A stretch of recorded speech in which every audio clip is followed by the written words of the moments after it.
Hello, good morning. Welcome to day number 3 of competition here for the 2025 ISA World SUP and Paddleboard Championship, coming to you from the beautiful surf city of El Salvador. What another fantastic morning we have. You can see the time lapse here of the sunrise this morning down at El Sunzal. The famous long right-hand point break here for today's competition. Going to be crowning the gold medalists in the SUP surfing division. They're moving in to our racing divisions for the technical later on today. SUP, Prone, and the juniors taking to the water. Our reigning gold medalist, Max Torres, on screen there. Silver medalist back in 2013 here, Tamil Martino, also preparing for his heat this morning. Going to be another fantastic day of action, greeted with fantastic scenes this morning, really glassy conditions. My name is Bo Nixon, joined by Dave Bainey in the booth to call the action. We're going to be kicking off with men's semifinals of the SUP surfing. Yeah, Bo, I'm just excited. You know, what's better than finals day here in El Salvador? The conditions are amazing, super glassy. Looks like the swell ticked up just a bit. Tons of waves this morning, and we're going to get underway in just a few moments. I can't wait. Yeah, that's right, exactly. And that was the thing with the size of the swell, Dave, like you mentioned. We've actually got kind of 2 swells at the moment running, and it looked like it was going to be a little smaller, but waking up to some beautiful scenes here as we now take a look at scenes down toward El Tunco here in Surf City. Beautiful morning, a bit of a mist from the sea spray as well, with that swell building a little bit overnight. And as you said, we are going to be running through the SUP surfing portion of the finals today, this morning, and then into the technical races this afternoon. And then we're going to be finishing off with those racing divisions, the distance on tomorrow, the Friday, and then sprint racing on Saturday. And of course, the closing ceremony, all the athletes come together, and of course we crown our team medalist as well. You can see here some great scenes. Dave, talk us through some of the conditions. We've seen the wind switch a little bit yesterday on us, but waking up to some really light winds this morning. Yeah, yesterday, obviously, the wind posed a little more of a challenge for the surfers. A lot of surfers commented on how unstable the boards are feeling, how hard it was to actually catch the waves and stay in the lineup. You can see the swells 3 to 4 feet, only 2-mile-an-hour winds at the moment. And I always think it's interesting to see when the air is almost as the same temperature as the water. And you can see right there, the water is more warm than the air at the moment, Bo. So it's really nice out there.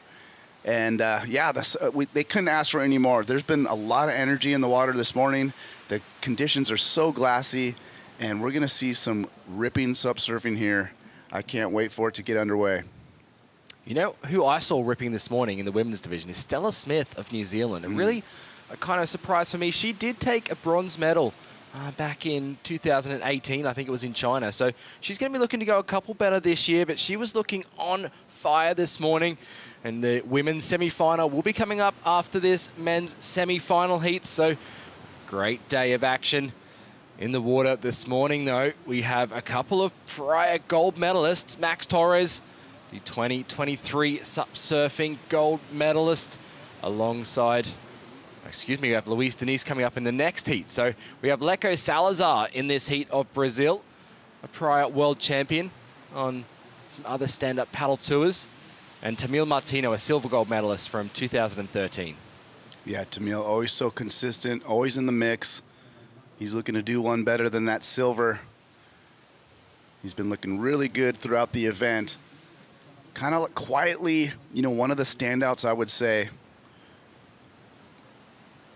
You see him on the screen right there in yellow, the Peruvian. Yeah, Tamil, he got the jump on me, Dave, back then. That was, what, 12 years ago now? Yeah, you know, he's just got that good composure in his heats. You know, he always seems to be very solid. You know, you could always kind of count on him to not make mistakes tactic-wise. You know, and of course you match that up with solid surfing and getting the right waves. It's, you know, he's a hard guy to beat. He seems like he doesn't fall off either. The control he has throughout his surfing, and of course, you know, Peru back in 2013, being on that long right-hand point break. El Sunzal here now, 2025, another long right-hand point break. It really showcases his beautiful style. Yeah, absolutely. And speaking of, right point breaks, Max Torres in the red in this heat, they surf waves like this quite a bit at home. So, that's why they're standouts here. You could just tell they're so comfortable with the way they take their approach to each ride. So as we move through the semifinals, we do have 25 minutes on the clock for our surfers who have made it to finals day. So 25-minute heats for the semis, and then moving into 30-minute heats for the final. It's going to be coming up later on this morning. Looks like a paddle from Tamil Martino here, just on the left side of screen there. And here he is up and riding on the first wave of today's action. Dropping in, switching the paddle, cutting it back, straight up into a rebound with that cut back. And again, just switching the paddle. You can see the beautiful lines here stacking up as Tamil again goes to another carve. And now just setting up a little bit of a steeper face. He pushes the tail. You can see that back foot move as he has to just redirect back into the white water, rebounds vertically again. And more action on the outside. Max Torres up and riding. He put on a fantastic performance yesterday to secure his spot in the semi-final. As we see him racing down the line, eyeing off something that's looked like the wall's going to stand up in front of him. He wants to find that lip line. That's where the judges are going to reward those higher scores. See him slashing off the top. Again, switching the paddle, getting up into the white water. You can see now the caliber of SUP surfing. The rebounds getting more vertical as they get back to the white water. Quick start there from Max and Tamil. Dave, still waiting on Leko's first ride. Yeah, we'll see how these scores drop in. It's going to be a good contrast. Tamil's wave seemed a little bit more in rhythm, and where Max is, he kind of had to sit back and time it and kind of pace himself a little differently. So we'll see how that pans out for both those guys. Both really nice openers. They got to be happy with that. Still 21 minutes, so plenty of time. It always feels good to get that, nice solid ride under your belt. Looks like we got Leko Salazar, Brazil, dropping in on this one. The goofy footer. Carves a little mid-face turn off the bottom right here. Leko doesn't like that one, so he's going to go back out to the lineup. Try to get priority again. Being on your backhand, Dave, I think Leko is really looking for those ones that have a little bit of a steeper face to them. He's able to get up into the lip. If it's kind of that slopier face, he's just looking at doing cutbacks, really, and he knows that's not going to score highly. Yeah, absolutely. Leko definitely known for his backhand attack. And, he's a veteran. He knows what he's doing, and, that's just showing the experience he has. Doesn't like the wave, gets right out, doesn't waste any time. Beautiful scenes here. You can see up along the coastline toward El Zonte, the glassy nature of this morning's conditions. That wind holding off perfectly to create some really great waves here at El Sunzal. The 2025 ISA World SUP and Paddleboard Championship, crowning gold medalists today in the SUP surfing and then in the technical racing as well. As you can see, just under 20 minutes remaining now in this first semi-final for the men's SUP surfing. Still waiting on scores for all surfers to drop. Just a small score expected for Leko Salazar of Brazil. And interestingly, Dave, we do still have the Brazilians in the draw, especially across the men's and the women's SUP surfing divisions as well, so gaining valuable team points. As we see a replay here of Tamil Martino. Yeah, Tamil a little bit further inside, but this wave's a really nice one. Lines up, gets multiple turns like this, just good flow, one maneuver into the next. Love his pacing and patience that he's surfing with. Another stylish little carve. He kind of opens up on this one. A little bit of a layback at the end of that turn, but just, his signature kind of smooth carving style. So Tamil getting on the board there. And then you see Max's wave, a little bit of contrast here. He had to kind of fade a few times, larger wave, a little bit more of a wall, but it does seem a little bit fatter, little slower on this wave, Bo. And you remember he had to set up this turn. And unfortunately for him, the lip didn't really kind of jack up enough. So he had to do that layback jam, does a good job throwing some power. And then just wraps it around one more time here. So we'll see what, kind of favors the bigger wave. and some variety, or more of a flowy, pacey wave of Tamil's. As you see Max here trying to get up into the lip, not really happening for him, but decides to just slash that turn there. You can see that extension he has with his back foot as he pushes the tail of the board out, wrapping around here, rebounding up high in the whitewater. Great technique from Max there. We are coming up to a high tide in just a little bit over an hour's time, Dave, so definitely playing into the types of waves that we see on offer today. Nothing super critical. Yeah, the high tide definitely makes it a little soft, but it does open up. You're not going to see too many closeout style waves. And I feel like on the inside, you could kind of sneak a deeper one that jacks up just a bit. So, you know, plenty of opportunity out there still at high tide. Scores dropping now for our surfers. Tamil Martino gets the better of the exchange, a 6.33 to open up his account, and a 4.83 for the surfer on screen. Max Torres on his first ride. Great first turn here on his second wave. Switches the paddle, stays in the pocket of this one. You can see him eyeing off a section down the line as he slashes again. And now dropping down the bottom, getting up. Nice, really great snap under the lip there as he switches the paddle to redirect his board back to the whitewater. Is that a little claim there, Dave, halfway along the wave? I think he was happy with that. Yeah, you know what? Rightfully so. That turn was insane. That's exactly what these guys are looking for. And Max placed himself perfectly in the wave face and just tears it apart on that section. Yeah, the way he redirected down to the bottom of the wave, knowing that it was going to stand up steeper, was great. Let's take a look at it. Yeah, so he sets it up, gets this first, like, powerful little slash. Those turns feel really nice. You're able to just kind of open and up and lean into him. So he wraps around here, a tight little arcing cutback. You see him eyeing the section. Still a little bit more of work to do before the big section sets up. So you see him timing here. He's looking at the lip right in the bowl and just goes boom. Just throws a ton of water. So Max, that's got to feel good coming directly into the lip like that. And you see him wrap one more around, and right around here he's like, man, that last turn felt pretty nice. I'm going to carve it again. And let's go. Here's another angle of it. Oh, I love that turn, the way he just gets it on rail, then releases the tail and the fins at the end. Setting up this next turn though, Dave. Yeah, this is the money turn. Just like, boom, just leans into it, releases the tail in there. And it just had such a good combination of like free surfing with power, you know? And I love that about Max's surfing. He does have that bit of spark to it. Good variety of repertoire on that wave. I feel like it's going to be one of the better waves of this heat that's going to drop from the judges. We saw a quick wave from Leco Salazar, a small 2.17 earlier on.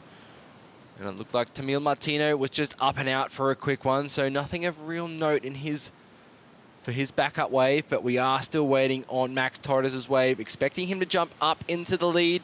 The top two surfers will move on through into the men's SUP surfing final being held later today. And we see more waves approaching. I love it when we see the lines at the back, Dave. You can get a good idea and good feel of there's going to be some action coming soon. Absolutely, and we saw Max kind of give that inside one a quick look, decides not to go, and it looks like Leco Salazar might be in position for this one. So Leco, we saw him go left, but he's just fading deep. Beautiful wave right here. Nice smooth carve, big old bottom turn. Another arcing wrap for Leco. Just kind of pacing this one out. Sets back up for this turn here. Slight little rail grab. You can see his wave has that side chop coming in. And it kind of messes with you if you're behind that lump. Kind of smooths out now. Leco's wave starting to bowl up here. Couple more carves. Gets a third one right here on the inside.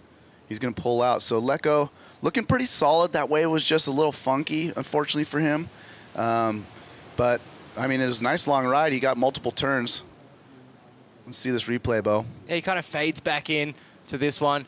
You can see that first turn just snapping under the lip there, that carve, and then again goes in just wrapping that board back around. This is where the wave starts to go a little flat, so he just has to do some setup work for the inside. You can see him just carving his way. And like you said, Dave, had that kind of bump on the wave the whole way. So Leko really having to deal with, not much of a lip line to work with, but also that kind of bump or an extra wave on the face. But things start to stand up on the inside again for him.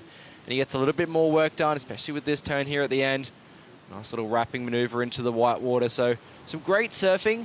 Nothing overly critical, I would say, but it's going to be a good score to enter his scoreline. Yeah, we got a great drone shot of the same ride from Leko.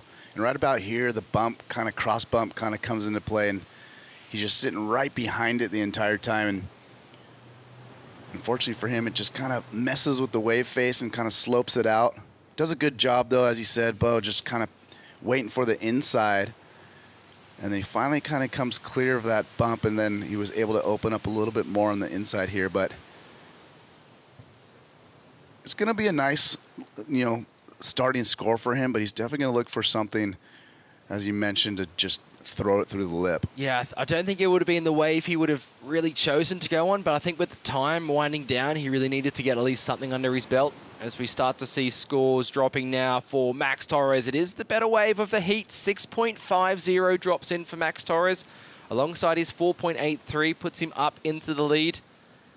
And still waiting on the last score of Leko Salazar. He needed just a 4.17 to move up into advancing position. I feel like he will get that.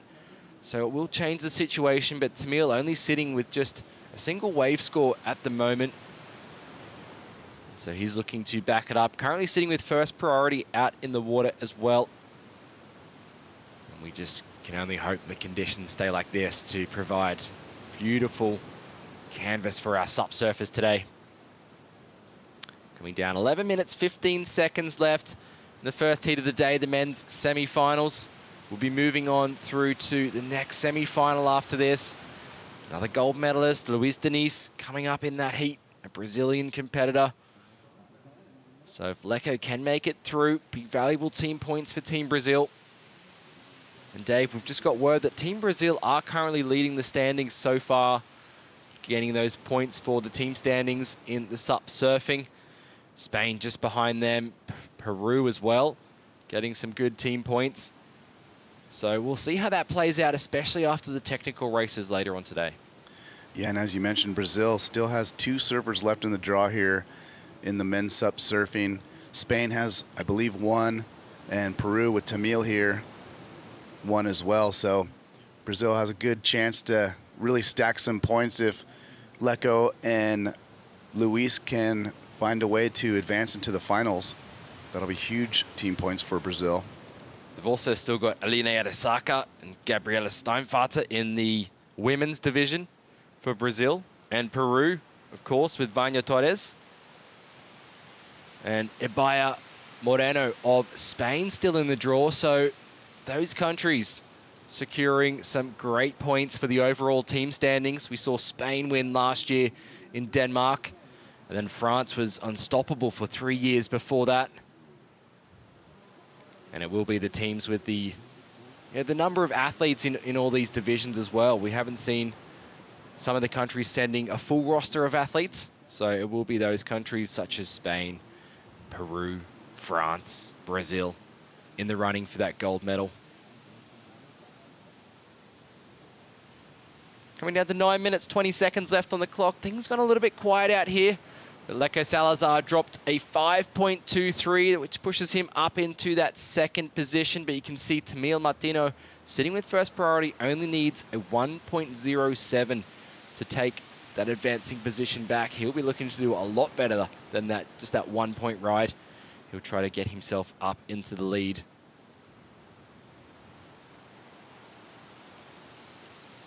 You managed a quick session yesterday, Dave, after the event finished. What were you noticing about the water moving out there? Was there still a bit of size in the water yesterday as well? Yeah, I mean, last night was kind of pumping. There's a lot of guys practicing, and it was just so beautiful out. The wind laid down, and you can see men's semifinal getting ready. There's Luis Diniz, Coach Americo, always giving the positive vibes right into his ear right there. Also, you saw the Japanese surfer, Kapono, just off the screen. So Brazil, always solid, always focused, and Team Japan always bringing the good vibes. But yeah, the conditions were fun, man, and there's a lot of peaks. You could get good waves kind of anywhere in that lineup. Really, it's really, really fun. And you know, you and I was kind of checking out the left on the other side, which isn't surfed that often. Obviously, the right's way longer and kind of more open. But once you kind of get up there, you start seeing, you know, how the waves are kind of forming up deeper. You know, then they come in wider, and then there's those kind of magic ones that start from the top, and you could kind of get them all the way through the section. And yeah, it's interesting. There's definitely some currents out there as well. You know, if you get a wave and it closes out on you, you kind of get stuck in that white water there, and you have to make a decision to just go completely horizontal, parallel with the beach, just to get out there. It's way faster than paddling straight out. And if you get too far around that corner, the current starts drifting you over to the left. So you got to keep an eye on that if you're sitting outside and wanting to surf this right. Interesting strategy there. Tamil Martino letting this wave go. Leko's going to go left on this one. He's eyeing off the left. He scored an excellent 8-point ride on the left yesterday. Gets up into the lip. Just a one critical maneuver on this wave, so it's going to back up his 5.23 as we now see a paddle in from Tamil Martino using that priority. This one lining up along the right-hand point break. Beautiful carve to kick things off. This wave now getting a little steeper. He gets himself up into the lip, sliding the tail there. Again, switching the paddle over to redirect his board to the pocket of the wave and just holds that sliding maneuver there. Again, carving that board back around, getting a lot of work done on this wave. Going to be a great backup score to his first wave. As now he brings it all the way through to the inside. He's got a little bit more scoring potential left. He realizes that that time is ticking down. He's going to get the most he can on this wave as he now kicks out right on the sand. So a long wave there from Tamil Martino, just coming down to 6 minutes left on the clock. He's going to have to paddle all the way back out. That's at about a 4-minute paddle from the beach there, Dave. Yeah, and that's the Tamil we're used to seeing. He always seems to find those waves that end up on the sand. So Tamil all the way to the beach, and you can see that current kind of swooping out to the left, almost away from the lineup, but that's the quickest way back out. We're going to see a replay. Leko just pulling into this left super behind the peak. Gets this little setup carve. This is the money turn right here, up into the lip. That thing was bowling pretty hard. He definitely threw it through the lip there and pulls it off. We'll see how the score goes. And Tamil gets this mid-sized runner, and it lines up nice for him. He gets a nice jam right there. Switches and gets that signature style Tamil carve. Little variety with a little layback there. And this is just a nice glassy bowl for him all the way through. Really leans into that cutback. And right here, you know, in your head, you're trying to decide, is this wave worth taking it all the way in? He decides it is. And good thing, because this last little snap is a cool one. And that's right in front of the judges' faces. So Tamil definitely making his presence felt in this semifinal. Still waiting on that score to drop for Tamil, and also from Leko Salazar. You can expect Tamil to move up into that advancing position with that last wave score. We'll see if it's enough to push him up into the lead as well, which will apply some pressure to Leko Salazar. He's going to be looking for a score to overtake either Tamil or Max Torres. He currently is looking for a 6.11 to overtake Max in the lead. I feel like his requirement's going to be pushed a little bit higher.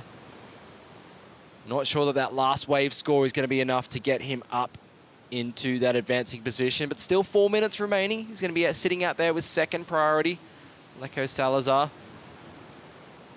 Goofy footer of Brazil. Great drone shot here following Tamil paddling out. You can see just the technique there of Tamil. Really pushing hard, paddling hard, Dave, to get out the back. Yeah, definitely had to work for that one. That was a really long ride.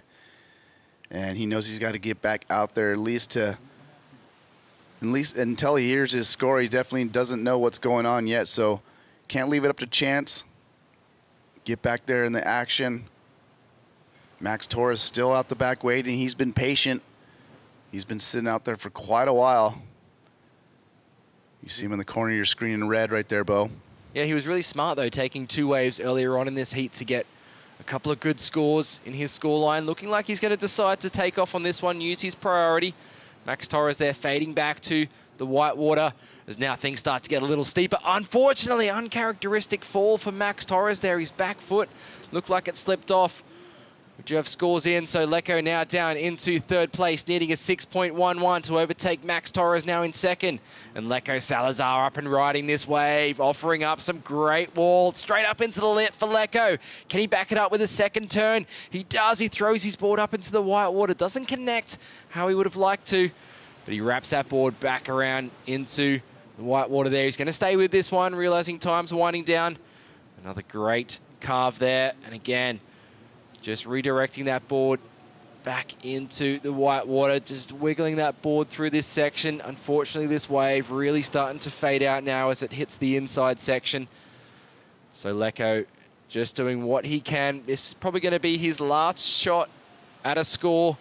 Will it be up into that 6-point range that he needs to get into advancing position? I like the first turn, but didn't quite connect with that 2nd turn. As we turn our attention at the back, Max Torres now under priority. He's going to take off on this wave and look to see if he can improve upon his scoreline. It's a much smaller wave, though. That first turn, you can see him just having to be a little patient, wait for the wave to offer him up some scoring potential.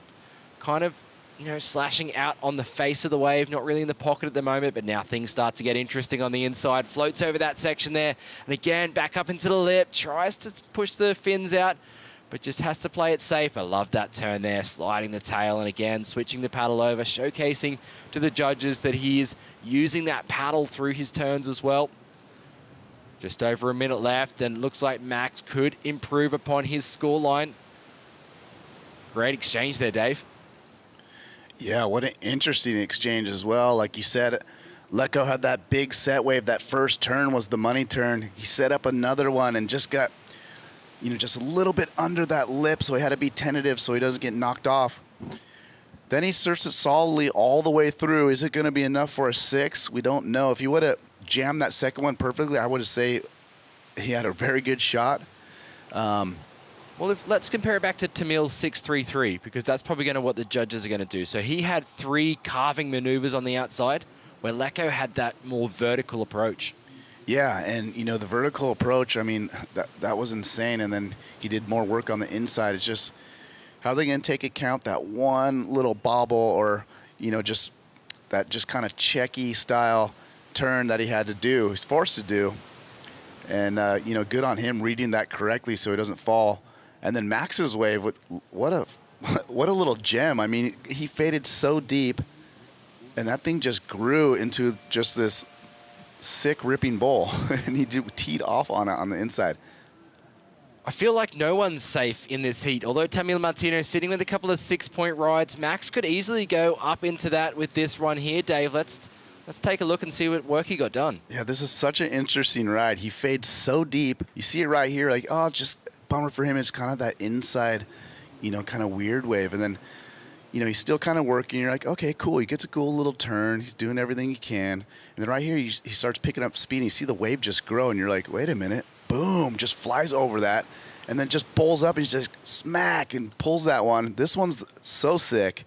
Just backlit fan right there. And just keeps grinding and rides this thing all the way to the beach. And you're like, okay, that wave was actually pretty sick. Definitely got 4 maneuvers done just on that little inside section there. Now Lecco's wave. Yeah, so he's setting it up, and Lecco, he eyes the slip right here, goes up there. That was a really nice turn. He sees another one, he's going to go for it, and it just kind of like folds, and he has to kind of redirect his board so he doesn't fall, but he does a nice carving little snap right here, and then just signature Lecco style, works this all the way to the inside. He knows time was winding down. I think there's about 1.5 minutes left on the clock, so he's like, okay, I got to milk this one.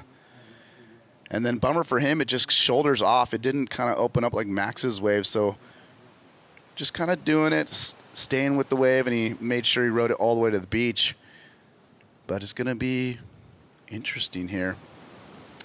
Judges locking in scores for Leco Salazar. It's a 5.07, not enough to see him through to the men's final later on today. So it will be Tamil Martino and Max Torres moving through. Still waiting on that last score of Max Torres, though, to see if it will overtake Tamil. But it will be those two surfers moving on through to the men's SUP surfing final later on today.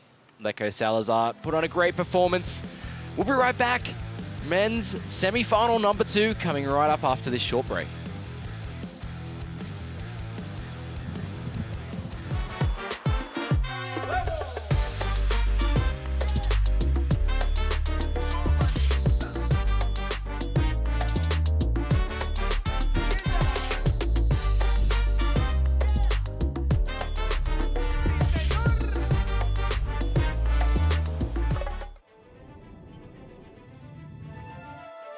The dream of Olympic surfing was a dream decades ago, but today is our reality. It's about pushing the sport and pushing the boundaries. It's been like an emotional roller coaster. It's been tough road for me to qualify to Paris. That's the game. You gotta win. The wave is unlike any other wave. This is one of the biggest goals and one of the biggest dreams. It's not don't be scared. Be scared, but still don't do it.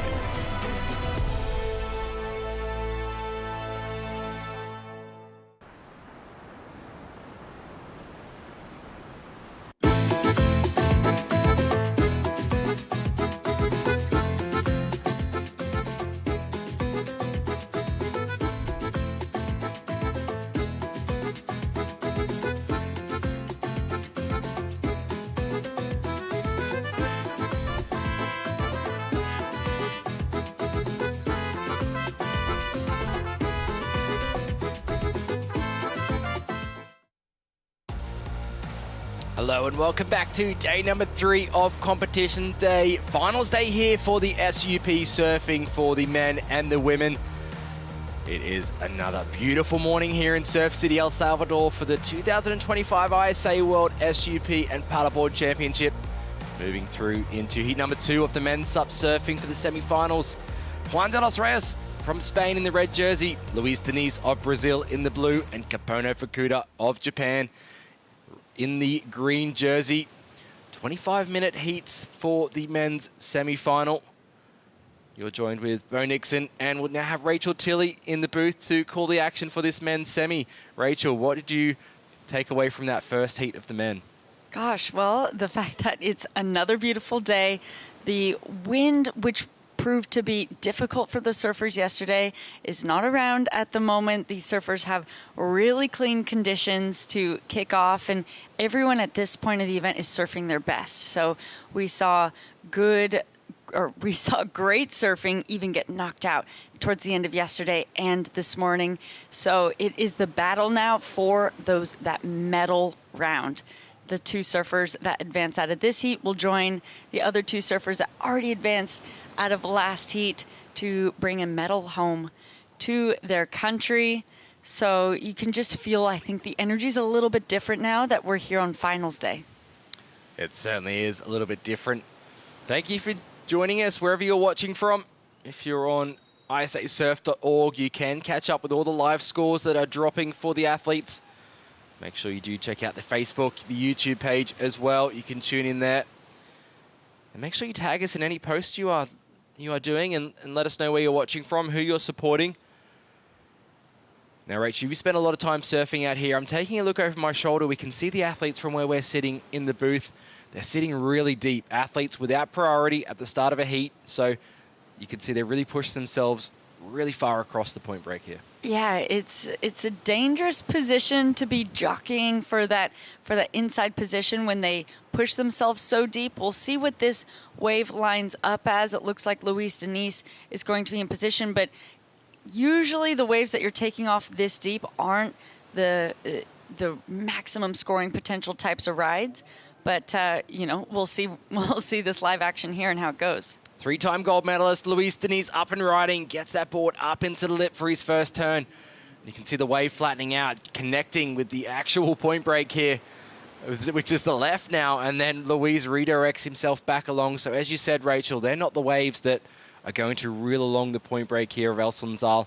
They're kind of right at the top there, where Dave and I have been surfing, just to escape the crowds of the last couple of days. Yeah, exactly. I mean, with the formation of the bottom kind of being that teepee or triangle shape, you know, you can see it in the foam of the water when we see those Wright's freight train down the point. They're around that. They're past that. So that section that he was just surfing into, or we can even see here, they're a little bit deep for this wave. Let's see if he'll be able to make it around the section. Kapono Fukuda. Yeah, first turn there, slashing maneuver, but he does really well to get around straight up into the white water there on his second turn. Does really well to get a little bit of air underneath his board on that third turn, wrapping cutback maneuver into the white water. So Kapono making the most of this first exchange. We saw Juan de los Reyes up behind him as we catch up to this ride of our Spanish surfer. Straight up into the lip on his backhand. Great surfing there from Juan. We'll see if he got any more done on the outside with a replay, but we see Juan there carving that board back around. Athletes repositioning themselves well for this set that came through. And Juan going to stick with it all the way through to the inside, realizing that he's already got a lot of great work done on the outside, trying to add a little bit more scoring potential to that score line. And we saw Juan yesterday take on the shore break as well. And it looks like he's going to do the same again today. You see him gaining speed, just deciding to kick out there. See on the high to tide, it goes right up onto the rocks there. And we're going to throw it down to the winner of the last heat with a post-heat interview. Good morning, everyone. Buenos días a todos. We are starting day number 3 with an Arriba Peru because Talmin Martino got the job done indeed with authority. Talmin Martino, tell us what the conditions were out there. Well, super fun, clean conditions, kind of slow and smaller than yesterday, but the waves are super pretty good for make a couple turns and go to the inside. It took you a while to get your second wave. Did you feel the pressure at any time? No, really, in this competition, I don't feel any pressure. That's why I think I'm doing well. So I'm just enjoying the moment. And such a tight score with Vania Torres, who's also going to the final with you. How do you manage to stay up front? Yeah, like the other hits, just wait for the good wave, enjoy the wave, and continue killing it. Pascalito, come tu comida.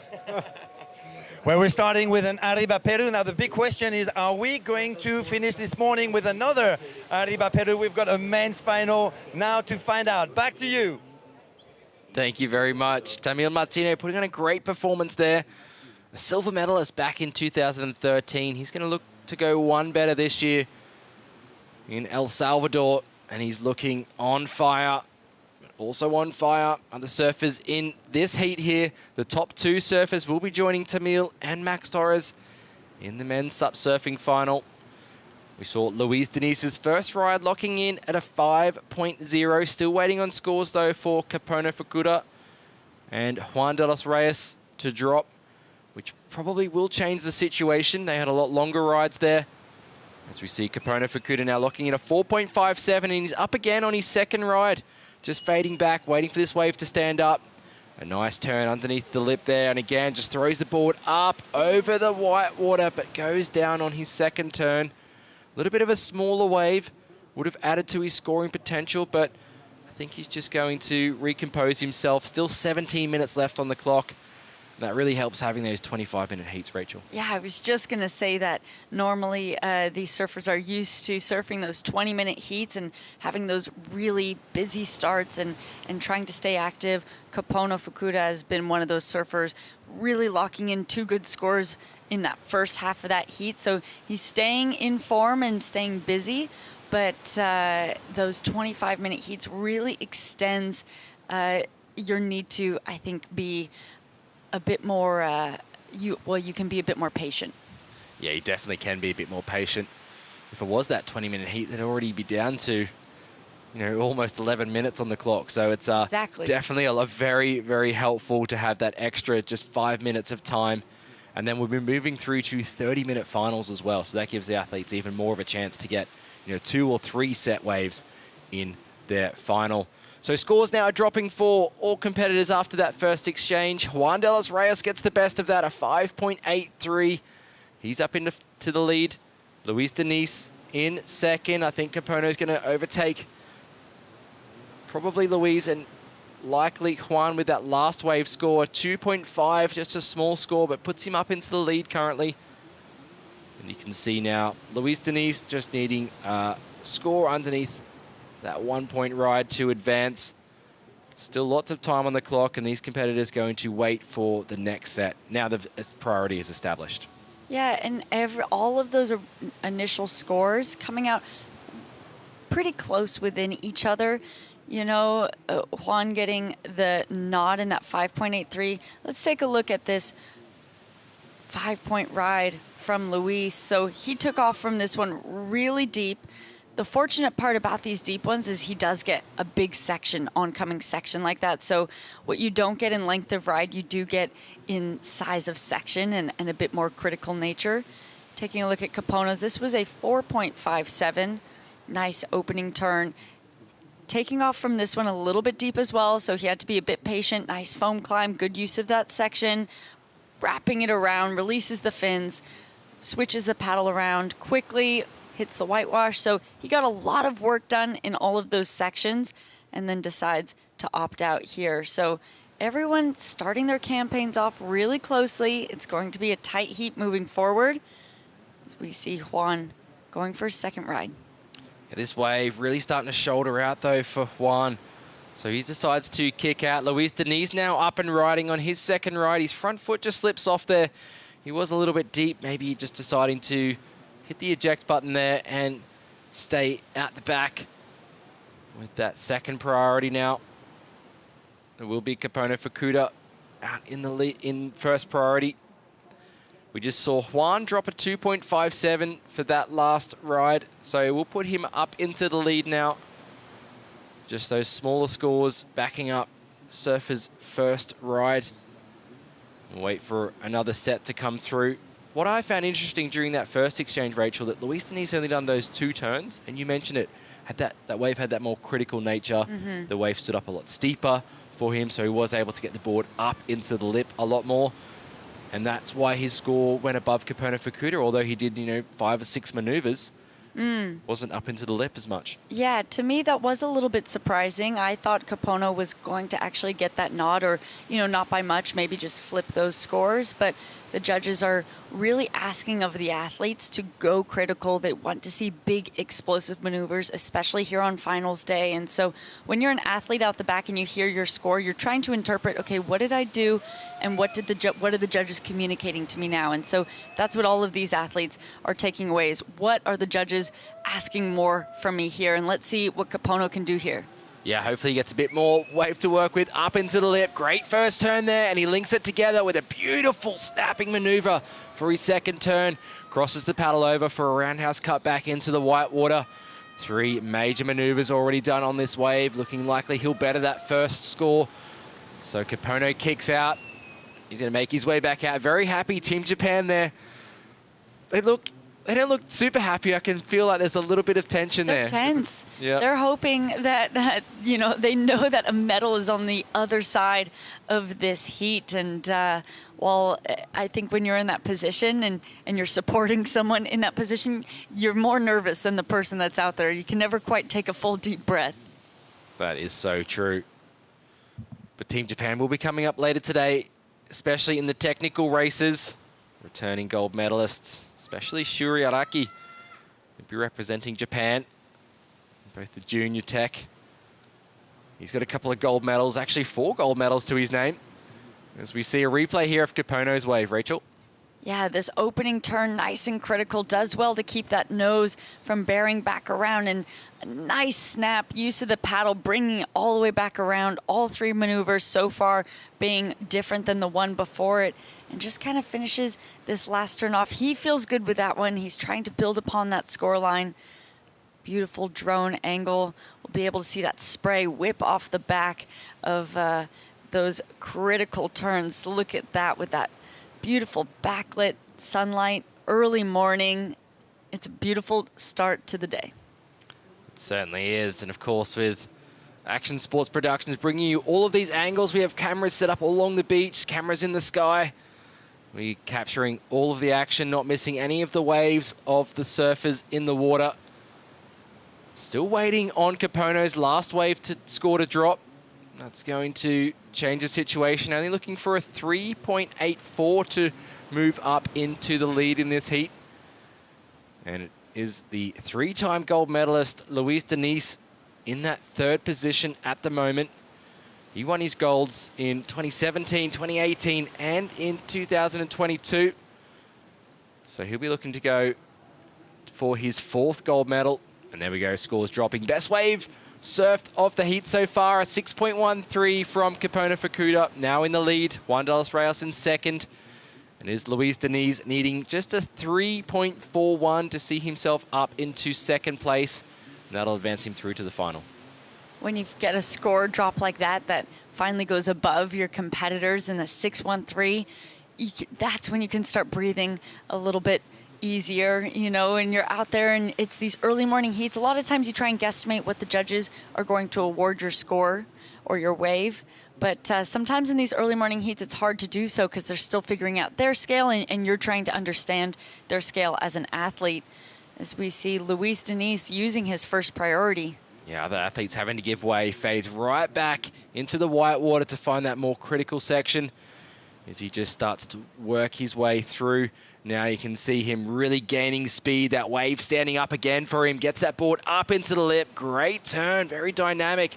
Almost skips out in the bottom turn, but does well to hold it for a nice carving maneuver off the top and then wraps it again back into the white water. So again, Luis Diniz finding those steeper sections on the wave. Capone Fukuda, a bit of a smaller wave there. Maybe just catching lots of waves to stay busy. Yeah, he doesn't need to be going on that wave right now. I'd suggest that he goes out there and just tries to hold on to priority, be a little bit more patient. Vania Torres on screen there, coming up in women's semi-final number 1. That'll be coming up next. Representing Team Peru, Tamil Martino, already through to the men's SUP surfing final for Team Peru. But yeah, I like that insight, Rachel. You should be a coach, I think. That would be great to yeah, just get a little bit of insight from you, but into the athletes as well, and just with those scores, you really want to better those scores, don't you? Exactly. At this point now that, you know, at the beginning of the heat, when you're still trying to establish your standings, busyness, sometimes you don't know what a small wave might grow into. I think that was actually indicative of Luis Diniz's last wave, a little bit small on the takeoff, and that just grew into a really nice section for him. I think we'll see him potentially even jump straight into the lead from that 3rd place right now once that score gets dropped. He's only looking for a 3.41 for that advancing position, but having that 5.0 to back up. And look at this lineup. You can see the different peaks that all 3 athletes are kind of looking at right now. This wave, this set coming on, this wider peak for the first one. Juan being maybe a little bit more in position for that 2nd set behind it. So we're going to see maybe both of them have an opportunity here. Capone takes off in the first wave of the set, dropping down to the bottom of that wave. Gets up into the lip, but doesn't connect the way he'd like to. On that, you can see this wave really starting to fade out a bit now, as he has to hop that board along this slower section, cutting it back. Judges really wanting to see those major maneuvers on the outside section, but now Capone bringing it through, whipping that board back around to the inside here. A little bit caught behind as he decides to kick out. I think Juan de los Reyes is definitely on the better wave of the set. Great turn there from Juan. We catch up to him, laying it on rail, back to the pocket of the wave, and again, a carving maneuver. And he's going to stick with this one, as he did with his first ride, all the way through into the beach. Switching the paddle, seeing that back foot, moving forward and back to really turn his board and whip it around. I think, as Dave said yesterday, riding one of the smallest boards in the men's division. Him and Max Torres riding very small boards. But Juan should be happy with that. He's looking for a 4.88 to move up. We'll see if Capone improves on his situation. Don't think he will improve upon a 4.57 though, so Juan getting another great score in his scoreline there. I feel like he got a lot of work done on the outside as well. Yeah, and Luis Diniz getting that 6.87 for that last ride. So that does skyrocket him straight into that first place. Let's take another look at this outside section of Juan's wave. A little bit slower to start out. He took off on it from that deeper. You can see him trying to connect those two peaks together and starts standing up in front of him. This is where he starts to get some work done. Nice hit off the top. Coming around, still all of this a little bit patient. So all of that work that we saw through the inside is really where he started to get that action done, wrapping it around. And this wave just continued to provide all the way through for him. Nothing overly critical on the very outside. He had to be super patient. Really, the inside was what was offering him these sections, in my mind. Maybe just kind of one and or two turns that stand out. Nothing overly explosive like we saw from Luis Diniz's wave. This wave of Capono a little bit mistimed up to the lip there, which kind of then set him on not a really good rhythm for the rest of the wave. As he's trying to build that speed back up. It starts to stand up in front of him, it looks like to us, but obviously he fades back, and everything about this wave, unfortunately, was a bit mistimed. As soon as he carved it back, then he got stuck behind the section. That's where he needed to, that was his stand-up section, an opportunity to actually put it on rail. And Luis, something I've been noticing signature of him over the past few days is that fade all the way back. He does a really good job of reading this wave to stay in that critical section.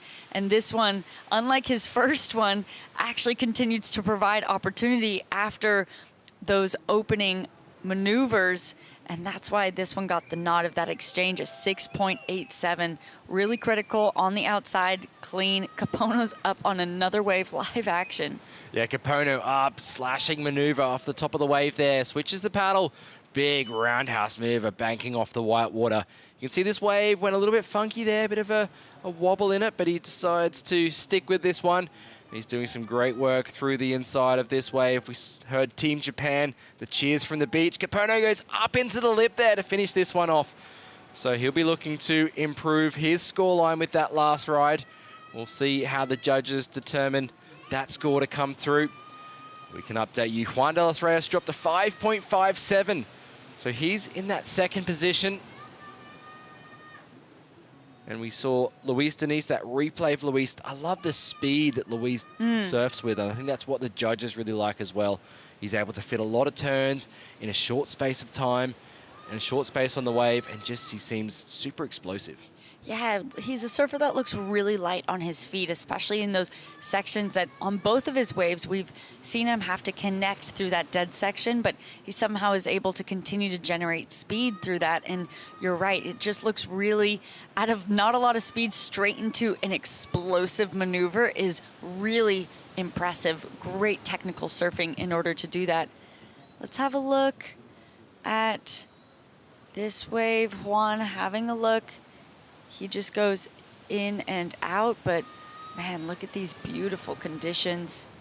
It's just so clean out there. Oh, it certainly is. Fantastic way to kick off finals day here for the SUP surfing division. We'll be crowning men's and women's champions today, and then moving on through into the technical races for the SUP, the prone paddleboard, and the juniors as well in the SUP.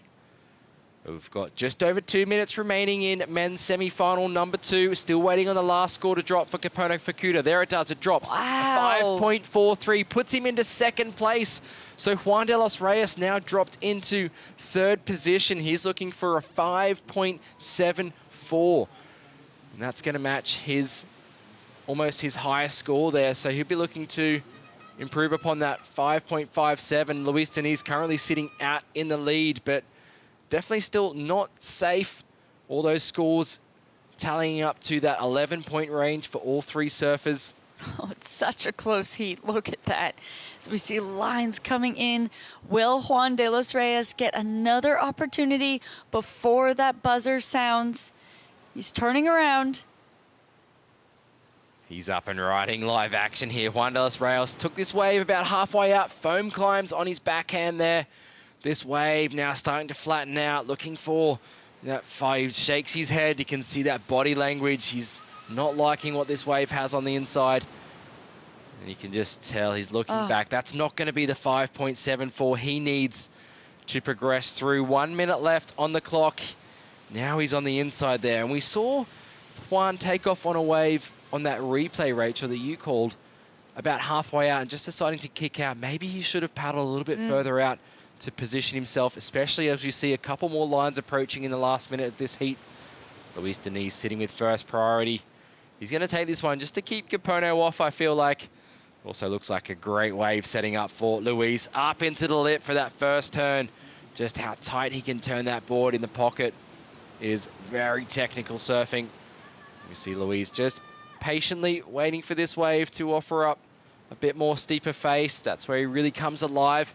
And again, he gets back up into the lip, switching that paddle on each turn.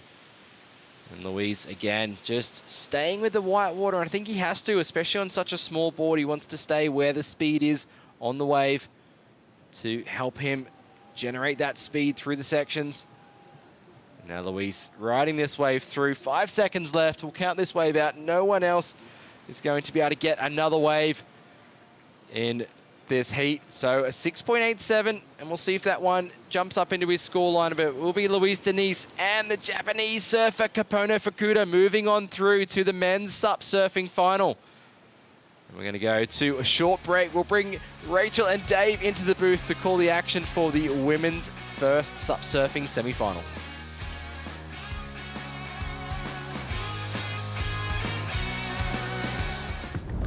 Bienvenidos al Salvador. Hello and welcome everybody to the ISA World SUP and Paddleboard Championships. Beautiful SUP City, El Salvador.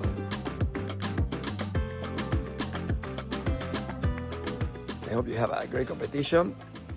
And when the competition is done and it's over, everybody goes home as an ambassador of beautiful, the smallest country, Central America, El Salvador, with the biggest heart. Muchas gracias, everybody. I hope you have a good time.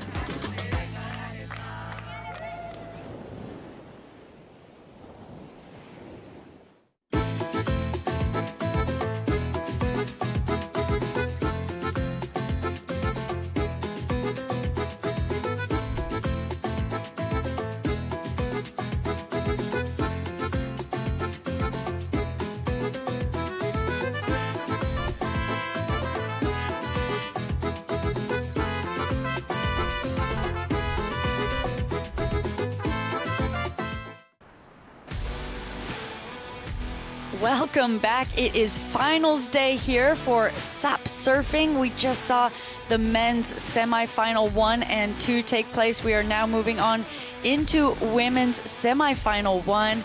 It has been a big day of competition coming up in this heat. We have Gabriela Stamfader of Brazil, Vania Torres of Peru, and Stella Smith of New Zealand. 2 surfers advancing out of this heat will go into that medal match round. 25 minutes on the clock. You're joined here by Rachel Tilley and Dave Bainey. Yeah, good morning, Rachel. What exciting action we've had this morning with the men's semifinals, straight into the women's. And we starting off with a great heat. Gabriela Steinfader's looked solid through the rounds so far in competition. Of course, Vania Torres dropping those 2 high scores, looking like the one to beat. And Stella Smith quietly going about her business, had a really great round prior. So this is a really tough, solid matchup here in heat number 1. No priority established at the beginning, so they're all fighting for those positions. All 3 of them sitting a bit deeper. You can see those peaks that they weren't quite able to get into come wide of them, and that's because they are fighting for that inside position. As we see lines approaching out the back, will be interesting to see where they get into position. No one making a cut over wide just yet because they're trying to maintain that inside. Gabriela at the moment having that farthest inside. Vania Torres starting to make a race for it. We'll see if they can make it out in time to see an opening exchange take place. It looks like it's going to catch them all out of position, unfortunately. So we see Brazil represented again in this heat. We saw Luis Diniz just take out that last heat. So Brazil guaranteed an individual medal so far in this SUP surfing. Vania Torres opening up her account on her backhand, fading it back, wrapping that paddle around. A frothier wave for her to start out as that set just rolled through. We'll see if this wave offers much more opportunity. Nothing overly critical given yet. She's working her way all the way into the inside. Not the wave selection that we're used to from Vania Torres, Dave. And it's interesting she took this one all the way to the inside, but it's kind of that element too of trying to get those nerves shaken out right at the start of a heat. Yeah, I'd have to agree with you right there. It was interesting because all three paddlers were out of position, as you mentioned, but Vania was the only one able to stay up on her feet. We see Stella Smith going for this one. Does a good job navigating the late drop. So Stella out on the shoulder here. The New Zealand paddleboarder looking at this one, just kind of fading back, waiting for something to set up. Definitely a lot more mushy than she would have hoped. Sticking with it though, hoping for that inside to form up. We have seen that happen earlier in the rounds. This one's cleaning up a little bit for her. Just kind of S-turning through the section, and fortunately for her, nothing really got going for her. But yeah, you know, Vania was the only one on her feet after that first set, and there was one wave left. So, you know, in theory, you're kind of like, oh, great, I could get this set wave. Yeah. But once she dropped in on it, it went flat really quick.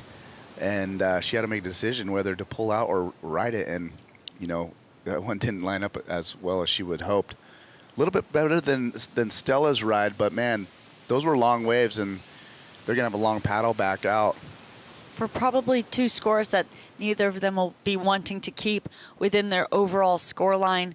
It gets tricky with this wave selection out here on this high tide. There's kind of a sweet spot between those big sets like we just saw of Stella. Went a little bit fat. So we're still waiting for an opening account of Gabriela. She's having a look here. She's not going to go for it. So let's send it down to the glass and catch up with her teammate, Luis Diniz, representing Brazil. Absolutely. After Arriba Peru, we've got Bora Brazil, because three-time ISA world champion Luis Diniz is heading to a big final, potentially taking a crown, a fourth crown today. But first of all, let's talk about what's just happened there. You used all your experience to make the right moves at the right time. You used your first priority to have a great backup wave. Take us through your hit, please. Yeah, I'm so happy. Thanks God for the new opportunity. My last hit, the plan, I stay come out and outside. I take two good waves. I stay and come over to change one more scores. I have a great experience here in El Salvador. The beautiful place, have good conditions for right and right, perfect. Yes, I am fight for the new title. I am back. I focus for this. I am fight so strong in the final hit. Yes, good luck for the guys, good luck for me. I am living. Fantastic. Well, you know the Brazilian motto, ordem e progresso. Everything is in order. Luis Diniz is progressing to the big final. Back to you.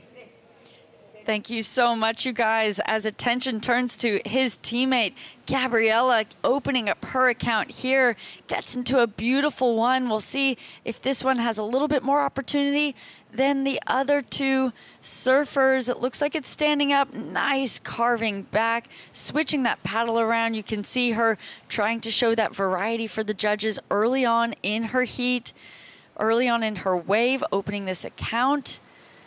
Pushing on that back foot a little bit more. This one not standing up for anything overly critical, but some really nice clean surfing. What do you make of that one, Dave? Yeah, Gabriela got a really nice wave. That one had a better flow to it than the other surfers. So, you know, she's just warming up. She got some nice carves. As you said, nothing critical. There was never like a giant closeout section or anything for her to really attack, but nice flowing, surfing right there. As we see potentially some more lines. Scores have come in.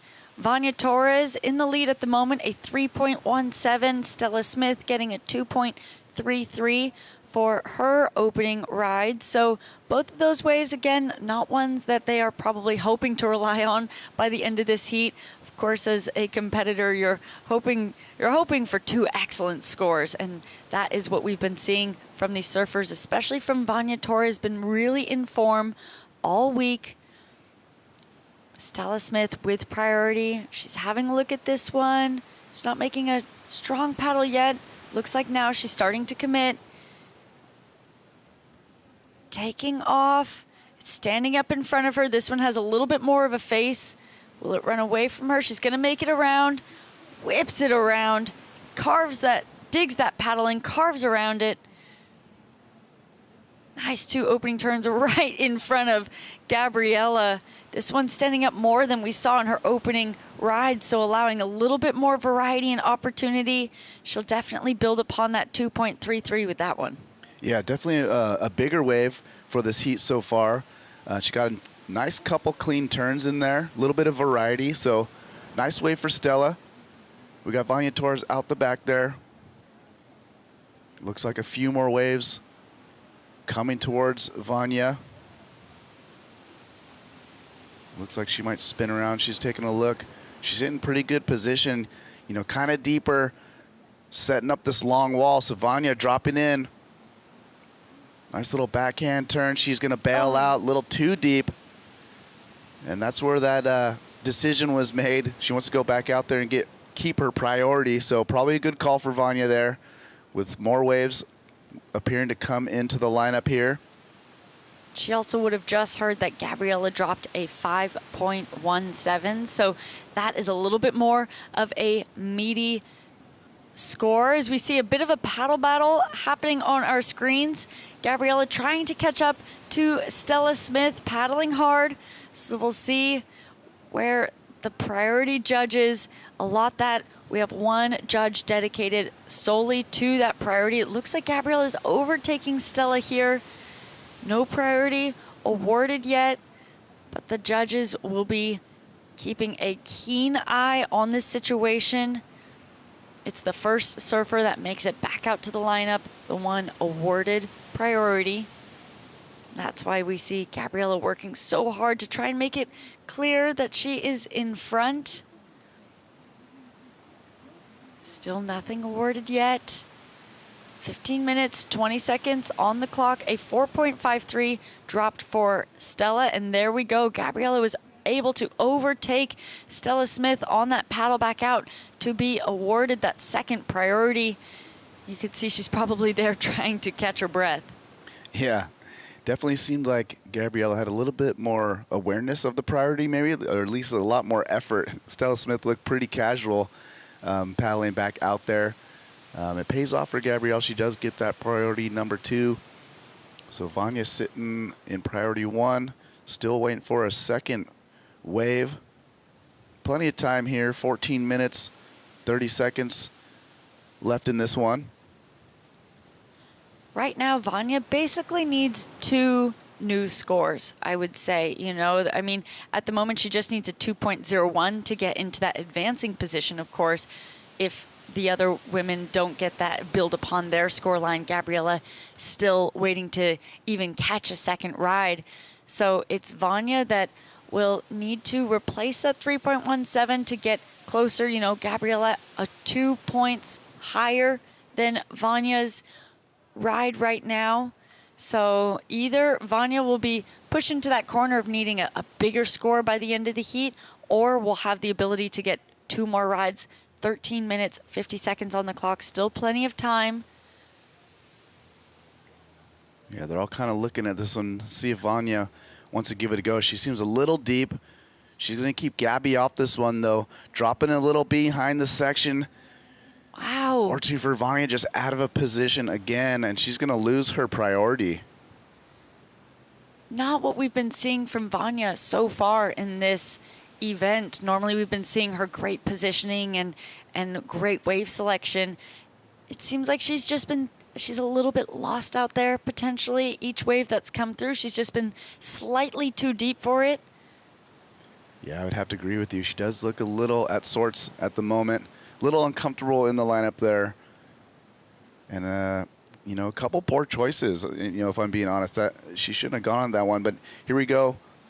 Live action. Vania picks up one underneath those other girls. Staying patient with this one. Here's a little bit of face for her. Nice carve. There's that signature Vania style we've been waiting for. Carves back around. This wave's setting up a little bit better for her. Couple more carves. Gonna work this one on the inside. She's hoping for a little bowl to shape up. Nice little snap. This wave's pretty slow through this section, but she's staying patient with it. Another little turn. So she's gonna take it to the sand. She definitely made the best of that one. And probably the most potential for scoring of all the rides we've seen her on so far. So we'll see where that comes in for Vania. I have to think that's probably better than her 3.17. If it is, then definitely a good choice in terms of getting her back in this heat. You know, sometimes too that can just be a good personal choice of shaking off the past few mistakes and just going, okay, I can complete a ride to the beach. Now let's reset. But we do see lines coming in. So we'll see what opportunities come through. It's not a great feeling when you're paddling back out and you see both your competitors on sets freight training through. But we'll see if these ones materialize. Stella going to have a look at this first one. Of course, Gabriella with that first priority from that paddle battle earlier. Stella taking off, live action, patient to wrap it around. Nice clean face in front of her. Gets the tail slide, brings it back around. So a shouldery wave, but she got 3 nice maneuvers on it so far and making these smaller sections look nice and critical. She's looking to replace a 2.33. I think it's safe to say that will probably do so. Yeah, I think that's a good call. We'll see what Gabby can come up with. She's sitting on the largest score of the heat so far with that 5.17. Looking for her second one to back that up. She's looking at this one, so Gabby, Brazil, dropping in. She's in good position here. Mid-face swoop back into the whitewater. Setting it up again. She wants to hit this lip. Jams a nice little turn in the pocket. Wraps another round. And she's going to get out of there. So Gabby doing a little bit of damage out the back. Seems like she pulled out just in time to perhaps get priority again. So nice solid surfing. Good awareness from Gabriella. Yeah, a really smart heat tactical decision there too, to see that there wasn't going to be a lot more opportunity through that inside. So better for her to cut out and really start working her way back out the lineup. As we see, that's Aline Atzaka from Brazil. So she's watching Gabriella right now. Brazil's been having a great run in the SUP surfing, already guaranteed an individual medal on the men's side. We're still waiting for scores to drop now for all 3 surfers. Let's take a look at this ride from Stella Smith. Yeah, so Stella drops in on this one. Good size wave. Does a couple snaps. She's got her signature powerful style working through this one. The New Zealander doing a good job laying back on that one. And look at that, Rachel. Vania Torres dropping a big score, 6.17. Wow. We're still waiting for this score to drop in. This is the score we're waiting for Gabriella. A nice wave. This one shoulders off. She got some good work done on the outside, cuts out early. So you're right, that 6.17 skyrockets Vania Torres straight into the lead. Now Gabriella looking for a score. A 1.69 is all that's required. Also waiting for a score from Stella.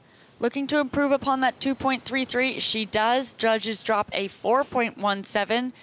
Putting that pressure on Gabriella. Looking for a 3.53 now.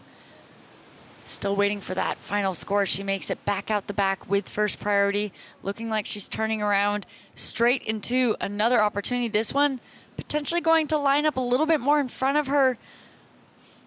Gets a nice hit on the outside, lands it cleanly. Let's see if she can make it around this section to get some more opportunity. We hope she does. She's approaching, staying nice and patient as that wave backs off through that deep section, lets her around the corner. And it's going to continue to stand up through the inside. She doesn't know what her previous score was yet either, so she just knows that she's surfing for a score. Really nice opportunity here. Loved that critical nature out the back. And so she's making the most of it. I think at that point, when you're surfing it all the way in, you know you've done something big outside. You just say, I just want to finish this off cleanly through the inside because then I can deliver the judges a nice whole package. Still 7 minutes, 25 seconds on the clock, lots of time. These heats, 25 minutes as compared to the 20 minutes heats they have been riding. What stood out to you on this wave, Dave? Yeah, so she got a good, like this lip bash was pretty nice. She didn't get a ton of projection out of it, so you're like, oh no, maybe she got the closeout, but she stayed patient with it. There's a lot of downtime in this wave, but lucky for her, the inside opens up for her. So good patience and good awareness to stick with this one because it's going to pay off. Through the inside right here, she just does some nice carving, and she rode that one all the way to the beach. So that one worked out for Gabriela. And as you mentioned, that extra 5 minutes does make the heat feel that much longer. And we got Stella Smith out the back. This looks like a really nice wave shaping up for her. So Stella Smith casually pulling into this one. She's dropping in.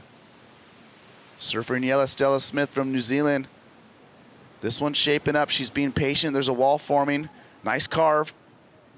She drops down. She's looking ahead for her for this section. Does another little snap. This wave's standing up, walling out. She's going to do a nice cut back here. And the wider angle gives you a good perspective of the wall in front of her. Stella getting another nice ride here. Going a little flat. See if she sticks with it. Sometimes these wider ones just shoulder off, and that's what this one's going to do. So Stella Smith not getting the length of ride she was hoping for, but out the back she did some nice surfing. Yeah, that one definitely stood up more than we saw on her fours, being those more shouldery waves. So she's only looking for a 4.82. Thinking back to her other fours, felt a little bit longer, felt like maybe she got a couple more critical maneuvers on there. Do you think it will tip into what she needs? It's going to be close for sure. She needs a 4.82. So for this heat, that's a decent score. The wave's a little bit, slower and fatter for this heat as the tide is reaching its peak. You can see the next heat getting ready. That's Luchi Cozoleto from Argentina, Ibayo Ruano from Spain coming up, as well as Aline Aresaca. So stacked heats here for finals day. You see in the water right now, that's yellow, that's Stella Smith. Right behind her, Gabriela Steinfader from Brazil. Still waiting on scores from both those riders. Vania sitting out the back with that first priority, waiting to find out if she is going to require a score. Gabriela's last wave comes in as a 6.1, so that extends her lead. Vania still sitting in second as that last one of Stella also drops a 4.5. So really close, but not quite that requirement of a 4.82. Yeah, so consistent surfing from Stella there. She's got, 4.5 sitting in her score line here. She's going to look for that one wave that just provides a little bit more lip to attack. And Gabriela Steinfader just jumping into the lead with that 6.10. Stella Smith, she's keeping busy. Here she is again, dropping in. Doesn't like that one. She notices it shouldering off, so she wisely pulls out. Smart decision, as you can see them still quite a ways down the beach. Vania out the back. So that really was Stella turning around midway out, needing a 4.82. We do know that Vania's 6.17, she didn't catch it all the way out the back. It was after she had caught a wave. So it is possible if you find those right waves that stand up through the inside, but smart decision for her to identify that one quickly and turn around, because with 3 minutes left, we've seen a lot of shakeups happen in previous heats in this amount of time. A couple of lines, we see Vania making a move. So she's looking to replace that 3.17 to increase that requirement of Stella. She doesn't go on that one, and now Stella is turning around. This one looks like it's standing up in front of her, could actually offer a really nice opportunity, but she cannot scratch onto it. Will Vania get on this one, or will Stella maybe get one more opportunity? Vania doesn't. We're gonna see Stella paddle attempt for this one. Again, it's standing up in front of her. Let's see what happens. Maybe a little bit more critical. Unfortunately, can't make the most of that first section. Makes it around. A little snap, but that is not what she's looking for. You can see that body language a little bit frustrated as she paddles back out. 2 minutes, 15 seconds remaining. There's Team Brazil with next to Team New Zealand. Tensions are high. The two women that advance out of this heat go into that medal match with a chance to become a world champion today. So there is a lot on the line in this heat. Gabriela looking really strong at the moment, holding on to that first place position, lines out the back. Yeah, and there's definitely a different vibe in the air down here at the contest site as teams are hoping to get into that medal round. It looks like Vania Torres finally in position. She's going to go for this one. Gets in early, sizing up this section, carves it back. Nice glassy wall in front of her. A little bit slow braking with this high tide. Vania staying patient with it.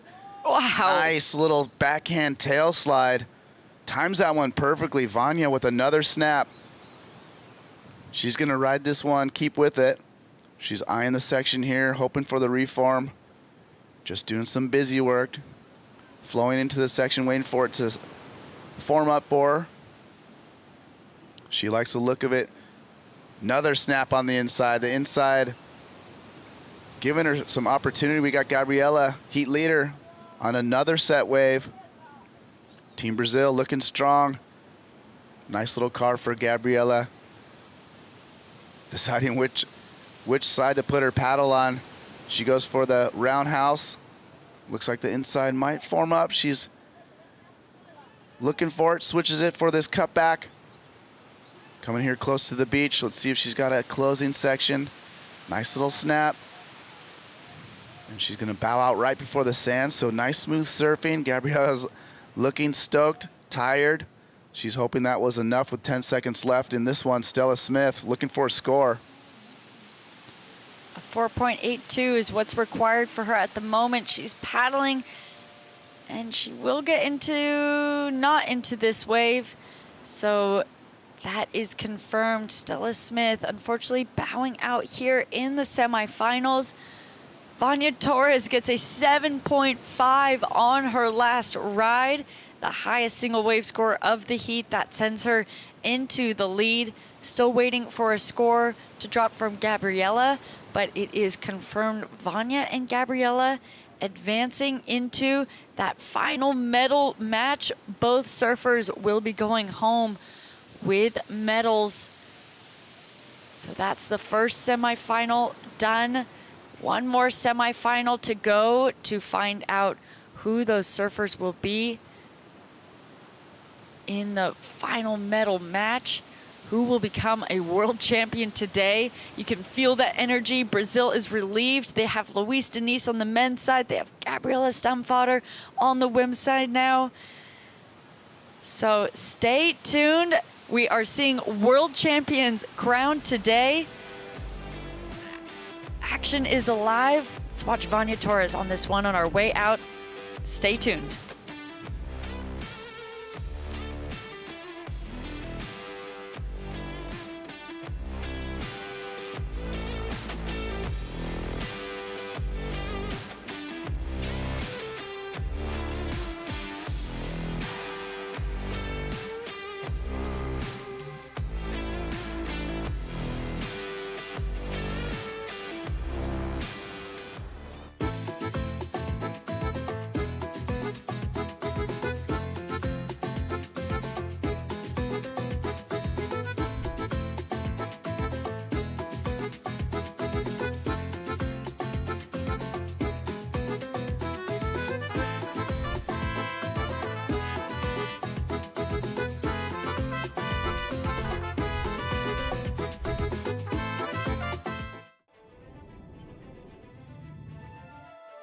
The dream of Olympic surfing was a dream decades ago, but today is our reality. It's about pushing the sport and pushing the boundaries. It's been like an emotional roller coaster. It's been tough road for me to qualify to Paris. That's the game. You gotta win. The wave is unlike any other wave. This is one of the biggest goals and one of the biggest dreams. It's not don't be scared. Be scared, but still don't do it.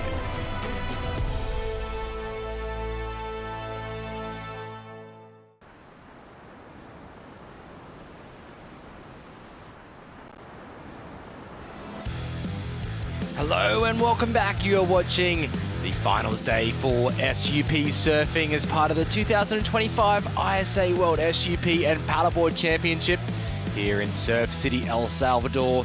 We are into women's semi-final, number 2 currently in the water. Top 2 women advancing through to the final. Already great performances put on today. Looks like we have Luchi Cosoletto, gold medalist, up and riding from previous years. Smacks that first turn up into the lip. Does very well to hold on to that, but that's all she's going to get done on that ride. We have 25-minute semi-finals here and a very stacked second semi-final with Luchi, Abaya, and Aline, all previous medalists. And we're going to throw it down to the winner of that last heat, Vania Torres, for a post-heat interview. Hey guys, Peru, Brazil, and Peru again. Vania Torres won her semifinal number 1. Congratulations, Vania. It took you a while though to get that backup wave. You started really, really well, but then we felt you were a little bit shaky, and then you finished like really, really strong with a 7.5. Wow, what a hit. How was it for you? It felt really good actually. I was very nervous at first because I didn't know if there were many waves. The sets kept like taking long, so I caught a really bad wave at first, and the other girls had the priority to get the best wave, so I was like, oh my god. But then I got a kind of good wave. I had to look better at the waves because it's good. I didn't know it was that good. Yeah, exactly. Did you? How did you plan your maneuvers for that very, very last wave in the very last seconds? Since it's very high, the tide is very high, I was waiting and waiting, but there are some waves that stand up really fast, so I have to like watch the pocket when it comes. That's what I do. It's not like complicated. Well, you are through to the big final. How are you going to regroup yourself over the next few minutes preparing for the big one? Well, I'm gonna drink water, try and rest a little bit, and I'm ready. I'm ready. Legs are hurting all week, so it doesn't matter anymore. Well, Vania está lista. Vania is ready. Back to you. Thank you very much.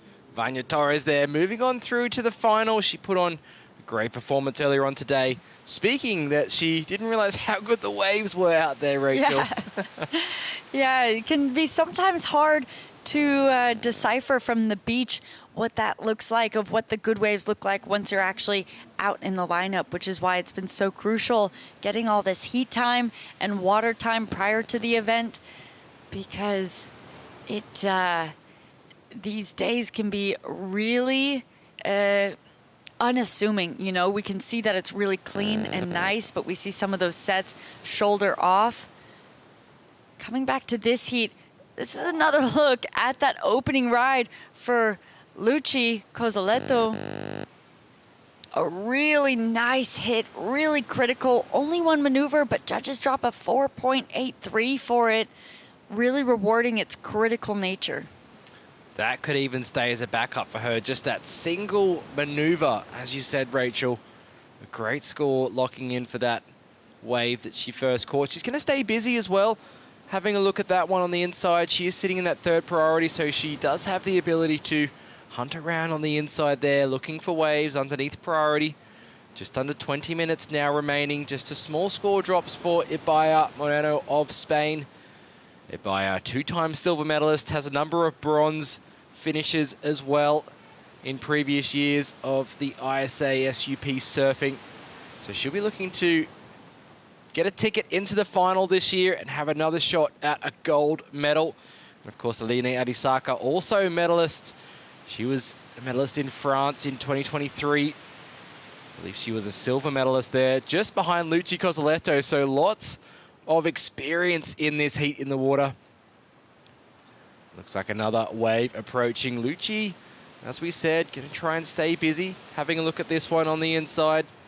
Not going to be able to get into that one, but I like her tactics in this one, Rachel. Yeah, I mean, with third priority, having that ability to stay busy can be kind of a gift on days like this. We saw Vania Torres get a 6.17 for a wave that actually looked pretty similar to this one. Let's see what Lucia can do here. Our Argentinian surfer straight up into the lip again. A repeat of that first ride she had. And again, falling off just with that one turn done on that wave. I don't think it's going to be as high as her first scoring ride. It wasn't as critical, still getting it up into the lip, but another backup score for her that's going to drop. We see a wave approaching at the back. We'll see who's into this one. Aline Adesaka has priority, so she's going to take off, representing Brazil. First turn in the pocket there. You can see this wave now shouldering off. She has to switch the paddle around as she cuts back, deciding to stay with this one. She's going to need to get a score on the board here. And Aline just wiggling that board through the midsection. A nice, powerful hacking maneuver there as she switches the paddle over to wrap it all the way back around and decides to kick out. So it's going to be a start for Aline.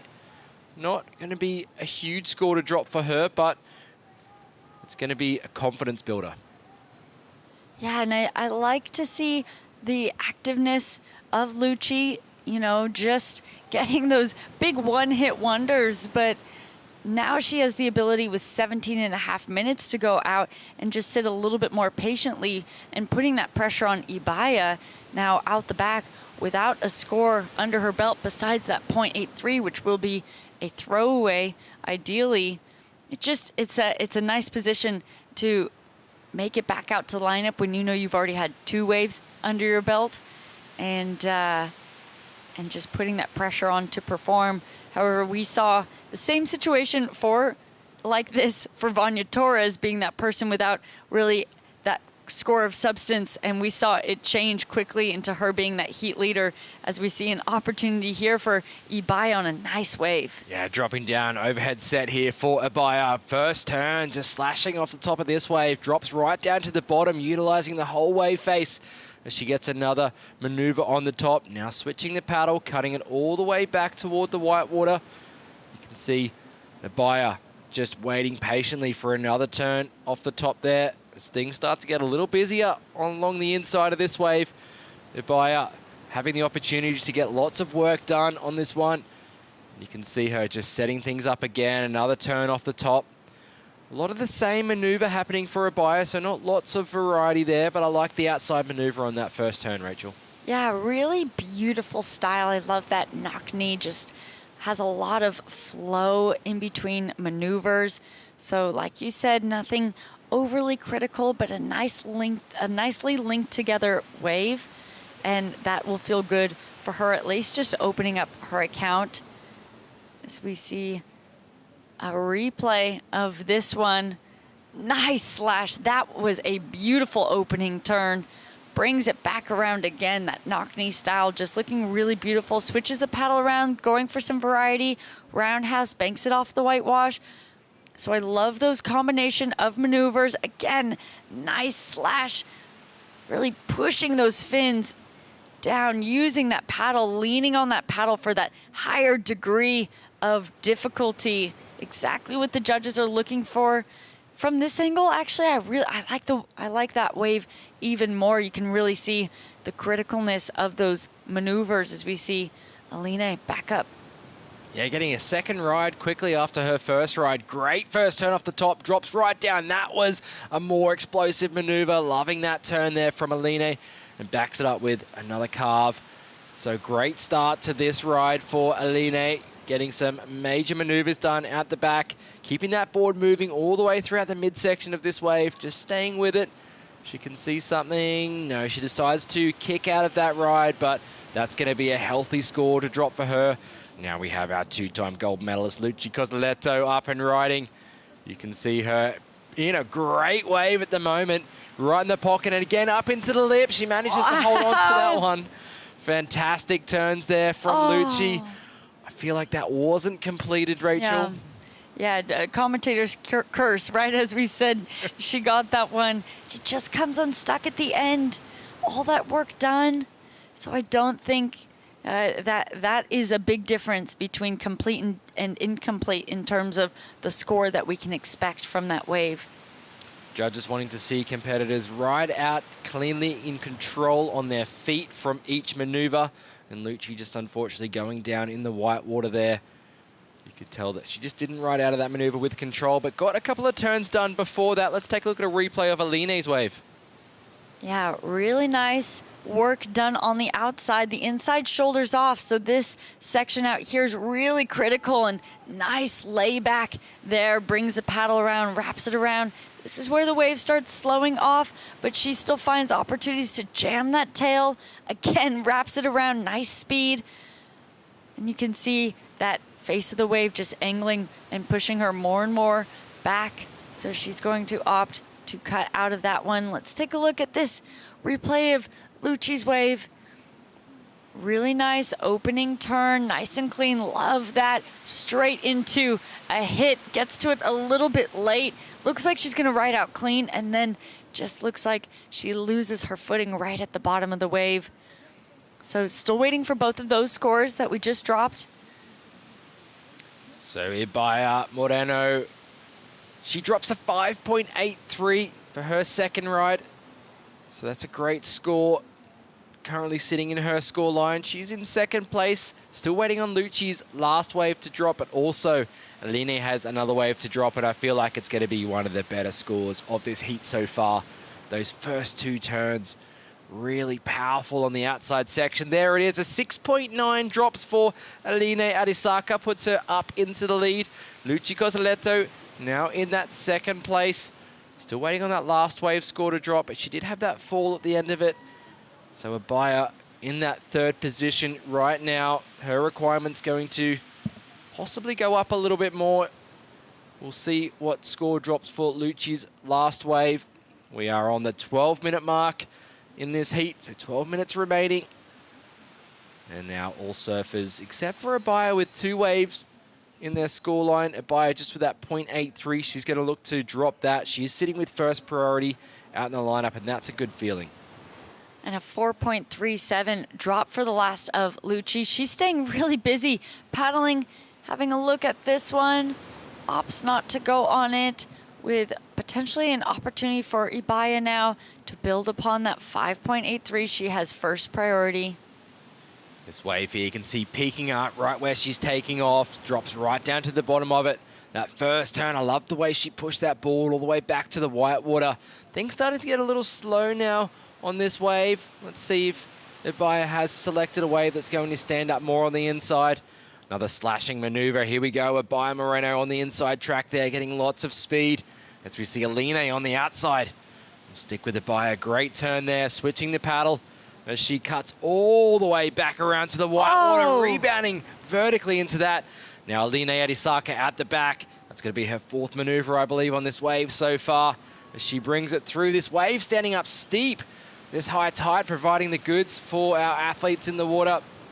Aline carving, switching the paddle all the way back around there to the pocket of the wave, and has a little bit more room to work with on the inside.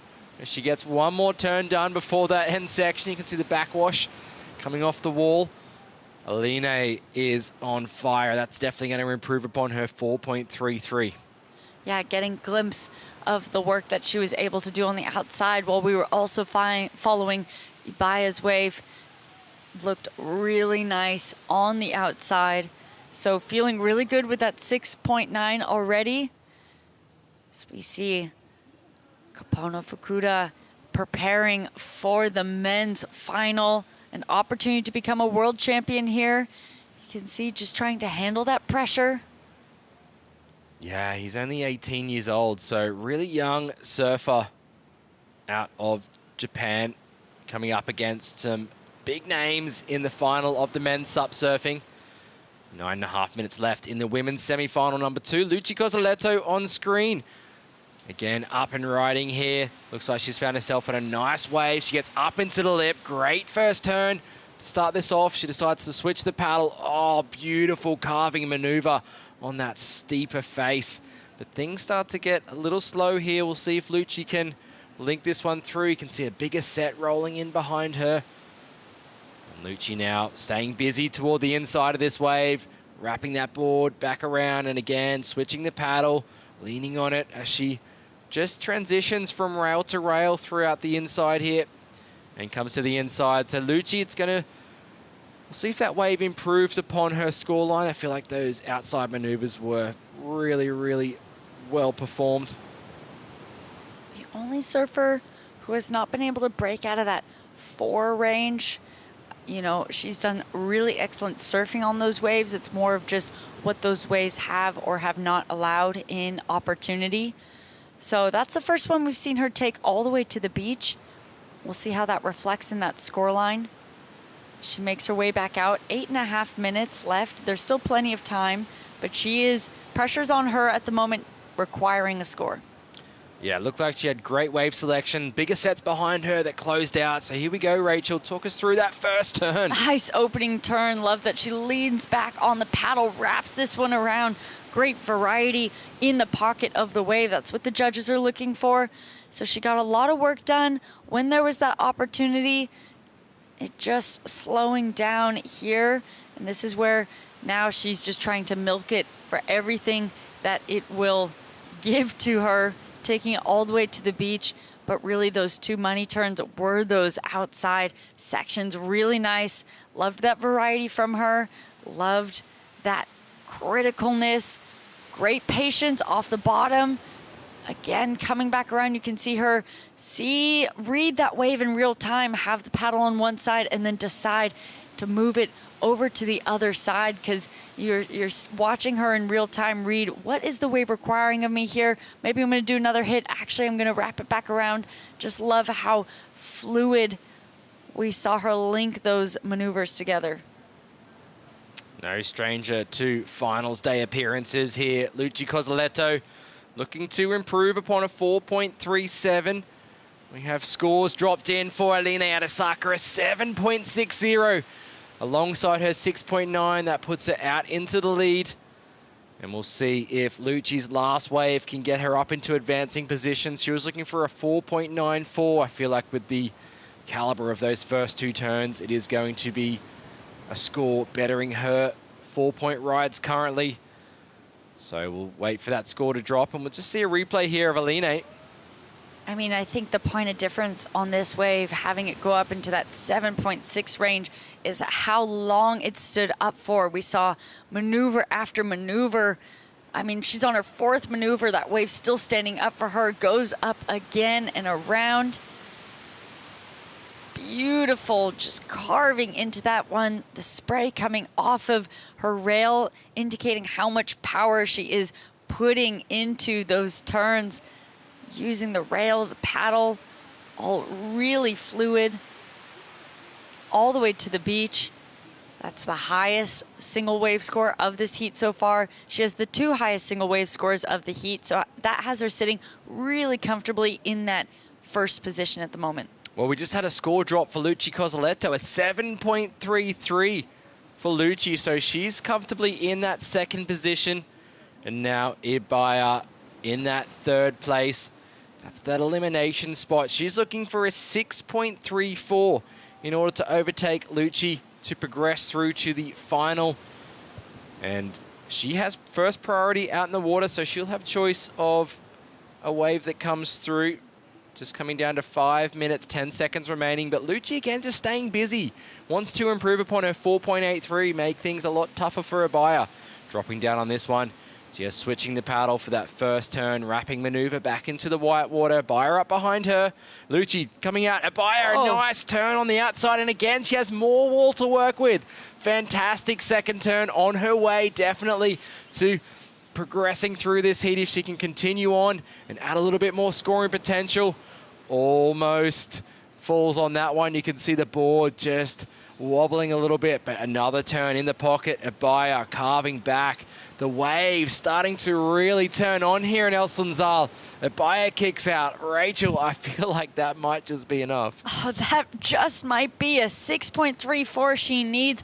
I'm thinking back to that 5.83 that she had, and she was able to have that really nice similar style on it, but maybe a bit more opportunities on this one. So I think it might get that nod higher than that 5.83. Will it be enough to be a 6.34 as we see Aline, our heat leader, on another excellent wave? Oh, so glassy out there right now. Aline just carving along that wall here of the point break of El Sunzal. Kicks out of that one. Decides there's not going to be much scoring potential on the inside. It's all coming down to that last wave score of Ibaya to drop in. She got a couple of fantastic turns done on the outside. Let's take a look at the replay. I mean, look at this one standing up in front of her. Just the perfect amount of pacing for her to keep up with it. Put it on rail. So beautiful. Really love her style. Whipping it around. Using that variety of maneuvers. Leaning back on that paddle. Love that she took that one a little bit easier. You saw that she's navigating the bump as she was reading that wave, wraps it back around again. I mean, this wave continued to provide opportunity after opportunity. And let's take a look at this one of Lucci. She took off on this one on her way back out, which gave her a perfect viewpoint for Ibaya's wave as she cuts out of that one. That's never a great feeling to see your competitor that requires a score to do some beautiful surfing right in front of you. Oh, laying it all on rail on that turn from Ibaya. Really reminds me of Aline's 6.9, so I feel like it's going to be right around that range. Ibaya, she's looking to book herself into the final of the women's SUP surfing. It would be an upset losing Lucci Cozzoletto, winning the last couple of years in a row for the SUP surfing. And judges deliberating, watching replays, making sure they're getting this decision right. It will be great for Team Spain. The points moving on through as well if she gets through to the final.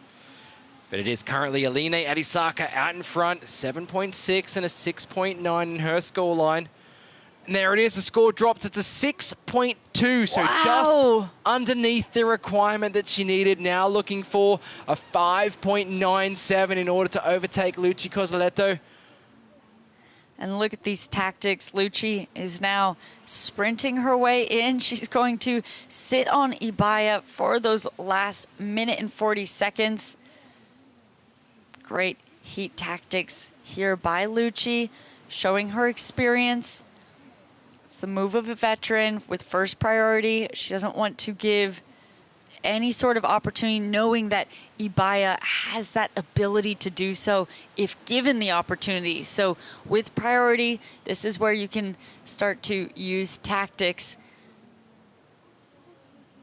Of course, if you are in first and second, you want the ocean to go flat. But Ibaya hoping for one more opportunity here in the last minute. And if a set does come through, we've seen 2 or 3 waves in a set.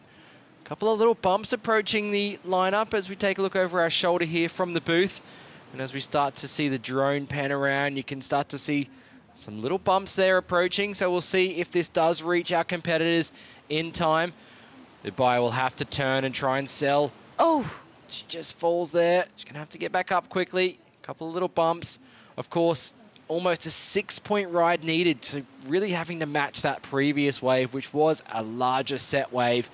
These waves not looking like huge sets, but they're definitely going to be more scoring opportunities. Ibaya has to having to give way to Lucci there.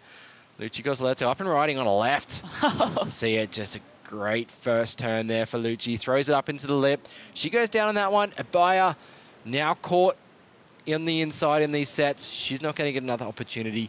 It will be our Brazilian Aline Adisaka and our Argentinian surfer Lucci Cozzoletto moving on through to the women's SUP surfing final. That's going to be taking place just in a little bit of time. Team Brazil, Team Argentina, very stoked to see their surfers moving on through. And we're going to look to take a short break here just before we get into action for the men's SUP surfing round. As we see some amazing scenes here, the winner of that last semi-final, Line Arisaka. Don't go anywhere, we'll be right back with the men's SUP surfing final.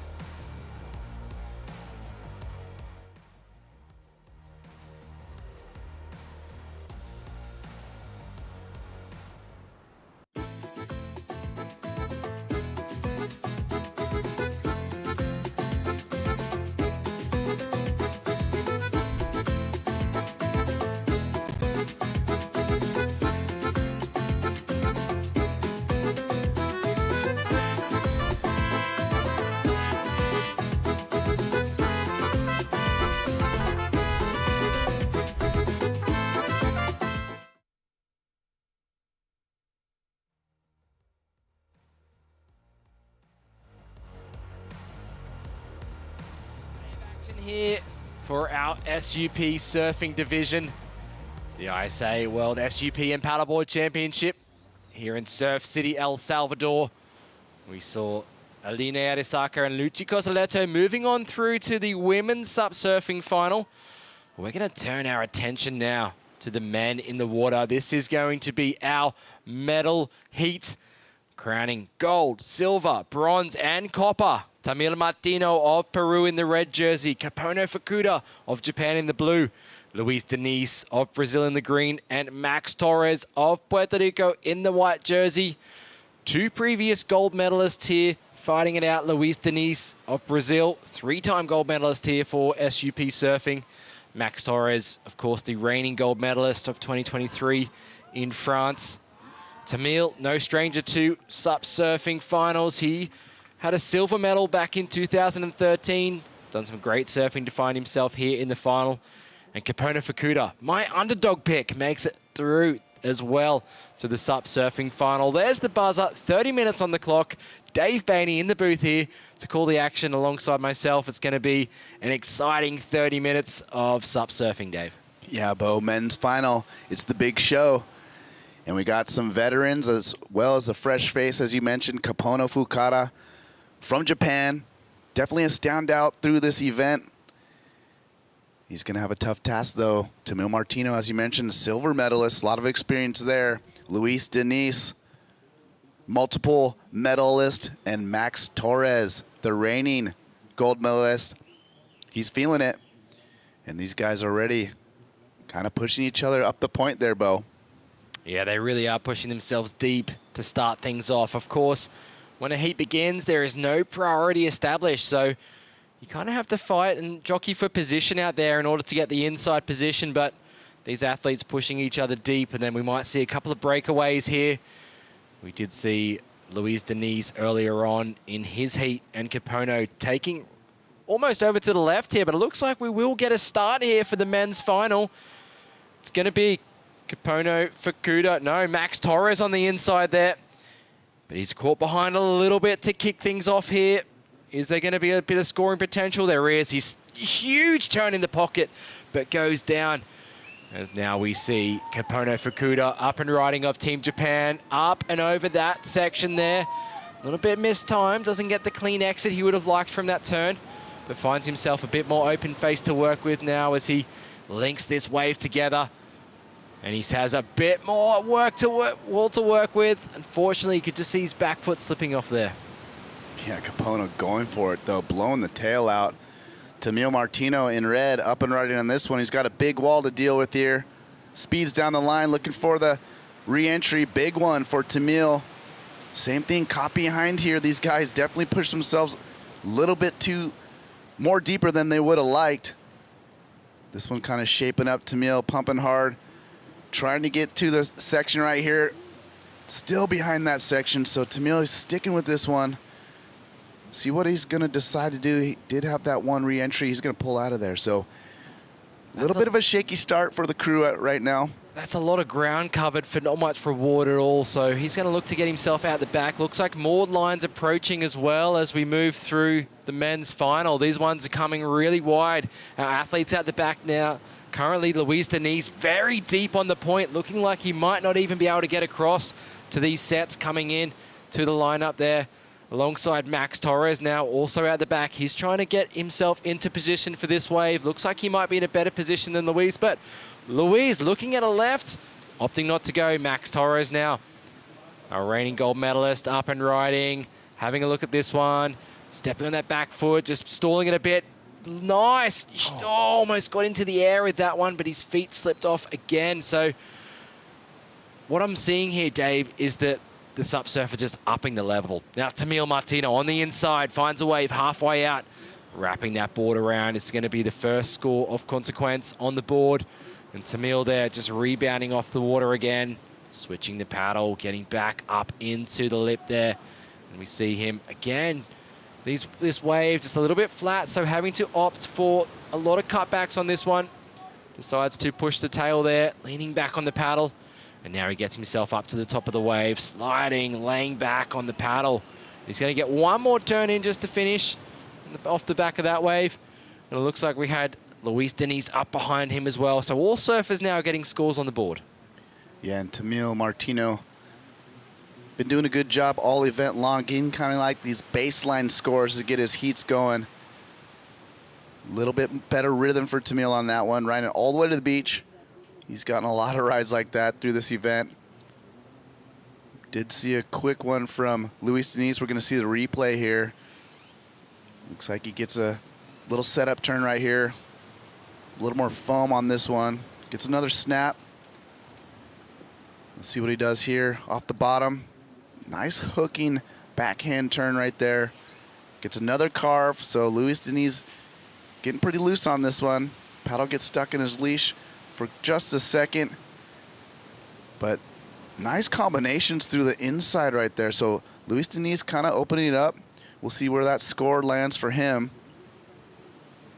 Now we turn our attention to live action on the outside. Max Torres going straight up and vertical on that first section there. He's got another wall to deal with here. Wraps that board back around into the white water with the paddle switch. And again, just having to go to that cutback maneuver as this wave softens out. He decides to kick out. And then we've got Capono Fukuda up behind him on another ride. Lots of action happening in this final. We see Capono just setting up for this turn here. Oh, up into the lip. Does well to hang on to that one. Huge bottom turn. Just a little slash of the board above the lip there as we see Capono now starting to work that rail back into the white water. You can see just how much he leans on that board and gets that board rebounding on the white water again, but unfortunately comes down. Lots of nerves out there, I feel like, Dave. Bit of the jitters. Yeah, I feel it's like what you said. There's a combination of these guys trying to step it up, push it another level. You feel that energy there, but also some nerves happening. You know, we've seen multiple riders come unglued. They sure do. As we're going to head down with an interview from the winner of that last heat, making it through to the women's final. Yes, indeed, and it's once again Bora Bora Brazil. Aline Adisaka won her semifinal, and what a stacked semifinal it was. You had a two-time world champion and the 2023 silver medalist, and it sounds like Aline is really hungry for gold in this competition. You won by 2.34. What a huge score for you. Thank you so much. I'm really grateful to God for the opportunity. I was out there and I was so grateful. I was just like praying. I was like, God, thank you so much for being here. I was so grateful to be there. And I was like, please just give me 2 good waves. And they did come, and I did what I had to do. And I'm grateful because I was connected, to God and the ocean, and grateful to my family, my friends all over the world cheering up for me, my team here, ISAsurfing that is supporting us. And yeah, my team, my boards are amazing, epic boards and kickblade paddles, Alan Menashe, Otavio, everyone that has been helping me out to get here. So grateful. My brother is competing right now at the Nationals. I'm cheering for him also, so everything at once. Well, now all eyes on the big final. What is your frame of mind going into this final? Well, I feel like every hit it's like a final. You know, Ibaya is one of my best friends ever. We've been competing for the past 10 years together. Lucci is a world champion, so I feel like each heat is like a final, and I'm sure the final is gonna be like any other of these heats. So I'm just gonna keep doing my work, and you know, and hope that God bless me again with 2 good waves. Well, congratulations for this final selection 2 years after Les Sables d'Olonne in 2023, and regroup yourself, and we'll be watching for sure. Back to you. There'll be 2 Brazilians matching up against each other in the women's SUP surf final. That's Aline there matching up against her teammate, Gabriela Steinvater.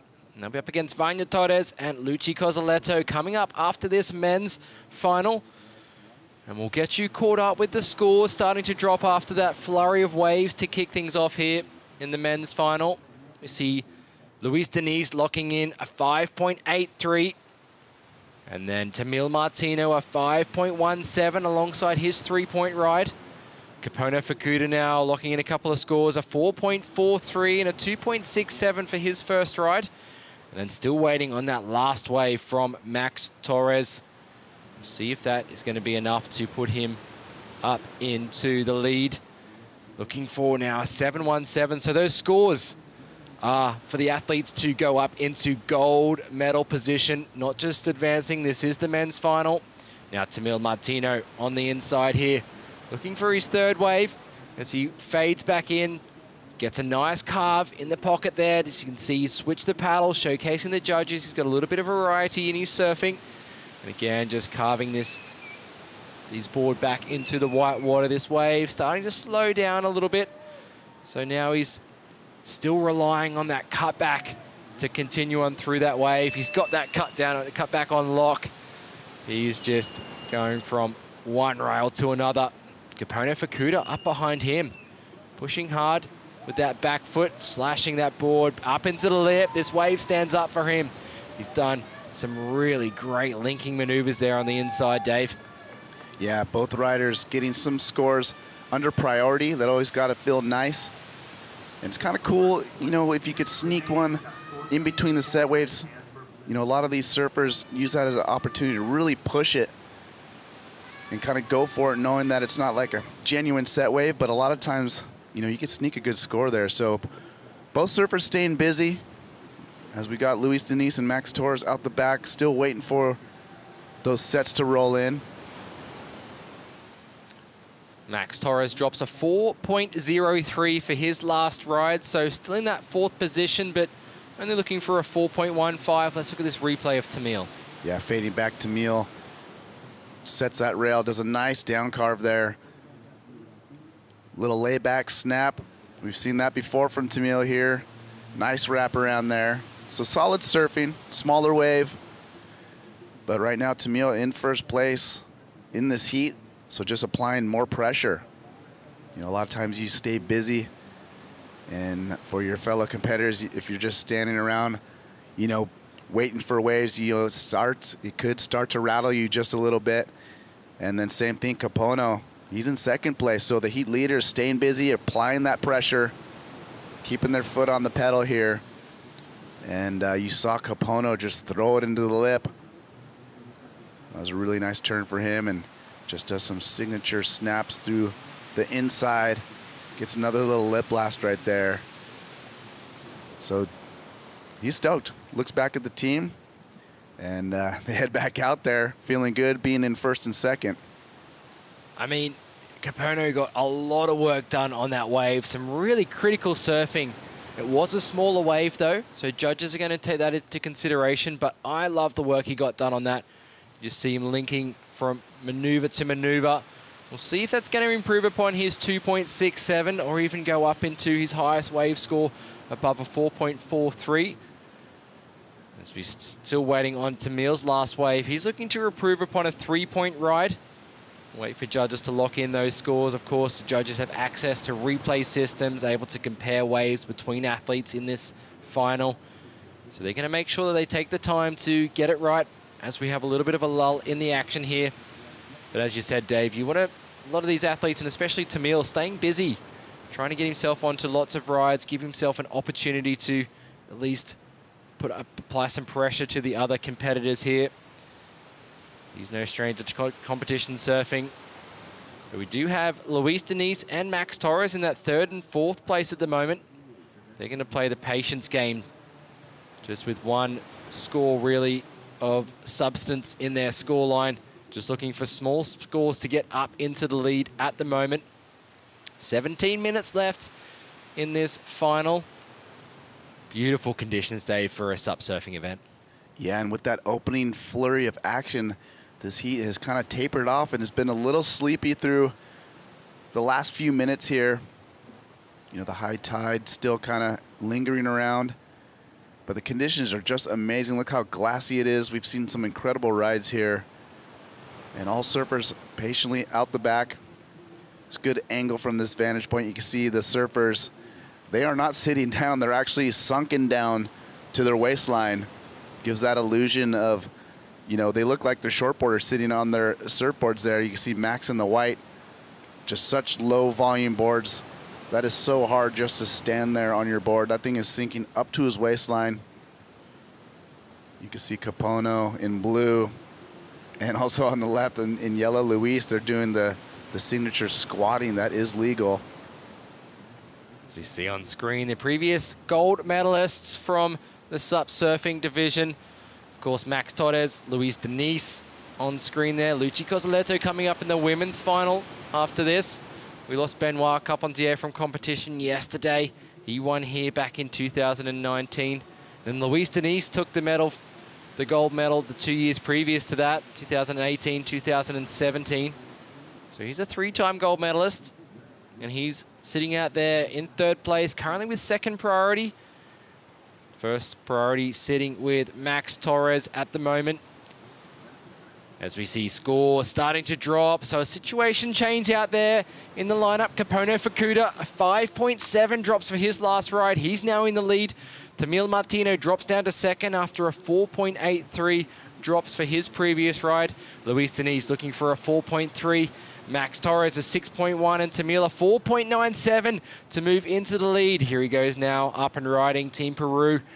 Tamil Martino carving again, up into the whitewater this time, showing a little bit more variety. Now cutting it back, this wave starting to really slow down here, but it looks like he's found the inside track here as he starts to gain his speed along this ride. This wave standing up, he needs to get something a bit more dynamic done on the inside if he wants to improve that scoreline. He's got a nice turn, sliding that tail in the pocket there. Now switching the paddle up to rebound off the whitewater. And he'll get that last turn in there on the inside before he kicks out of this one. 14.5 minutes. Will it be a 4.97 he needs to overtake first place and get himself into the gold medal position?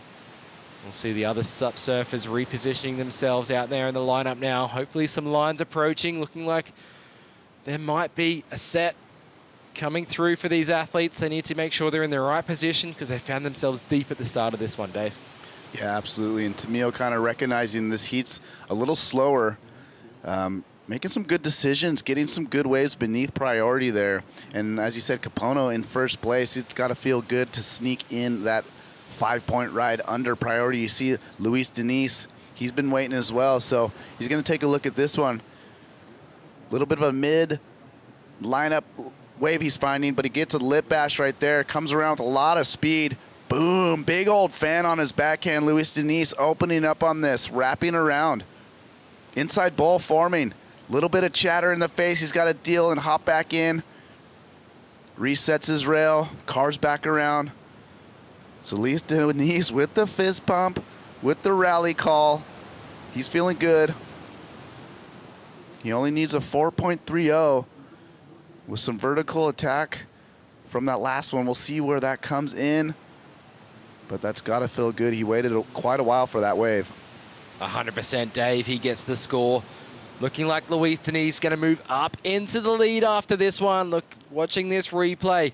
I love this first turn here, Dave.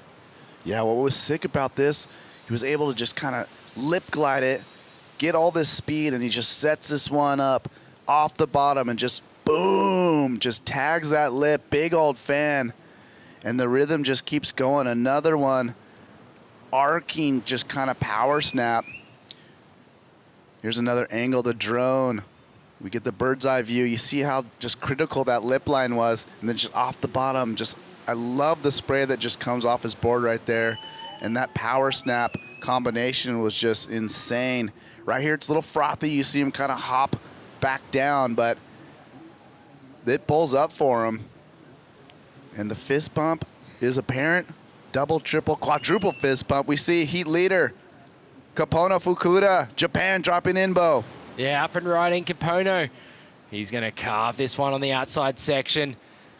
He wants something a little more critical on the outside to be able to solidify his position in this heat, but we see that score drop for Luis Diniz's backhand attack. A 7.33 puts him into the lead. Max Torres now looking for a 9.13 to get into gold medal contention. Oh, huge turn to kick things off on this wave. Straight into a carving maneuver back into the white water. Is this wave going to stand up for him on the inside? He's on his way already to a pretty good score, but a lot of downtime right now, and he decides to kick out. Not going to be the 9 he needs. Tamil Martino on a great-looking wave here at El Sunzal. Rebounds off the white water, but goes down. Yeah, lots of action, Bo.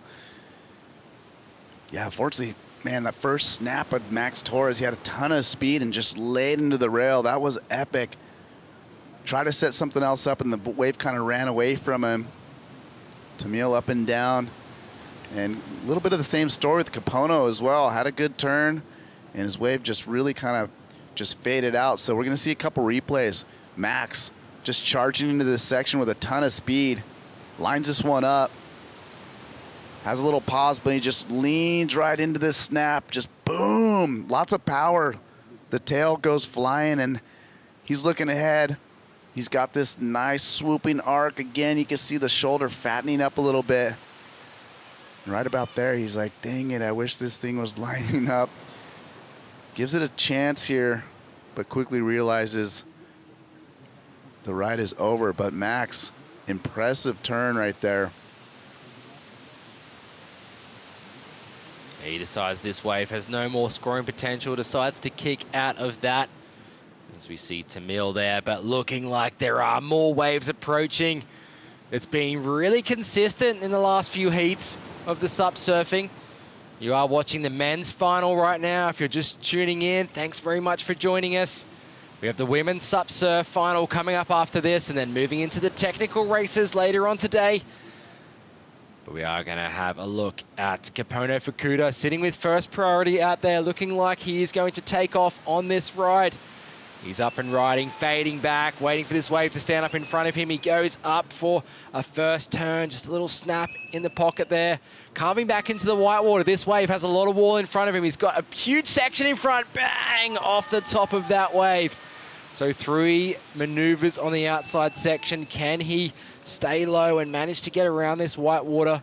He does, but the wave disappearing underneath him. So Kapono looking for a 7.46 in order to put him into that gold medal position. Not sure it'll be enough, Dave, but a great performance there from Kapono. It might improve upon his 5.7. Yeah, I think it's definitely got a shot. You know, that was a critical end section. You don't see a lot of those, you know, closeouts. And he definitely took advantage, threw it right up in the lip, and pulled it off. We'll see where that gives him. It's a big maneuver. It certainly was, and that's what the judges really want to see. We saw Luis Diniz score a pretty nice wave for just 2 maneuvers on the outside section in his semi-final. And as we move through to the final, he finds himself in that gold medal position right now. A 7.33 and a 5.83 for Team Brazil. Luis Diniz going for his 4th gold medal. That'd be unprecedented here at the ISA in the SUP surfing division. As we see 8 minutes left on the clock, it looks like Luis Diniz having a look at the left. Max Torres on the right. Max up into the lip on this one. Backs it up with another searing maneuver off the top of this wave. And switches the paddle up to cut it back. A bit of a smaller wave now as this wave moves through to the midsection. And we will see if Max has any more scoring potential on the inside. He does. He lays into another great turn off the top there. And again, just pushing the fins out through the back of that wave. Switching that paddle for a nice roundhouse cutback. he has improved upon the situation that he needs. Now looking only for a 7.53 to put himself up into the lead. As Max rides this one through all the way into the beach. So getting a lot of work done. And Max will probably have one more opportunity as he makes his way back out into the lineup. We also saw Luis Diniz go left. Have a look at this one, Dave. Yeah, they're going to replay this left. Luis Diniz snapping it on that left. Gets a nice carve. These lefts are really fast. Here comes the little end section. Let's see what Luis wants to do with it. Boom. Tight snap right there. So the left serving it up. Look, it's still kind of reforming. He's all the way into the deep ball. I think he's stoked. I think that's what that means. He's kind of fired up. So Luis Diniz just sneaking a little styly left here. Let's watch it again from the drone. Boom, just well timed right here. Smooth arc. You see it forming in front of him. You think this might be the end section. He tags it. Boom, a little layback. But then look, it kind of sets up. He does a little bit more work. Foam climb. And then a nice little signature cap right there. Who would have thought, Dave, preparing for a long right-hand point break, that a left could possibly be in your scoreline as we catch up for the replay of Max Torres? Yeah, Max quickly throws it up into the lip. I love that vertical attack he had. And a lot of patience here, you know. Right through this wave, it's kind of hard to, you know, as a competitor, you know, sometimes you feel like you're not doing anything, but he sets it up and just lays into that one. I just love how his fins just grip the face. More power turns from Max. He's known for that. Just opposing his talent right into that corner right there. And again, serves it up. He decides he's done enough damage out the back. It's worth him keeping on into the inside. We've seen big scores build by riding him all the way in. So just finishing it off, couple more snaps. So Max feeling good with that last ride, Bo. Yeah, we have situation update in the water. Luis Diniz locks in a 6.93 for that left. Increases his lead above the other competitors. Now Max Torres in second, Capono in third, and Tamil in fourth place. All surfers looking for excellent scoring rides to take the win in the men's SUP surf final.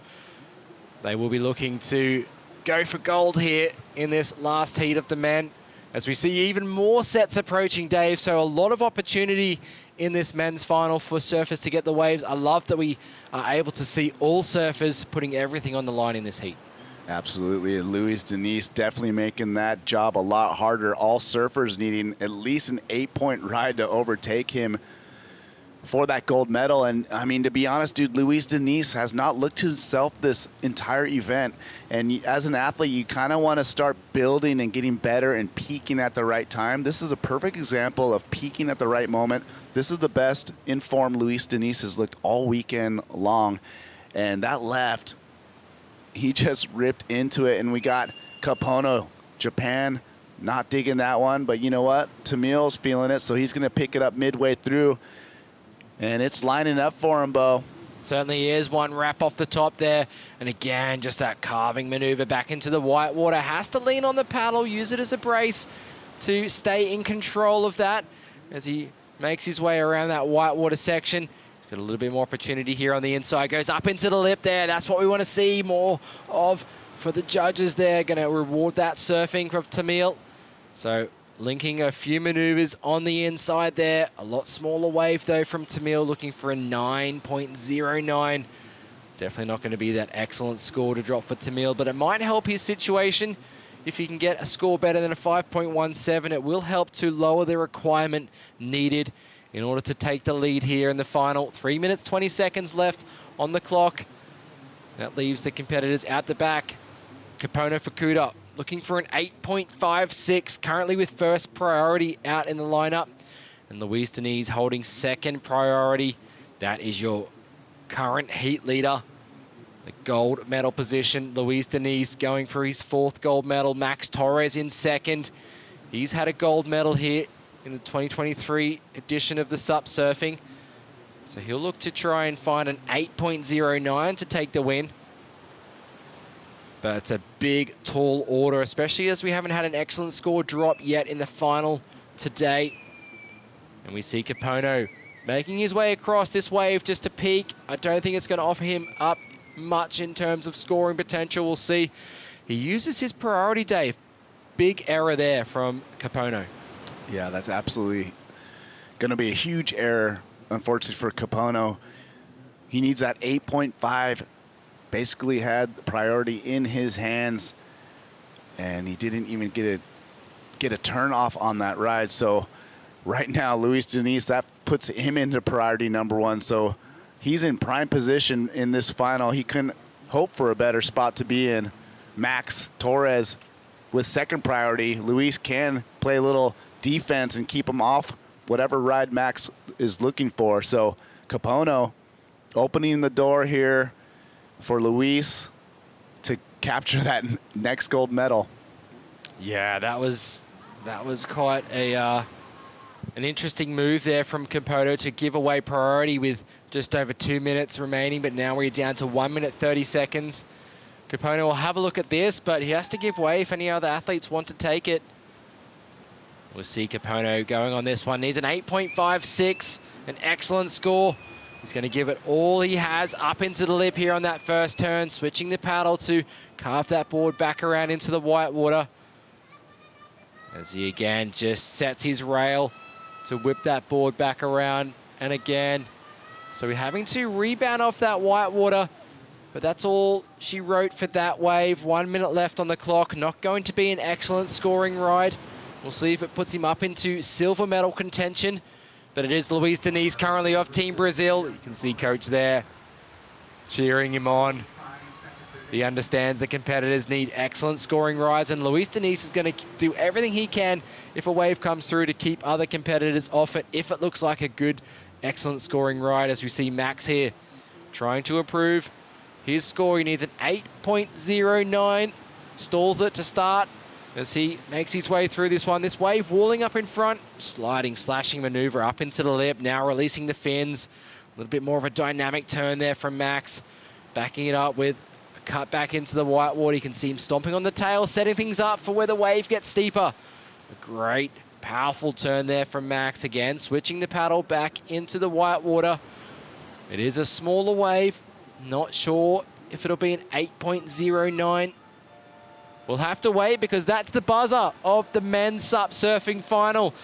Luis Diniz on screen there. We will wait for that last score to drop for Max, but looking likely that he may take a 4th gold medal here in El Salvador in 2025.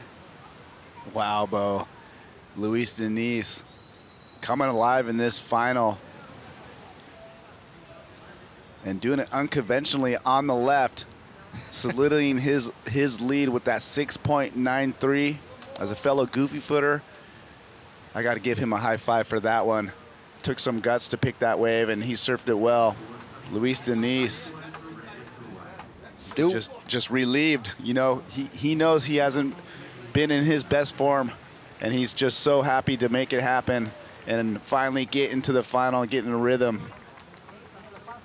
Still waiting for the official results, but looking likely that the man on screen, Luis Diniz of Brazil, taking a gold medal here. Still waiting on scores for Max Torres, and it looked like Tamil Martino also got a wave there, so we'll see if that changes the situation. But of course, Team Brazil very happy. Luis Diniz very happy here, putting on a great show. And I like what you said, Dave, adding that left-hand wave to his scoreline as well. 6.93 drop for that left. 7.33 in his scoreline as well. So Luis, as you said, built his way through the competition. There we go. Max Torres drops a 5.17. Not enough. He's going to stay in second. We'll see if Tamil is able to jump up any spots. So it will be Luis Diniz on screen, your 2025 ISA World Men's SUP Surfing Champion, the gold medalist. Silver goes to Max Torres. Capono Fukuda in the bronze medal position. Tamil Martino of Peru in copper. We're going to go to a short break. Dave Bainey's going to stay in the booth to call the action. We're going to bring Rachel Tilley in for the women's SUP surfing final.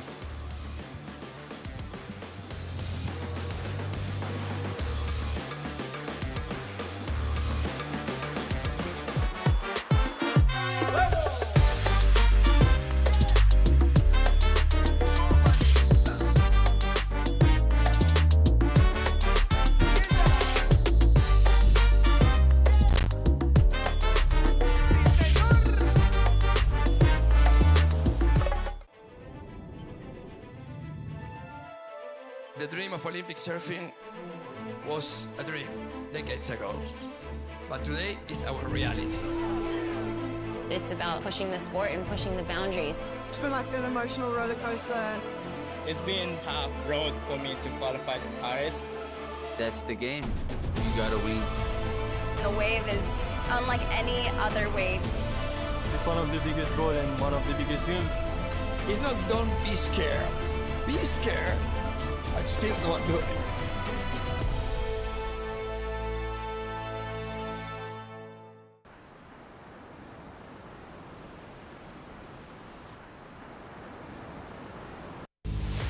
Welcome back. We see the new men's SUP surfing champion, world champion, gold medalist Luis Diniz representing Brazil. It was a big heat between Brazil, Puerto Rico, Japan, and Peru, stacked with previous gold medalists. You can see how excited he is, enjoying that win. Huge win for him. Way to kick off that energy for Brazil as well. We're enjoying this before we head into women's SUP surfing final after this, where we will actually see two Brazilians as well competing for the opportunity at a world championship as well. And there is no better feeling than this, especially at these ISA World Championships. You get to celebrate these wins with a team. You can see the rest of the team coming together and just congratulating him.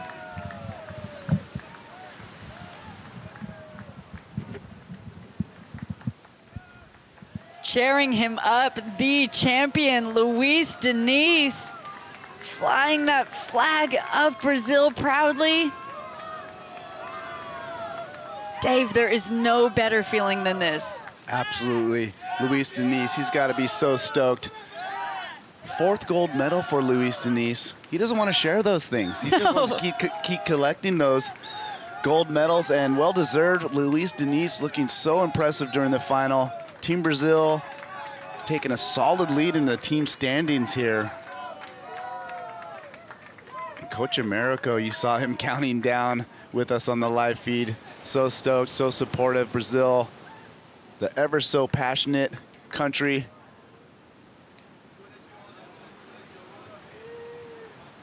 And they're going to celebrate this win, looking straight into that women's SUP surf final about to kick off too, where they have two women competing for those medals as well. Let's take a look at who we have competing for a world championship. Vania Torres of Peru, Luchi Cozoleto of Argentina, Aline Adsaka from Brazil, and Gabriela Stamfader of Brazil as well. So a stacked heat. We see defending champions, former champions in this heat. A 30-minute final. This will be the longest heat that they have to compete in. Yesterday they were battling through 20-minute heats. Those ones go by really fast. Earlier this morning for those semifinals, 25-minute heats. And this extra time makes a real difference in the way that these women are able to strategize and play out their heat. It absolutely does. And all four of these women, they're no stranger to each other. They compete multiple times during the year. And you can see them getting ready here. And Vania Torres looking for her first gold medal. Luchi Cozoleto looking to repeat. Aline Arasaka, the veteran, always in the mix. And the stylish Gabriela Steinfader, another Brazilian, rounding out this final. Two Brazilians, as you mentioned, in this final. And the powerhouse of Brazil just continues to work its way through the final here. Those valuable team points. And not to mention Brazil's very solid in the racing as well. Well, let's go hear from the champion, Luis Diniz. Hey everyone, campeão, Brazil. Luis Diniz takes his fourth world title in 4 ISA World participation. That's just unbelievable. Congratulations, parabéns, Luis. full control from start to finish in this final, big final. You even went to the left a little bit and scored a huge wave. How are you feeling right now? Yeah, the first and thanks God for these moments. I live in one moment is good in my life. I stay here on the Brazilian team and the coach Americo. Yes, I so happy to live this moment. I back to world champion ISA. I make so happy for this. I train a lot of preparation for these events.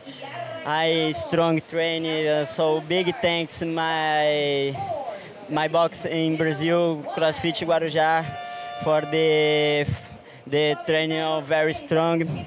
The biggest thanks for my staff in Brazil and the Gabriela, Francisco, Franz Burini, Andrada, Andressa Coelho e todos que estão aí e all the people stay here in Brazil for the support for me and the preparation for this moment for these guys, and thanks God, thanks my family, my wife Bianca and my baby Isis staying home in the watching in live.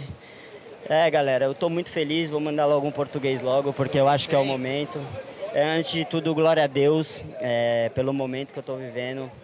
Eu tive a oportunidade de vir aqui defender meu título, eu me preparei muito para isso. Eu recebi a ajuda de muitas pessoas lá no Brasil para me preparar. Eu falei o nome de alguns deles aqui, são muitos. Tô com a adrenalina mil, desculpa se eu esqueci alguém, tá? Carmelo, que deve estar lá na cabine assistindo uma hora dessa também. Obrigado à família Mascarenhas lá pelo suporte comigo, com a minha família, assim, me abraçaram de coração. Acredito que meu amigo Gabriel André deve estar assistindo lá. E todos os meus amigos lá do Guarujá estão esperando esse momento que eu sei. E eu vou mandar bem. Hey, Luis, 2017, 2018, 2022, and now 2025. Which one feels the most special? Yeah, this special. We have a special competition. I have an opportunity for the classification in quality for represent Brazil. I am a fight for the stay in these moments for the great events. I love these events. I love ISA for the makers, big structure for the athletes and the valorize the people. Yes, so happy for this. So happy as good conditions for the making my surfing. Yes. And going back to the big final, at what moment did you know that you had won your fourth crown? Yes, that's big moment. In the final, I stay calm off for they take the first wave and the 5 points, 83. I stay in there in 10 minutes, stay calm off. Coming for the 2 waves and 7 points. Yes, I back to the outside for my second wave is coming for me. My second wave is coming for me. Yeah, wave left coming for me. I look at this, eu falo, wow, I go surfing left and Sunzal. This is really, really, really good. just showing how good you were in that final. But it's not over yet because we've got 2 Brazilian athletes in the women's final. You'll be watching for sure. You'll be supporting your teammates. Yes, in Brazil have a lot of people in the level is high in Brazil. For the classificates for this is a big fight for the national champs there, and have a gear for represent Brazil and very, very strong and very, very conditionals. Yes, Leco stay here represent Brazil with me. Is so happy guys, for the level is very good in Brazil. The thanks SUP and the Team Brazil for the making in the circuits for me. Yes. Well, parabéns, congratulations, Diniz, 4th time world champion. One last thing to say, bota pra quebrar, Brasil! Back to you. Thank you so much. Congratulations, Luis Diniz. As we see live action straight into this women's SUP surfing final. Luci Kozoleta opening up her account. First wave ridden as we see Vania Torres straight up behind her, cutting that first maneuver short because she sees this one lining up down the line, trying to stay in good pace with this wave, wrapping it around. There we go. Switching that paddle around. Nice hit. Finding nice variety on this wave. It's been a patient one for these first 5 minutes, so this will feel good for both Luci and Vania to open up their accounts. Bringing it all the way into the inside. She's already surfed once today. You can see that this is going to be a battle of pacing herself too for all of these women. They've surfed 25 minutes already today. Big days, the past couple of days as well, just to be here competing for a world championship. So we'll wait for those scores to drop as we see two other surfers, two Brazilians making a move out. A wider set here. Looks like neither of them are going to be in position. Yeah, just a little too deep for that set in particular. We got Luci Kozoleta had two big maneuvers out the back. And then in contrast with her, Vania had more of a longer flowing wave that rode all the way to the inside, but wasn't as, critical. But both really well surfed for both riders. It's got to feel good to get that first score. Here's a replay. So Luci Kozoleta, you see her drop in, and it bowls up for her. She goes straight into the lip right there. Nice carve. And then she blasts through this closeout section. Does a good job kind of laying back to pull it off. She sticks with it, and it kind of fades out. So two big maneuvers for her. And then Vania out the back, you see, just takes the one behind her. And this one sets up for her nicely. It just lines up where she gets multiple maneuvers. Vania with nice patience. You pointed out she kind of gave that carve one to really set up this snap right here on the face. Good time right here, up and over that foamy section. I just love this sweeping cutback that she gets to do. And then just kind of does her thing through the inside. So longer ride for Vania. So it's a good way to start the heat for these ladies. We are in the final, women's SUP surfing final. This is the big show. We got Aline Arisaka from Brazil dropping in on her first ride. Aline, known for her power in a rail game, does a nice turn, sets up this one, leans into that one. A little bit more of a layback, pushes that tail around. Big old hooking snap right there. So Aline really feeling this wave. She gets low, waits for it to set up the inside here, Rachel. What do you see through the inside on this ride? It looks like she might have the opportunity to get a couple more. It's wanting to stand up. She's just milking it through, but all of that main work done on the outside as we see Luci back up for another one. A 6.33 drop for her opening score. This one offering more opportunity, wrapping it around. Her first wave, just those two maneuvers. Now this one of those classic El Sunzal rides. Freight training all the way to the inside, standing up nicely for her to get a variety of maneuvers. And she cuts out of that one close towards the beach. So a quick start for her, already getting two waves under her belt. Still waiting for the scores to drop for Vania, and Aline's first score dropped a 4.57. So a nice opening score there. Still a long heat to go, 21 minutes. Really interesting to see the 6.33 drop for Luci. I'm interested to see where Vania's is going to come in compared, because both really nice waves with critical surfing. Luci's even really explosive, powerful surfing, only two maneuvers, where Vania's not as explosive and critical, but lots of a longer length of ride and a lot more opportunity to stack up those maneuvers. So judges finding their scale in two very different surfed waves.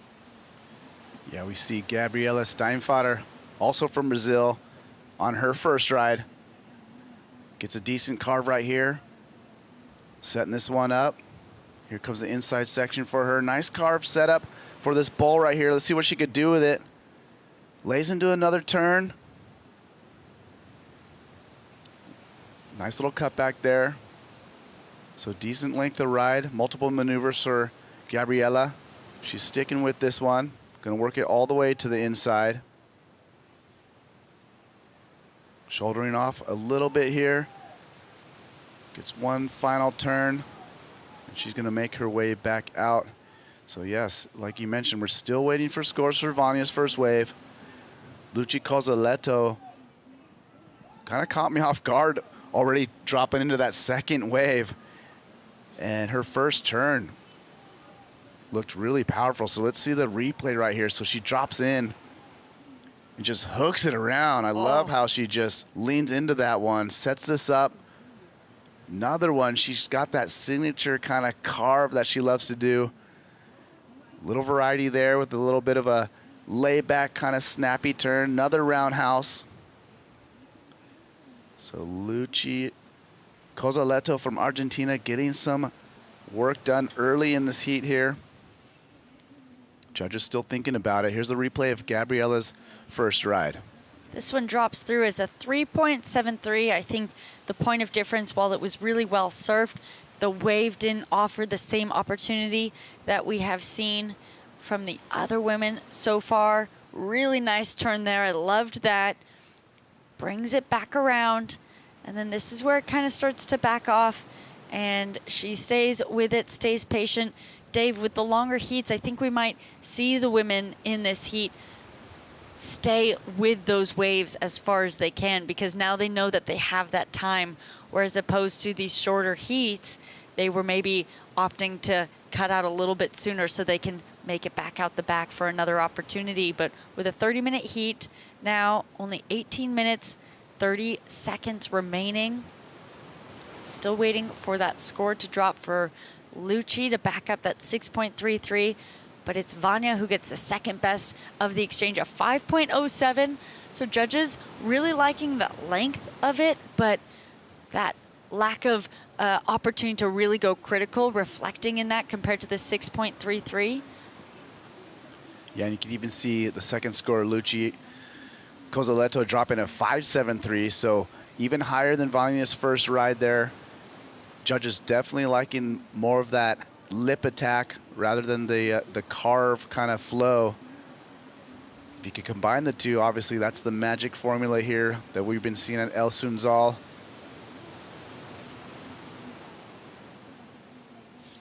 You can see the texture on the water starting to pick up a little bit, starting to get a little bit breezy.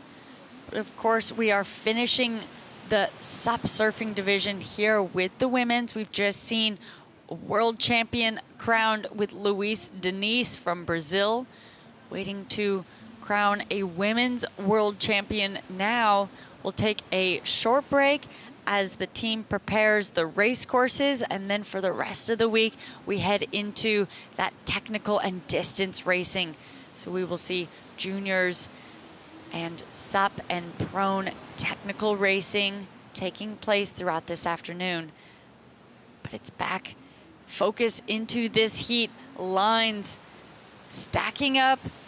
You can hear the whistling. It sounds like the whistling of the Brazil team. It's becoming recognizable as we've been seeing so much success on the men's side for them too. It's Vania with first priority, so she has first pick at this one. Will she want this one? If she doesn't, Aline looks like she's interested in it, but it's gonna be Vania using her first priority, taking off on her backside, dropping into a beautiful wave, carving around. There we go, nice and critical, extending that back foot, wrapping it around. Lots of speed, looking really light on her feet. Beautiful hack. Coming around into the roundhouse as that wave starts to die off a little bit now. But she's gotten a lot of great work done on the outside. Representative of the surfing we have come to know her for over these past few days, getting excellent scores over the beginning rounds of this event. And she's staying in great form into the final. Beautiful wave selection. Onto the sand. Dave, you make her boards. How does that make you feel, seeing her go into the shore break there? Oh, man, if it wasn't a final for a gold medal, that would kind of freak me out. But I love that she actually went for it and left it all out there right on the sand. So Vania Torres, wow, that was a long ride. She waited for that one, and she was way out the back. And what a beautiful face that offered. You know, she got multiple turns out the back. A little sleepy through the middle there, but caps it off with that closeout snap. So that's going to be a good score for Vania. And lucky for her, all the other surfers were a little bit out of position for that set and weren't able to take advantage of it. So we're going to see the replay here. So she drops in nice and early, gives plenty of time to time this first turn. Just puts it right in the snap and lets the tail kind of arc around. That was a really nice looking turn. Nice deep bottom turn to just arc that one. She's setting it up, and you can see the big closeout behind her. So great wave selection for Vania here. Great position on that third turn as well. So nice bottom turn, nice top turn. And this was just a bunch of speed to flow into this cutback. Another angle, Rachel. Man, that first turn looking so beautiful. And it hasn't been easy for the surfers to find these waves that line up like this for 3 critical maneuvers out the back, bringing it back around before it turns into that little softer, sleepier section through the middle. But even in that, she made good use of it, bringing it all the way around so that she could link it in to a nice inside section. We're waiting for that score to drop. At the moment, she needs a 6.99, so a 7-point ride basically in order to get into that gold medal position. And there's that last maneuver, just going for it. Hopefully the front of her board and the nose is okay. We got Aline Aresaka carving into this one. Aline from Brazil. She's currently in 3rd place. She needs a 7.49. Gets another carve. Aline, a very passionate surfer. You can see it come out in her turns as she's dropping in. Nice setup for that layback snap. Speeds around that corner for another little hooking layback. Another one. Aline definitely giving her all on that wave. With more lines approaching out the back. No priority awarded at the moment to either of these women. So my guess is the priority judge feeling that they're not sitting far enough out the back. And there we go. Priority is now awarded. Lucci has first priority. Gabriella with second priority. Vania getting a 6.23, Dave, for that last ride. Doesn't put her in the lead, but improves upon that opening ride of a 5.07. So now she can build upon that 6.23 to fight for that gold medal spot. Yeah, Rachel, that's a great score for Vania. She's going to be happy with that. Still, Lucci Cozzaletto hanging on to the single highest score with that 6.33. So the judges appreciating that closeout section attack of Lucci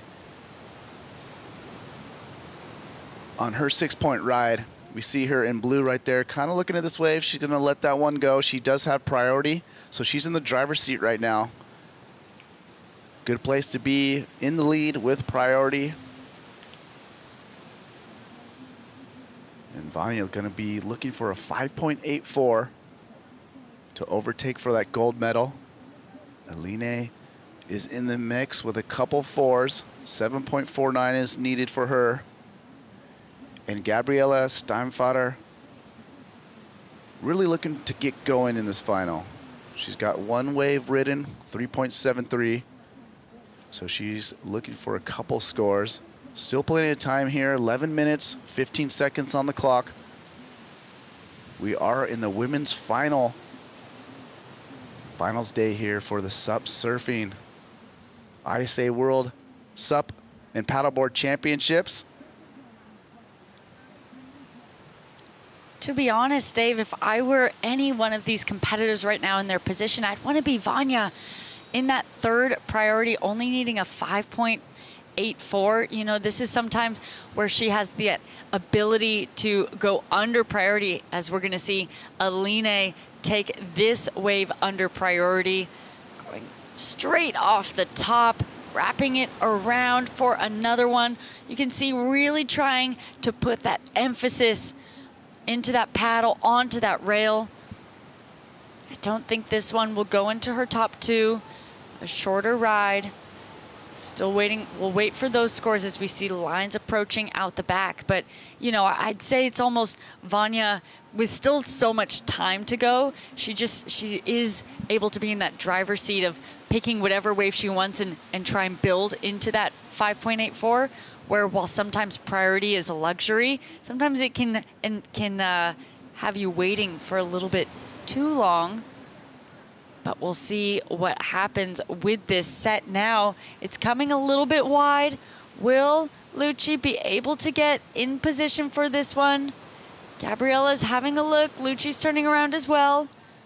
And it will be Blue, our surfer from Argentina, currently leading this heat, taking off on it.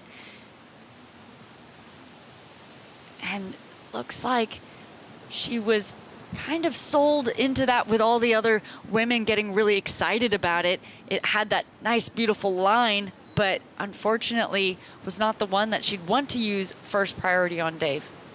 Yeah, I mean, that's a tough call. You know, you put yourself in her position. You know, it's a big set approaching, and the other riders are looking like they want it. You know, there's plenty of time here. I don't mind that so much. Obviously, it didn't work out for her, but good little tactic to keep the other competitors off that wave. You never know how it's going to come and build up. Vania all of a sudden finds herself with first priority out the back. Gabriella flipping around here. So she's doing what you were talking about. Under priority, gets a nice looking ride here. Dropping in, swooping carve out in front of this one for Gabriella Steinfader. So she just grabs rail and goes down. So a little out of sorts, Gabriella, in this final to start. And we've only got 8.5 minutes left. This 30-minute heat has kind of flown by here. And like you said, Vania, she's got that priority. 8 minutes left. She's the one that needs that 5.84 to move into the gold medal position that she's worked so hard for this year. Lucci Cozzoletto, though, with that 6.33. You see waves stacking up in the background. Position is going to be very critical. Ladies looking to be in a good position here. Vania a little bit wider in the red, you can see. She's sizing this one up. Decides to let it go. Lucci, though, our heat leader, she likes it. She's going to give it a spin. Ends up missing that one. So the waves kind of jacking up, and I think kind of confusing the riders maybe a little bit. All those waves looked like they were going to break, and they ended up kind of backing off, Rachel. From our point of view, I was thinking, what is Vania doing? Why isn't she turning around? This looks like a beautiful one. And then it ended up being really great wave selection and read of the ocean for her to let that one go and just be a little bit more patient. 7 minutes remaining. Pressure is on the three surfers, Vania, Alina, and Gabriella, to find scores to try and push into that gold medal position. Lucci hoping to defend it multiple time. Gold medalist here at the ISAs. Vania with that first priority. A 6.23 and a 5.07. She's the only surfer who only has those two waves in her score line, so choosing to be a lot more patient. We saw her in her semifinal talk in her post-heat interview about how it took her a little while to find her comfortability out there. We saw maybe not as good of wave selection, and in those last 10 minutes was when she turned it around to get that heat win. And so you can see her using that knowledge that she learned from her semifinal into this final and choosing to be a lot more patient and selective with the waves she's choosing. This one stacking up a wider set now coming. We see a couple of lines. These are the ones that tend to provide a bit more opportunity. It's Aline who's going to sneak into this one. Lots of speed coming around the section, whipping it around, leaning on that paddle. Will this one stand up a little bit more to provide more opportunity? She's being patient with it, seeing if the inside will stand up for her. It doesn't. You can see Gabriella getting to her feet, out the back, whipping it around. This one's standing up a little bit more, providing more opportunity. We can see another line behind it as well. It'll be interesting to see if either of the women choose to take that, but wow, Gabriella finding a nice one through the inside here. This is what Aline was hoping would happen on her wave. It's the second and third waves of the sets, Dave, that tend to stand up a little bit more through this inside. It's almost like that first wave of the set kind of removes some of that water and allows those second and third sets to reel on the reef a little bit more. Yeah, absolutely. Good point. And Gabriella finally finding her rhythm here. She's going to be happy with that one. Nice long ride, nice smooth surfing, couple really good snaps. As we see Vania and Lucci, heat leaders out the back, staying patient. And you can tell Vanya's looking for a specific wave. She's let a lot of waves go by. And she's hoping to find those ones where she could do, you know, she loves doing those deep bottom turns straight into the lip. So she's looking for a lip line that she could really score on. And being really patient, we see Aline staying busy. She's currently in third place. Aline Aresaka from Brazil. Setting this one up. Nice. Powerful snap. Another one, putting everything she has into these turns. Wrapping around again, Aline in this final, not going to leave anything out there. All her energy into this ride right here. You can see just the effort she's putting into each and every turn. Lots of power. This one makes it all the way to the inside. Here comes the inside section, and she's going to float back out there. Here we go. Vania Torres needed 5.84, dropping in. This one's setting up pretty nicely off the bottom. Puts it up in there. Here's another one. Big open face, big carve. She's hoping for it to set up a little bit more. She's got a nice little roundhouse. Smooth surfing from Vania. She's got to hope this inside bowl kind of jacks up. More kind of tempo, pacing, surfing through that middle section. She's going to stick with it. So a little bit of work done on the outside. She's looking for that 5.84. Couple more turns on the inside here. She's going to ride it all the way in. Maximize what she can. Nice finishing move. She's stoked. She waited for that one. She's feeling good. 5.84. I'm going to be very curious to see how that lines up in her score line. You know, she did get a 6.23 for a very similar ride, I would say, Rachel. Was it more or less? She does need that 5.84, so there's a little bit of wiggle room for her in there. Yeah, to me, it sits actually in between that 5.07 and that 6.23. So it'll be close whether it's that score or not. I'm just thinking back to that 6.23, and she had 2 to 3 more critical opportunities off the back. But let's take a closer look at this one. Again, nice opening turn. Slashes that one up, brings this one around. Mid-face carve. I think that's where it started to feel here. That 6.23 maybe had that one more opportunity from memory, but a really clean and beautiful face that she surfed really nicely. No wobbles and bobbles from her. Showing her patience and maturity. She was super patient to catch this one. With only 1 minute and 45 seconds remaining, I think it might come down to whether this one really is the score or not, Dave. Yeah, and you bring up that good point. She kind of had 3 turns out the back. On this one, comparatively, she had 2. Maybe a little bit more stylish hooking, like kind of wraparound compared to the first one. But she did have those 3 kind of more, you know, like attacking style turns. This is going to be super close. And I think you're spot on with that call from the 507 to 623, somewhere in between. And that's the score she needs, is somewhere in between with the 5.8. Is it going to be a 5.9? Is it going to be a 6.0? Or are we going to see it go lower?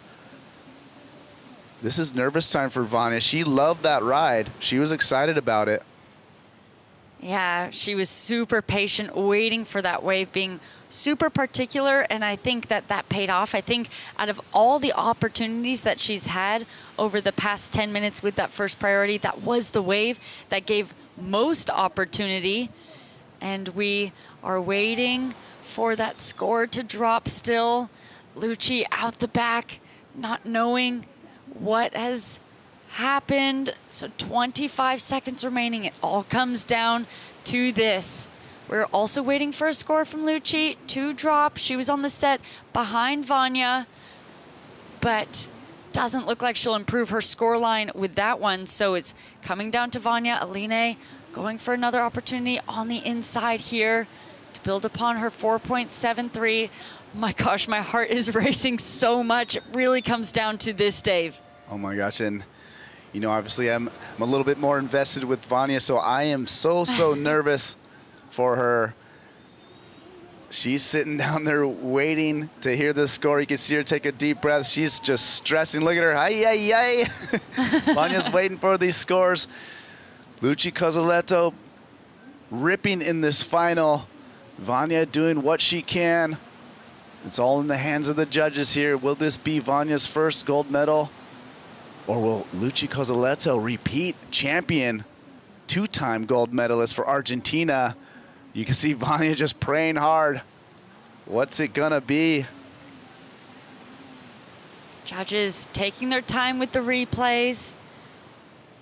You know, whatever happens, I think Vania surfed a really great heat. She was really patient. When the pressure was on, she surfed a fantastic wave. I think she did everything she could have on that wave given to her.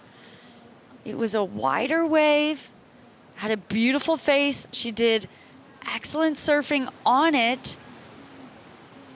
Look at her. Look how nervous she is. You could just see I know, the it's look on her nervous. face. She's almost like coming to tears, just waiting for it. The stress is just coming out. The emotions are coming out. It is all coming down to this final score waiting to drop. Either way, like you mentioned, all women just ripping this final.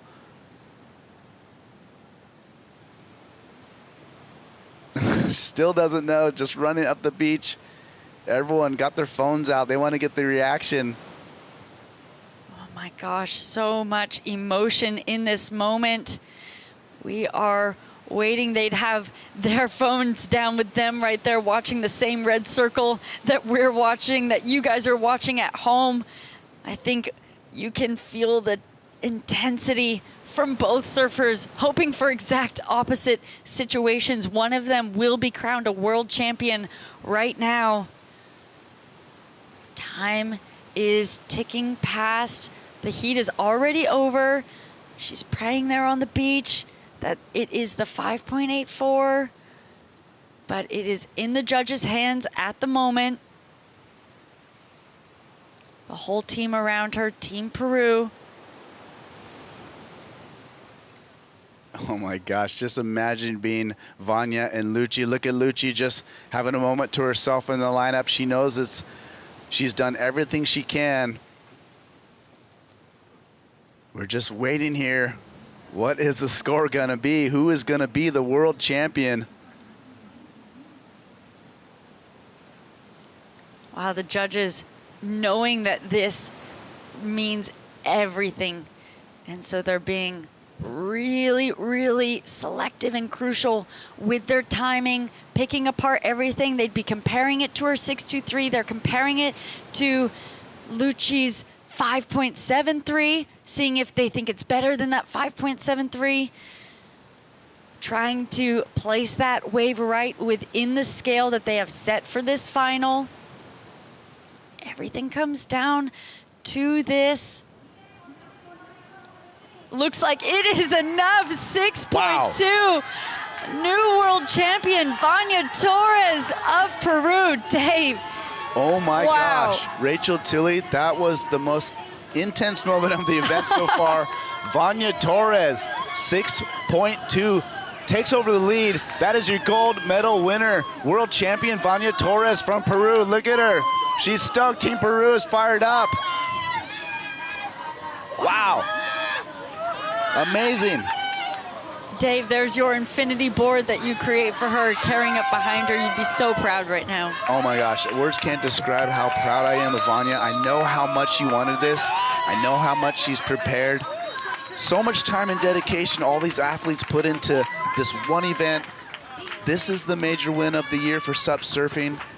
This is a goal that Vania's been wanting to achieve her entire SUP surfing career. And, you know, it takes a team. She's got a great team behind her. She's got a good coach. She trains hard at home. You know, we've been working so hard on her boards. Finally found a formula that she really connects with. And, you know, you being a world champion yourself, you know, the long road of what just takes to be a champion, you know, just everything's got to come together from not only the skill, you got to have luck with the waves, you know, your equipment, the training, all the steps you take, the preparation just comes to that final day, Rachel. What Absolutely. can you give us some insight? How does that feel to have it finally get done? I feel emotional watching this right now. You know, it's just, it means so much. And like you said, it's such a long road ahead, but really all of that long road comes down to that one decision that she made to take off on that wave. She was really selective with that. And that's where those moments, all of that work can really be make or break in those single decisions. And this time it came in a great outcome for her. All of that training prepared her to know that she had to perform on the line under pressure, and she did exactly that. But wow, those were tense times waiting for the scores on the beach. Well, and you gotta feel for Luchi Cozzoletto. What a performance from the Argentinian. She's gonna walk away with the silver medal. That's nothing to shake your head out. You know, Luchi, very consistent in these ISA games. Let's not forget about Aline Arasaka from Brazil, also gonna snatch that bronze. Congratulations to Gabriela Steinfeder as well for making the final here. But it is all about Vania Torres, the goofy footer from Peru, your new 2025 ISA World SUP champion. First ISA gold medal for her as well. Something she has been working so hard for. You can see her heading to that glass so that we can get that insight of how intense that moment was for her there. We're in a break right now. After this, we'll be coming up with the technical racing portion of the event. Oh my gosh, this day has just gotten started. I'm gonna have to hydrate. It's getting intense out here. And there is Luchi Cozzoletto, silver medalist, second in the world here. She has a couple of gold medals to her name. She was defending champion. Wow, what a performance for her. Just the consistency year after year, event after event, to be in that gold medal contention is incredible. Talking about work and putting all of those years coming into these moments, you know, I think in those moments it can feel a bit like a sting for her because she was so close to that gold medal. But after that initial sting wears off, she can be so proud with a silver medal. Yeah, it feels weird to, you know, be disappointed with the silver medal, but she should definitely hang her head way up high. Luchi has been consistently at the top of the sport. So consistent, as you mentioned. I love her surfing. She did everything she could. She got the set waves, she ripped them. So with that said, we're gonna go catch up with Vania Torres, the new world champion. Yes, indeed, ladies and gentlemen, I told you we would hear Arriba Peru once again today. She's done it. The new Campeona del Mundo, Vania Torres. Wow, congratulations, that was awesome. Thank you so much. I don't know what's happening right now. It's crazy. It was hard. It's been hard. It was hard, and it was all down to one last wave. The climax was at its maximum. We waited 2 minutes for the judges to deliver the final score. And you got it. Yes, I did. Yeah, I was like thinking, you gotta surf as if you want to win. That's what my coach told me before. You don't surf for second or for fourth, it's the same. You gotta surf if you gotta win. And at first I thought I was surfing like I was gonna win, but the scores weren't that good. And I was like, oh my God, what's happening? But then that wave came. I tried to do my best and oh my God. Wow, finally the deliverance. What a long battle it was though. What a really tight battle between you four. Lucci was at the top of the leaderboard for a very, very long time. What were you feeling during that big final? I was trying to tell myself that it's the last one. It's the last 30 minutes. If the legs hurt, it doesn't matter. You gotta surf all the way to the sand. Look at the tip of my board is all broken. I did my best. I've been training as much as I can. I tried to not to leave anything for chance. And I don't know, Cristobal tells me that when you are training, the luck is with you, and I got lucky. Yeah. Well, you worked hard for this, and you've got it. You've got the crown. You've got the world title. Who would you like to say a thank you to now?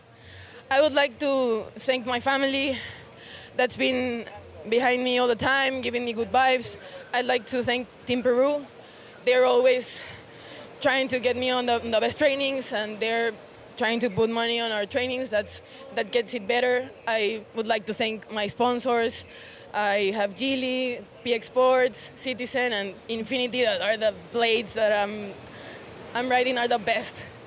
And Luis Eduardo, that's my coach, that's been training with me all of these months and trying not to kill me because I have like a bad temper. I try to get waves like I'm competing all the time in the training. So thank you, Liz. You're very good. Here also Marcelo, that was training with me, trying to know the wave, and also Cristobal, Nicole, Gabriel, Richard, and all of the people that were with me all of these days. It's been good. We were trying to get the vibes good, no problems, and that's what we get, I think. Surely you want to say some last few words in Spanish. Arriba Perú, gracias a todos los que me apoyan. Sigamos en este camino maravilloso que no se ha acabado. Hay un montón de cosas que mejorar. Quiero agradecerles a todos los que me apoyan siempre. Arriba Perú, vamos por más. Gracias, Luis. Well, there you have it, your 2025 ISA SUP Surf World Champion, Vania Torres! Yoo-hoo! Thank you. Back to you in the booth. Wow, so great to hear from her. She has put on an excellent performance since day one. That wraps up our women's SUP surfing final as well as our men's SUP surfing final. We now have two world champions, Luis Diniz from Brazil, Vania Torres from Peru. It's been an incredible few days getting to watch all of these surfers battle for that world championship title. Yeah, this ISA has started off so strongly with such great waves, such great performances in the men's. You know, Luis Diniz, wow, what a performance from him. I love that left he got. And, of course, what just went down the women's final, Vania Torres, that battle with Lucci Cosoletto, amazing. And the day has just begun. You know, the tech racing is coming. We got swell in the water. And, I need a breather as well, Rachel. That was just insane to watch. Yeah, well, I mean, as well, you're the maker of Vania's boards as well. So coming from that experience on the back end of helping her achieve that world championship, you must be feeling so great. Yeah, you know, it's just a proud feeling. Me and Vania are good friends. We spend a lot of time together, and I know how much it means to her. And there's no better feeling as being a shaper to just have someone perform on your board and just, not even a professional, just even an average person enjoying a wave on a board that you created, to take it to the ultimate level and on the biggest stage and win a gold medal. I mean, that feels really nice. And, gosh, it's a lot of work. I'm getting a little emotional because there's so much work that goes into it. And, gosh, we pulled it off. And, thank you for that. Yeah, well, you're going to be able to go celebrate with her now. That is our SUP surfing portion of the event now finished with a nice bow on it. We're going to go for a short break as all of the technical race courses get set up. So we'll be back in just about an hour to keep this event going. We're not near from done. We'll see more champions crowned today. So we're going to send it to the highlights of this SUP surfing event over these past few days.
The dream of Olympic surfing was a dream decades ago, but today is our reality. It's about pushing the sport and pushing the boundaries. It's been like an emotional roller coaster. It's been tough road for me to qualify to Paris. That's the game. You gotta win. The wave is unlike any other wave. This is one of the biggest goals and one of the biggest dreams. It's not don't be scared. Be scared, but still don't do it.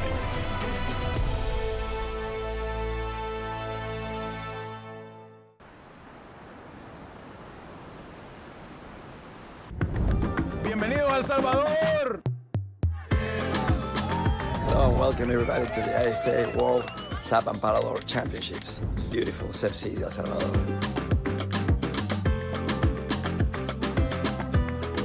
I hope you have a great competition.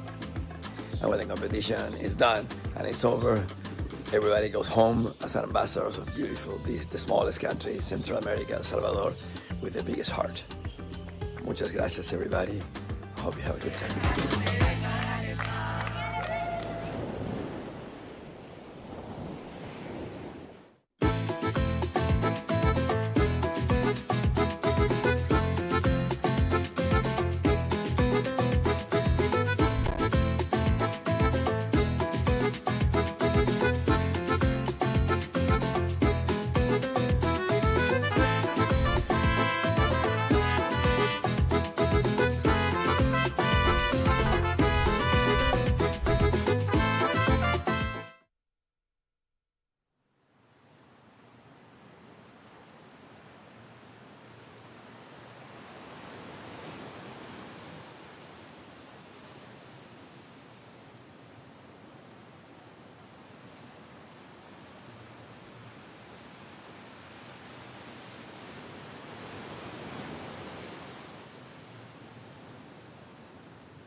Hello and welcome back to day number 3 of competition here. We are going to be welcoming back our stand-up paddle racers to the start line. We are moving into technical racing, kicking it off with the men's semifinals, moving into women's semifinals. We're going to be crowning champions today in the prone technical as well with men and women, and also the junior divisions of the SUP technical race.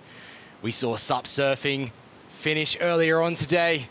Vania Torres taking the win for Team Peru in the women's, and Diniz for the men for Team Brazil. As we see our racers preparing on the start line down here.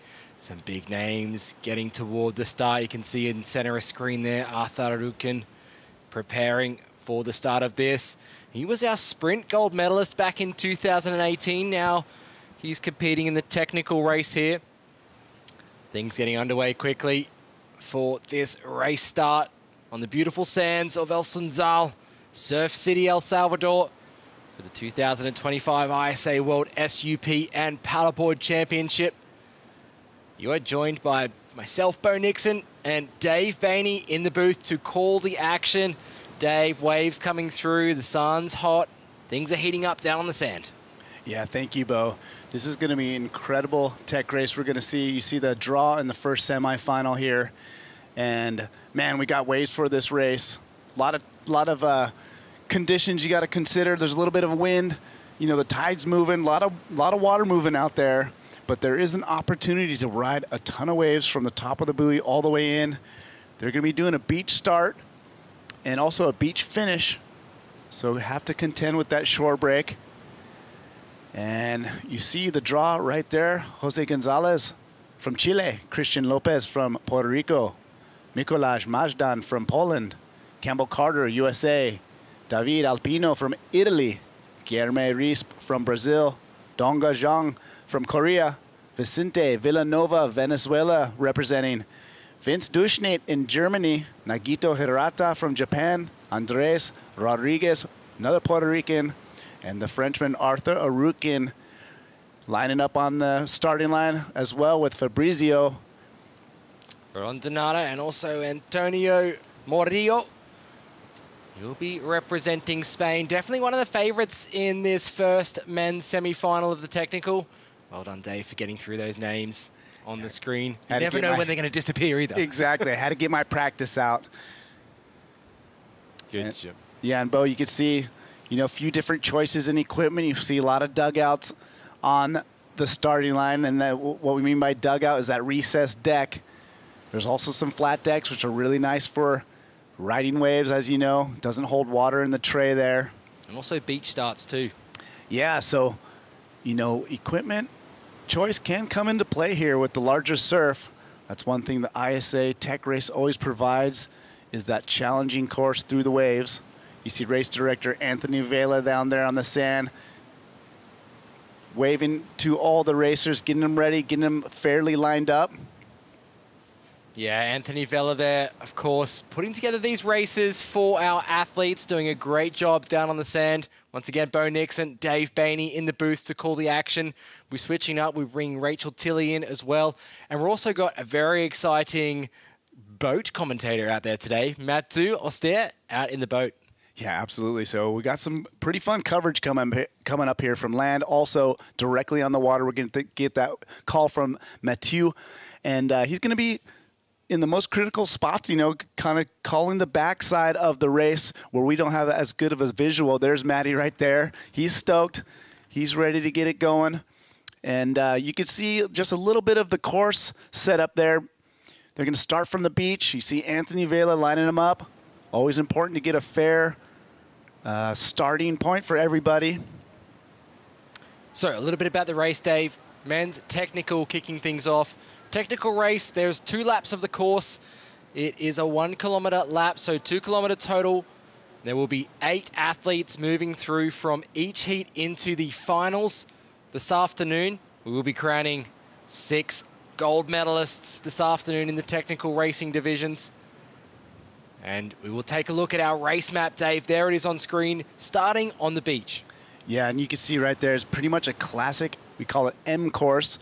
very familiar to technical course racing. It provides, different conditions throughout the race. You're going to see some side wind, maybe a little bit of downwind, a little bit of upwind.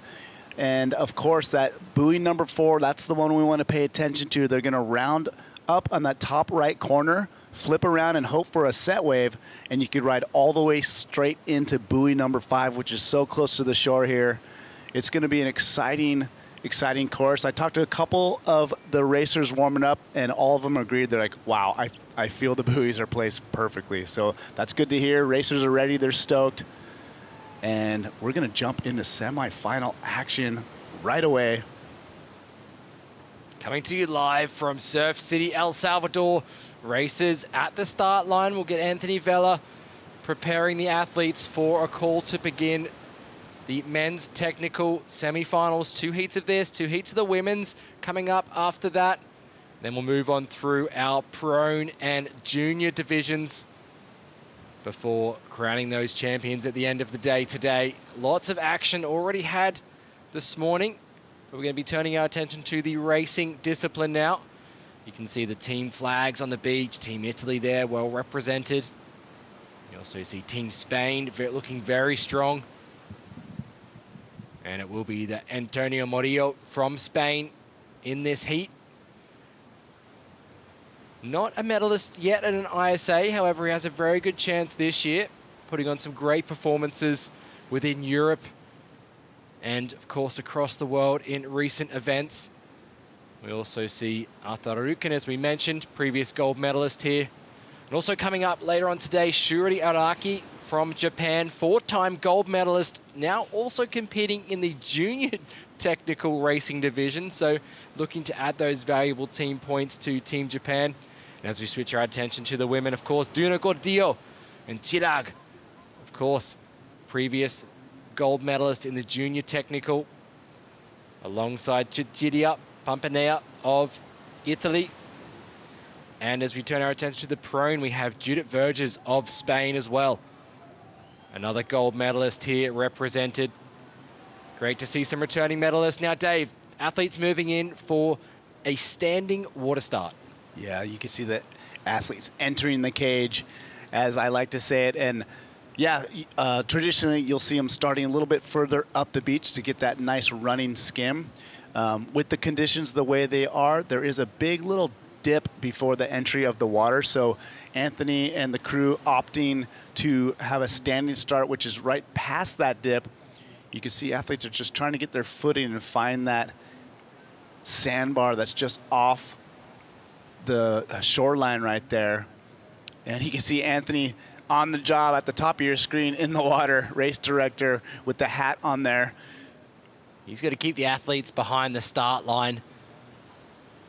And you can see conditions a little tricky here with the shore break, as you mentioned, Dave, making it very interesting for our athletes to start. Looks like they're moving out to where it becomes a bit shallower again, because there are a couple of rocks there underneath, a bit of a rock and sand mix at the bottom here of El Sunzal. And athletes now just moving back up in the sand. I think they're just identifying a little bit about where they are going to start. So it looks like a second guessing where the tide is at the moment as well. We've seen some really big tides this week, Dave, and it's going to be interesting seeing the athletes both start and finish on the beach with that mix of rock and sand. Yeah, absolutely. And, you know, if you've been watching the SUP surfing event at all, there's been a lot of crashes down there in the shore break. And those are on much smaller surfing boards. You know, you get a lot more better control. So imagine riding a board 14-foot length into the shore break right on the sand. You know, it could be really intimidating. So even starting with that big board and ending in that shore break, you know, that could be the difference of winning and losing in these races. Yeah, and it looks like Anthony kind of backed him out. They went out and kind of tested the footing down there. Kind of discussing where would be the best place to start. Always important to make it nice and fair for everyone to get that clean opportunity for a good start. Looks like they're kind of discussing again. You see Anthony right there kind of looking around, figuring it out. So looks like they kind of made a decision here. Athletes now making their way toward the start line. Men's semi-final number 1. They had a bit of practice time, these athletes, out on the course just before the race is now about to start, so they understand the course. As we now can see athletes preparing themselves. Anthony Vela will make the call. We'll say athletes at the ready and then give the whistle to call the athletes on to begin the technical racing. They'll head straight out to the course, and we've got a start here. Let's look to see if anyone breaks away at the start of this pack. You see Antonio de Morillo on the NSP. We see a little short break comes down. Antonio and Arthur still on their feet. Now they start to break away, Dave. What a start that was. Yeah, wow, multiple riders just going down hard. Looks like 3 athletes made it out clean. And all the other guys recovering pretty quickly. You see Campbell Carter in 4th, so still in the mix right there. So yeah, in front, Antonio Morillo. And then looks like behind him could be our Italian David Alpino. Would that be right, Dave? Yeah, it does look to appear to be David Alpino. So it is David Alpino there. And then behind him, Arthur Arukin. Yep, so Antonio, David, and Arthur are getting that nice clean start, but the guys behind them did a good job catching up to them. You see Campbell Carter kind of sitting there in 4th place. Just in front of him is another starboard rider. A couple guys coming up on the outside as well. It looks like Antonio going to be first to make it to that first buoy turn. It'll be a left-hand turn, and then following that, a number of right-hand buoy turns before hitting the waves of El Sunzal. We'll see if that is going to change the lineup of athletes here. But as we see the athletes rounding their first buoy turn, it is Antonio Morillo of Spain out in front. Our Italian. It's going to be David Alpino behind him. Arthur Arukin just behind as well. As we see a number of athletes there just coming around that buoy. Quickly, just tell us, Dave, about priority around those buoy turns. Yeah, there are some rules when you get into SUP racing around the buoys. There is a right-of-way, so to speak. You know, if you get to the buoy first with more than a half board length, you have the right-of-way. So, you know, they don't want to see you slamming into each other, impeding other people's progress. You're not allowed to throw a board in between someone's legs. So, you know, those are all reasons to get a penalty. And so they want nice, clean, fair racing. Of course, you know, rubbing is racing. That's allowed, but definitely not taking advantage of impeding progress is kind of what they're looking for. You see them rounding this lower left buoy here. Pretty clean racing so far. You've seen Arthur Arukin overtake 2nd place. So the Italian, David Alpino in 3rd. He's right there drafting Arthur. And there's always that kind of give or take, like how hard do you want to go versus, you know, not letting up enough. This is a qualification to get in the final, and top 8 will advance. So obviously these 3 are pretty safe at the moment. You never know what's going to happen with this, the surf side of this course.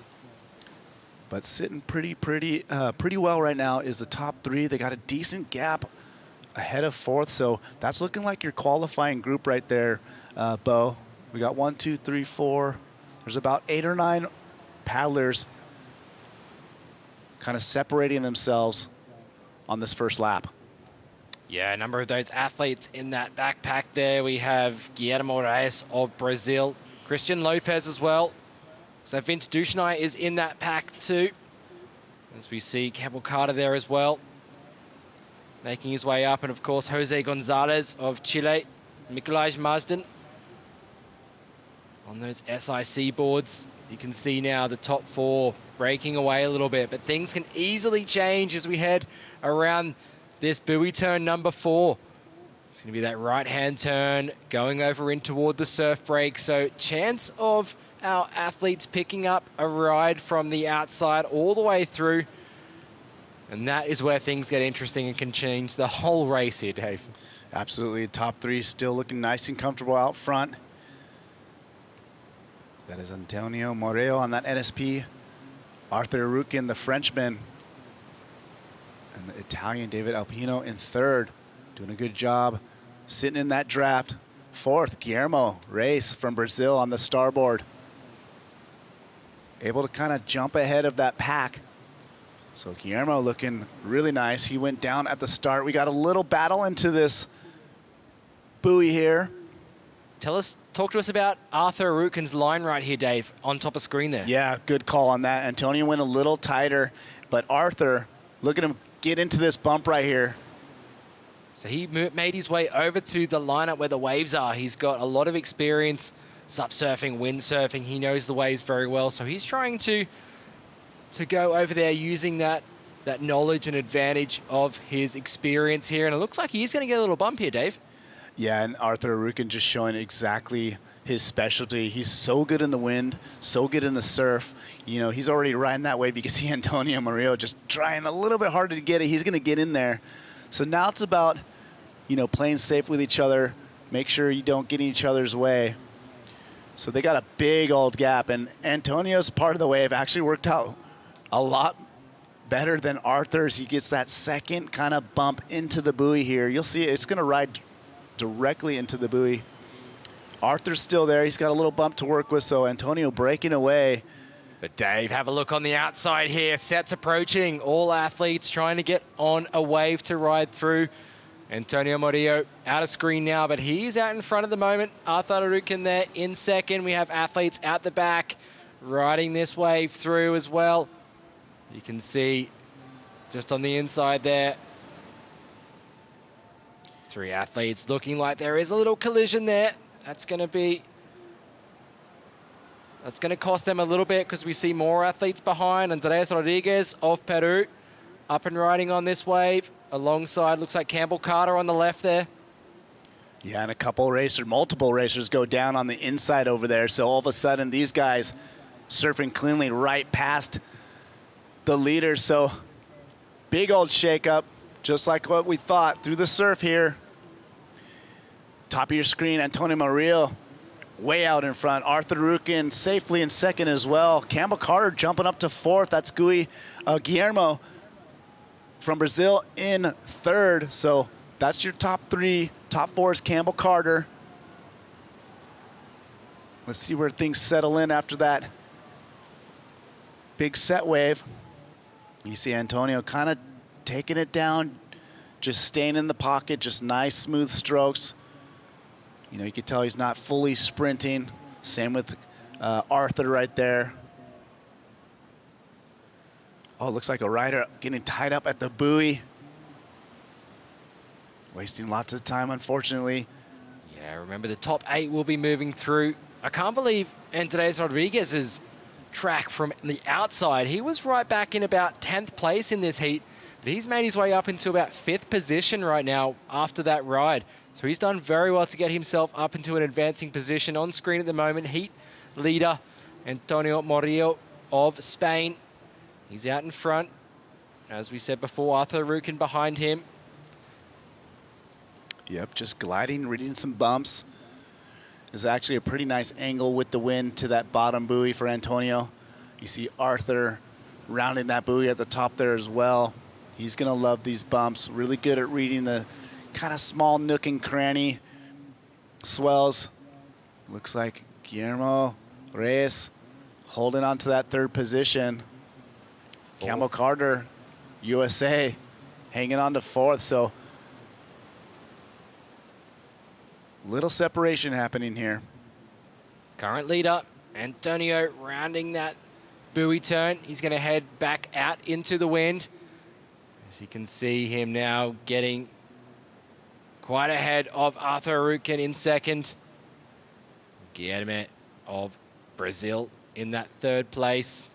Campbell Carter in fourth. Fifth currently is Andres Rodriguez of Peru. Like we said, he's done very well to make it up into that position.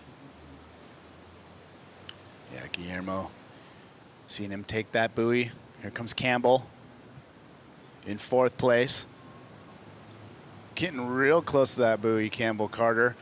Little bobble there. Now we see the middle of the pack rounding the buoy. So top 8 will advance. We got another section through the waves. And there's a good wide angle. And let's throw it down to Mathieu in the boat. Mathieu, are you there? Can you hear us? Yeah, I can. Wow, what a great lead by Antonio Murillo, the man from Andalusia. Has got a strong lead over Arthur Arutkin from France. Also pacing himself to make sure that he stays at the front of that race. Then is Guilherme dos Reis from Brazil on that starboard. And it's an infinity board again with Campbell Carter from Wrightsville Beach, USA. Then we've got Japan and Nagito Hirata in 5th place. Then it is a flying fish board.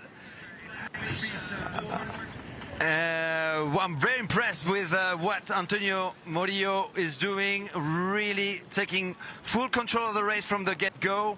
Had a clean start, was very impressive in the surf as well, managing that surf all the way to buoy number 5. And it seems to be well set for his qualification for the big final.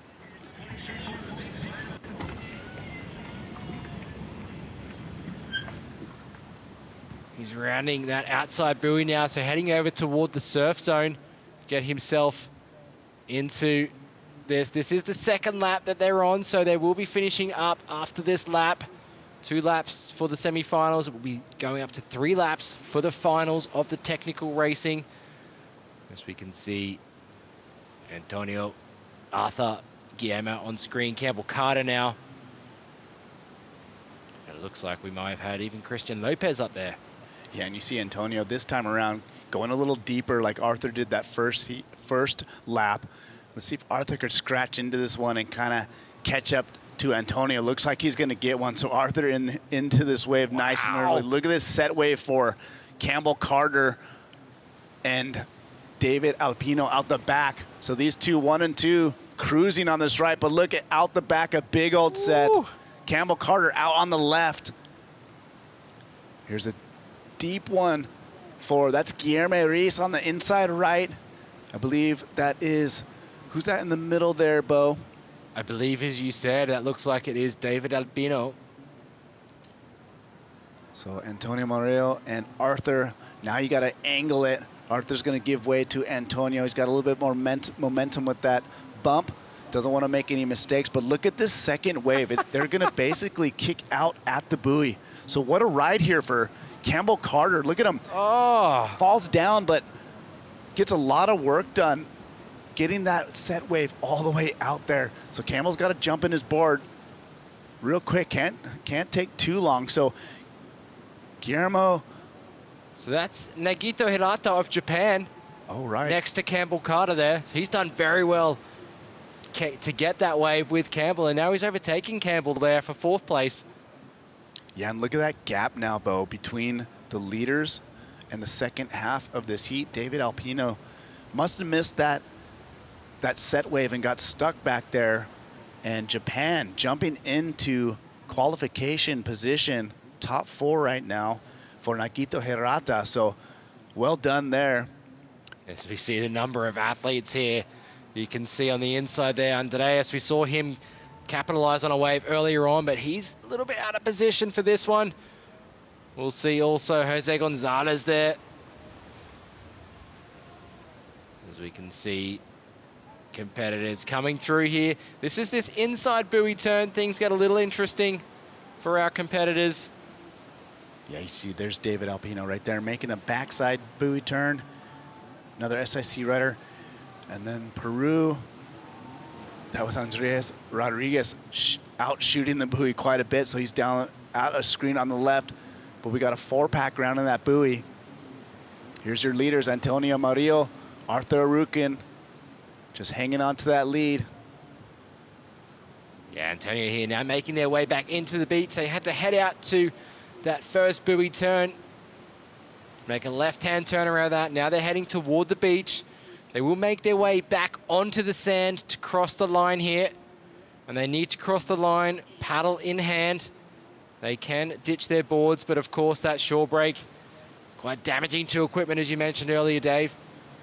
As we see on screen, current leader from Spain, Antonio Morillo. Definitely one of the favorites going through these rounds. And of course, Arthur Rutkin behind him, Team France. And we've also got behind him Team Brazil, Team Japan. As we see Antonio here, all the way to the beach, times it perfectly. He's also got a caddy there to pick up his board. Competitors having to go around the flag there. And then they'll cross the line down here between the ISA surf flags. Well done to Antonio Morillo there. He's going to be moving on through to the final alongside Arthur Rutkin there in second. We have our Brazilian competitor, Guilherme, in third. And then will it be Campbell Carter or will it be Nagito of Japan? Looks like Nagito just ahead of Campbell right now as they make their way into the beach. They know they're in advancing position, Dave, so they're not really fighting for that position there. Campbell just bringing his board up onto the beach, making sure his equipment's going to be okay for the next round. And Campbell's been a standout in junior races in the technical. He took bronze in 2022, a copper in 2023 as he crosses the line now. Yep, so very impressive racing. You know, Antonio Morillo as well as Arthur Rutkin, basically mistake-free racing throughout. Very, very nice to see. We got some more qualification. I believe four racers have crossed the line, so we're looking for 4 more to qualify. Looks like David Alpino is going to hang on. I believe he's finishing 5th right here as he hits the sand. So good job. It's going to be 6th. Number 6, okay. Yeah. So Italy in here at number 6. We're looking for 2 more. See how close the race is for the final spots here. This is going to be very tight. You can see that shore break coming into play now. And as we see our athletes coming in, this does look like it is Mikołaj Marsden of Poland crossing the line. Here we go. This is for the last spot. And there you go. It is going to be Christian Lopez of Puerto Rico crossing the line there. So we will bring you those official results as they come through. That will be your top 8. Antonio Morillo taking the win, Arthur Rutkin in second, Guilherme Reis of Brazil in third. And then in 4th, we had Nagito Rata. In 5th, Campbell Carter. And then I believe in 6th was Mikołaj Marsden of Poland. No, it was David Alpino, then Mikołaj. And then I believe the last one to cross the line there, Christian Lopez of Puerto Rico, your top 8. Yeah, so semi-final number 1. Great racing from these guys. Gives us a good look at the course. Lots of wave action. We had a couple big set waves in this race. We see some racers finishing up here. Yeah, Fabrizio Rondinata there on the starboard on the left of screen.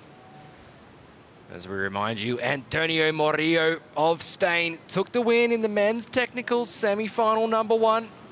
Of course, still athletes getting valuable points for their team, the higher they rank, Dave. Absolutely. We also saw Donga Jang from Korea finishing up there on the sand.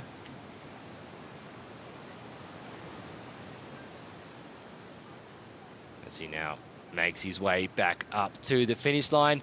But let's take a look at the race highlights from men's semi-final number 1 of the technical racing.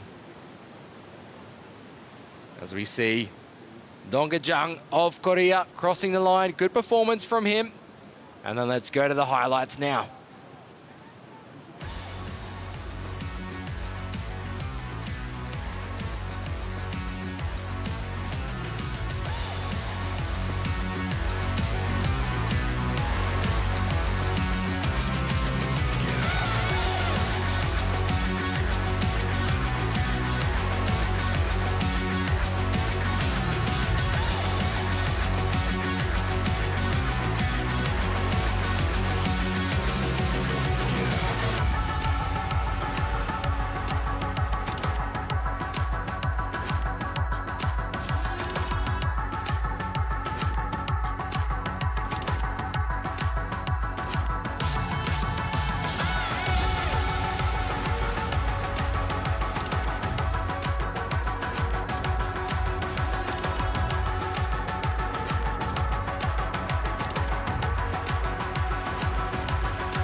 Wow, that was incredible scenes there to kick off men's technical semi-final number 1. That start was intense. All athletes, or almost all athletes, going down in the shore break. And it was Antonio Morillo of Spain taking the win in that first semi-final. We're going to be looking toward the athletes lining up on the line for men's semi-final number 2 of the technical race. Remember, top 8 athletes will be moving on through to the next round, which will be the final, where the medals will be awarded. My name is Bo Nixon, and Rachel Tilley has stepped into the booth to call the action for this next heat. And you can see results on screen there. The top 8 moving through. Antonio Morillo, Arthur Arucan, Guilherme Reyes, Nagito Hirata, Campbell Carter, David Alpino, Mikolaj Majdan, and Christian Lopez will be your top 8. Unfortunately, just losing Vince Duchenay. He did well in the SUP surfing earlier on this week. So great performance from him, but your top 8 moving on through. Rachel, welcome in to call the action. Thank you so much. I was down on the beach watching that first race. I mean, between Vince and Christian for that 8th and 9th place, only 2 seconds between them. So that was a really, really close race for who's going to qualify for that top 8. You can see everyone split off into packs. We had that first 5 come in quite casually, and then there was about 5 of them as they rounded that second to last buoy that came in really intense. It was a great show. Oh, it was a fantastic show, and the placings changed with the waves in the technical as well. We saw some of our competitors, changing places quite a lot. Campbell Carter did really well to hold his ground there. He was on one of those big waves that you saw in that highlights replay, but he managed to move on through a standout in the junior divisions earlier on. But he's past that age bracket now. He's moved up into the big time, into the open men's. And then as we look forward to the next heat of the men's technical, Shuri Araki, 4-time gold medalist here in the technical race. So it's going to be interesting to watch him. And he's also going to be coming up later on in the juniors too. Yeah, wow. I mean, that's in days like this, I was going to say they have to pace themselves, but there's no pacing yourselves when it comes to this. Now is go time. There's medals on the line. Of course, this is the semifinals. Top 8 qualify out of each semifinal, out of both heats, to have a 16-person final at the end of today and just fight for that world championship medal. That's right. We're going to be moving through the men's semi-final very shortly, then into the women's SUP technical semi-finals. Then we're going to be going into the prone men and women, the junior technical races for SUP as well, and then finishing off with the finals of the SUP for men and women. So 6 more medals to hand out today, already 2 with the SUP surfing. We saw Vania Torres and Luis Diniz take the gold earlier on. Yeah, that was a great showing. Of course, the SUP surfing taking place over the last 2.5 days. Some really great surfing that we got to see. Great conditions over the past few days. Sunzal just really holding up for that surfing division, and now seeing a completely different craft used on these big right-hand point Sunzal waves. As we see the next race gearing up there.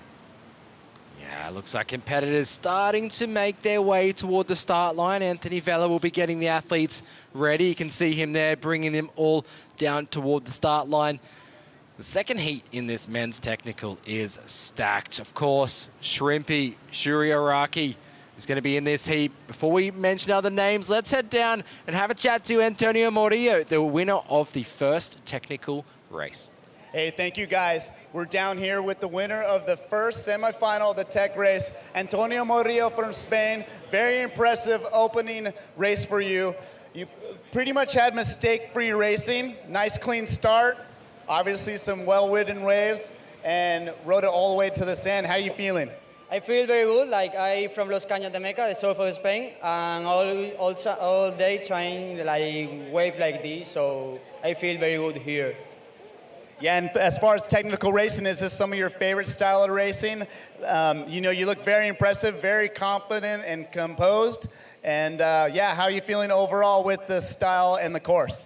I love the course. It's like a perfect wave getting down, so it's very good for me. I like some course with wave, choppy condition, start from the sun, so I feel good, and let's see what I do in the final.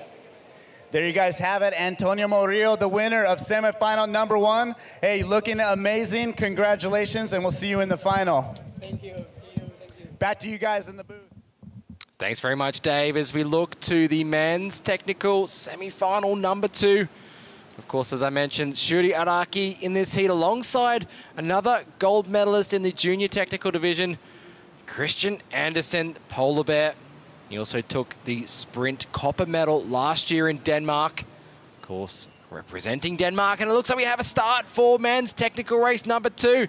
We'll see who is going to make it out in front. Shrimpy on the right-hand side of screen now on the red board. Christian Andersen on the other end of the athletes. So it is looking like they are getting out in front. We also see out there at the moment, it's looking like it's going to be our Brazilian competitor, Eddie Tenorio there on the left of screen. And let's have a look from Matu and see what he can find. What's going on out there, Matu? Well, I'm still a little bit too far, but I can tell that Shuri Araki is off to a flying start, as you would expect. The 4-time ISA world champion. He did not show up last year in Denmark. He was focusing on his studies, but he's back with a vengeance, and he's going to be looking for gold today. He's leading in that semi-final number 2 and taking with him Christian Andersen, Itzel Elgado. There's an SIC Maui board there. That must be Ethan Brie, the Frenchman from the town of Crozon in Brittany, currently sitting in 3rd place.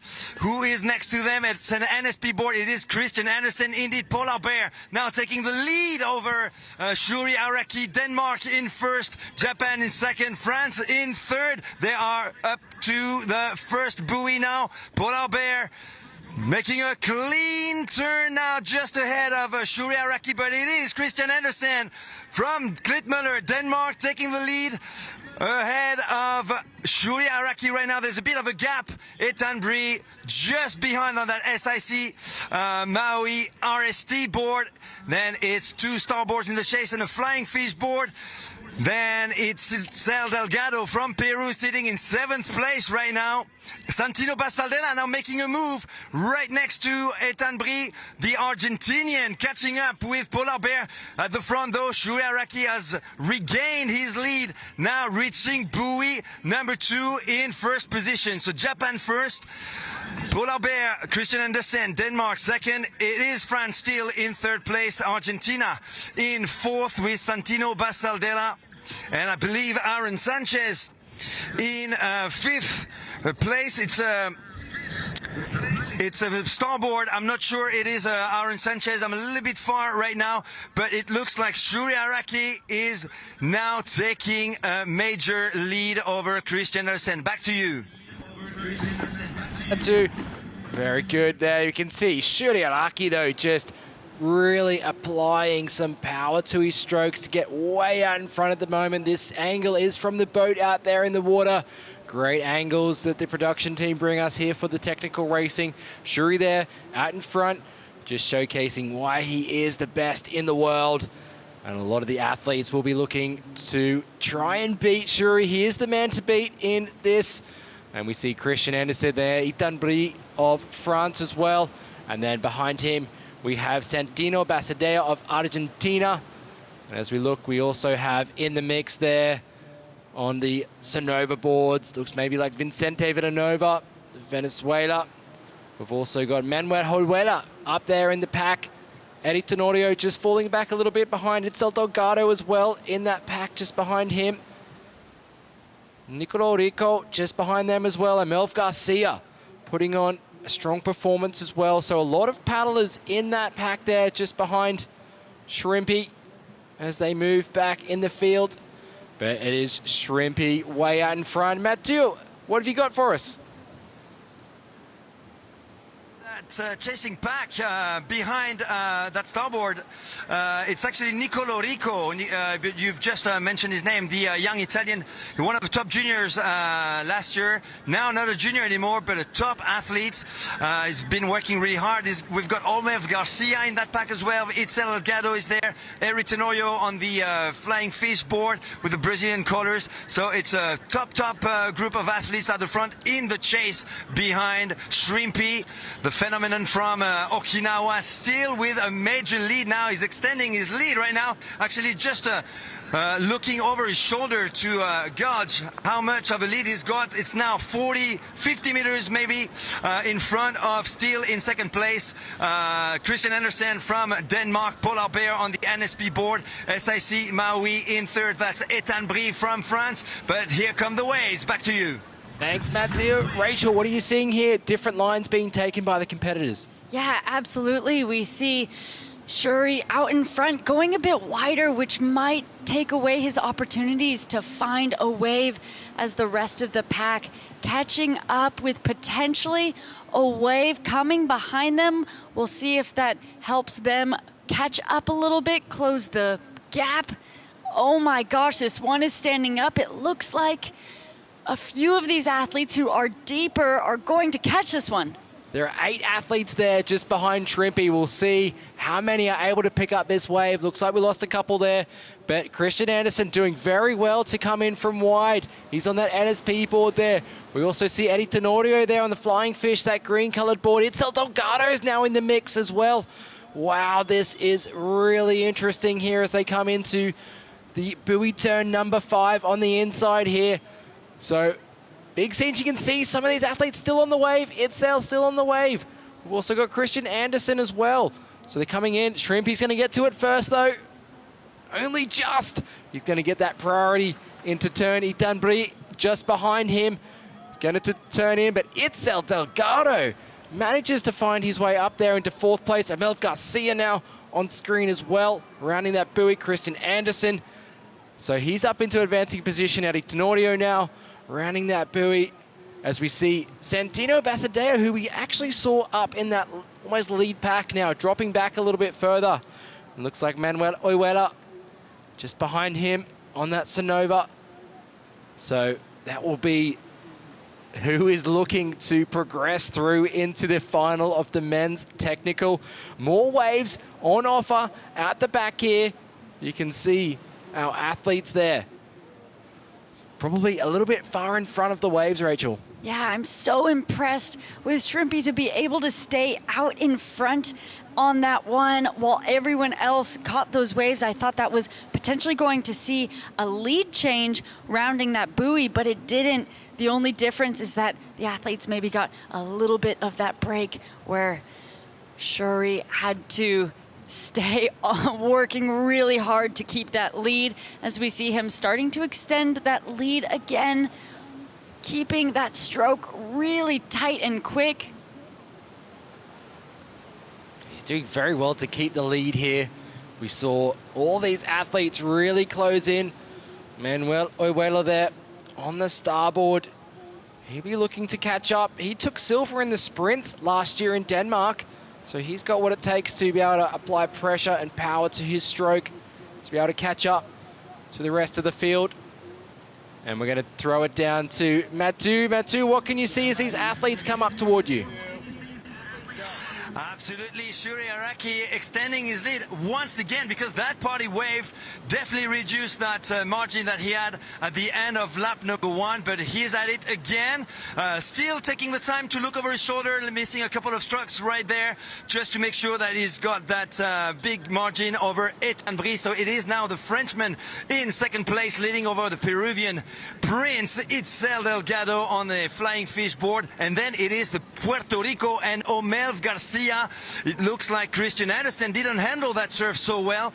He is currently sitting in 5th place, just in front of the Brazilian Eddie Tenorio. So 1, 2, 3, 4, 5. Eddie Tenorio is in 6th place. Then is 7th, Santino Basadeo from Argentina. Manuel Oyuela from Suances, Cantabria is currently in that very important top 8 from Spain. Back to you. Great overview there of our top 8 athletes fighting for position to make it to the final. We see them rounding buoy turn number 3, heading out to number 4. We can see Sats breaking in the lineup of El Sunzal, providing a great location here for technical racing. And that technical racing being very important in and out through the waves. Of course, in these ocean conditions as well. As we see that top pack there. And is that Nicolo Rico just behind the Italian there? So he's sitting in that 9th place right on the bubble of qualification into the men's final. A bit of a gap between him and that front 8 pack, but not too big that some change-ups can't still happen during these final moments of this race. We've already had 1 lap completed. We're into the 2nd lap. They're on their way to round one of that final buoy and have the opportunity to catch a wave back in. This is where the eyes start going to that lineup, seeing if there's anything on the horizon for them to catch. It doesn't look like Shuri's gonna have an opportunity again to catch a wave. We'll see if the rest of the pack have that opportunity to catch up. Yeah, as we start to look out from where we are calling the action, and what you can see on screen, there are some small lines approaching, so maybe it will come through just in time for that those 7 athletes behind Shuri to catch up to him.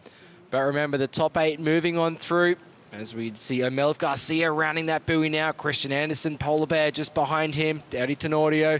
We have Manuel Olvera, Santino Basadea now drops back a little bit. And is that our Italian paddler, Nicolo, I believe it is, the young paddler there, rounding this buoy turn number 4. There are waves on the outside as we see on screen. It's going to be 1, 2, 3, 4, 5, 6, 7 athletes here up on this one. We see them go down on the outside. It is going to be Christian Andersen, Itzel Delgado up on this as well. Santino Basadea does very well to keep up. Ethan Brie as well on the inside. We have, looks like Manuel Oyuela. So that will be now your 1, 2, 3, 4, 5 top 6 athletes. Shuri Araki now. All athletes catching up to Shrimpy as they ride on through. 2 more athletes up behind them. It looked like it was Eddie Tenorio that went down in that bit of a mix-up on that wave. So Shrimpy's got the inside line here to get into the next buoy turn. But it looks like this wave is the way it bends, the way it goes toward the buoy turn. We'll see if anyone else is able to. What perfect positioning from all 6 athletes there. Did very well to put themselves in there. Santino Basadea now. He is making a charge up into 2nd place. Ethan Brie drops down now. As we see Eddie Tenorio making his way around the buoy turn on the inside. So now a bigger gap between the top 8 and the rest of the field after that last exchange of those waves coming through. A fall there from one of our athletes there. I wonder if they were sitting right on the cusp of qualification there. That might cost them.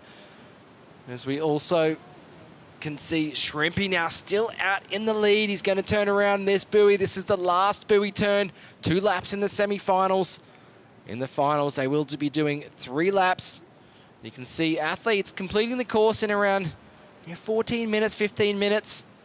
We're at the 12-minute 30 mark right now.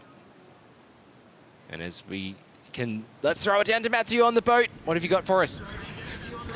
Yeah, Shrimpy has just cleared that last buoy of the course, so he's still in the lead. Santino Basadea, the Argentinian, has just moved into 2nd position. Itzel Delgado now in 3rd, equal 3rd with Christian Andersen from Denmark. And then it's Ethan Brie in the chase. Manuel Oyuela, 1, 2, 3, 4, 5, 6. That's our top 6. In 7th place, Eric Tenorio missed the wave before, but he's in that secure 7th place right now. And Nico Lorico is the big winner in that section because thanks to a wave and a big mistake by Omelv Garcia from Puerto Rico, he's moving in that top 8. So the big loser in that 2nd lap is going to be Omelv Garcia, currently sitting in 9th place, and it sounds like he's going to be missing on the big final.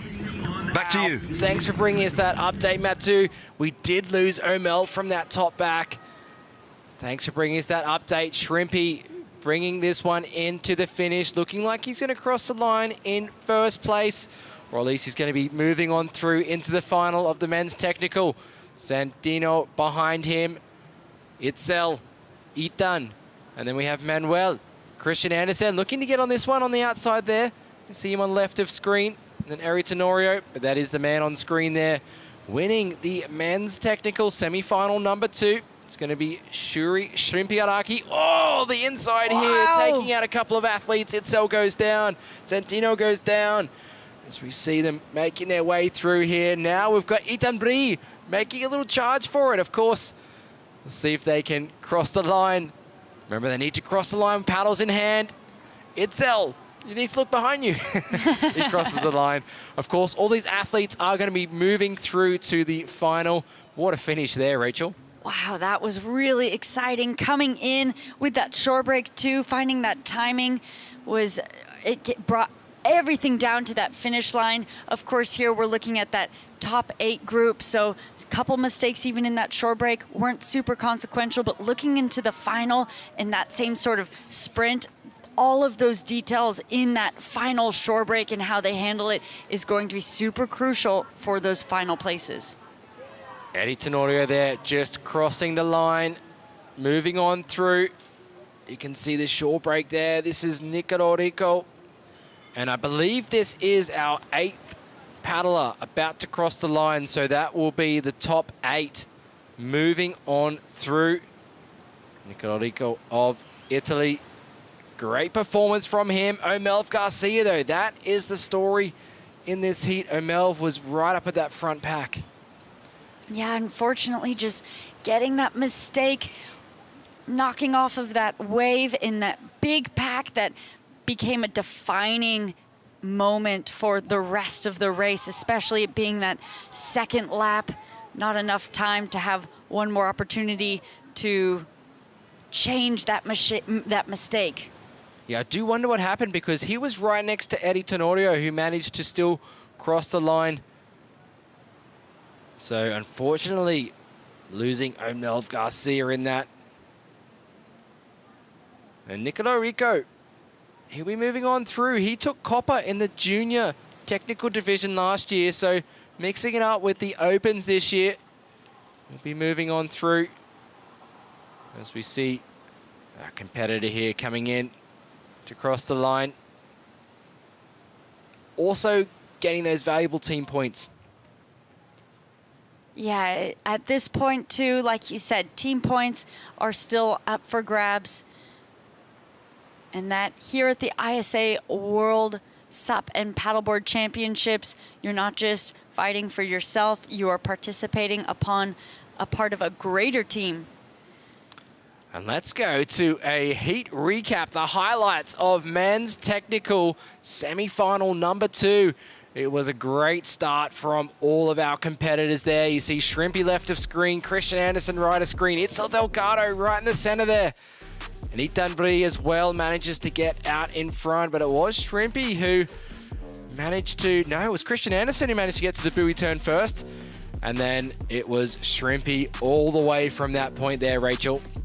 Yeah, absolutely. Through this distance between these two buoys, you just saw him put more and more distance between him and the rest of the pack.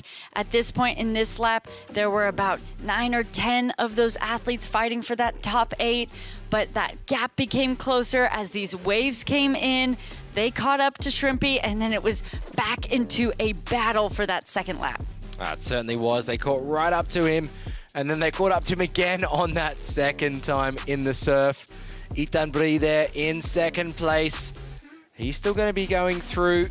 We saw a really hard-fought battle between Itzel, Ethan, and Santino Basadea. Not really in the conversation here at this point, but this is the wave here that really changed everything for the athletes. Yeah, you can see Shrimpy there to the left. 1, 2, 3, 4, 5 of our athletes making their way in. This is where we saw that mistake from Omelv Garcia, yeah.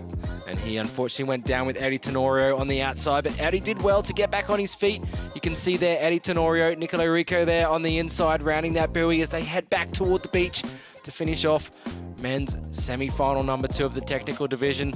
Great performance there from no other than Shrimpy Shuriaraki of Japan. He's going to be moving through to fight for another gold medal. Can he make it 3 gold medals in the technical? He already has a couple of gold medals in the distance. He might even add 1 more in the junior. Itzel Delgado there crossing the line. As we see Santino Basadea as well crossing the line. And then we've got Manuel Oyuela, Christian Anderson, Eddie Tenorio, and then in 8th place, Nicolò Rico. He's going to be moving on through. As we get things set up for the women's division of the technical race, we're going to bring Dave Bainey back into the booth to call the action alongside Rachel.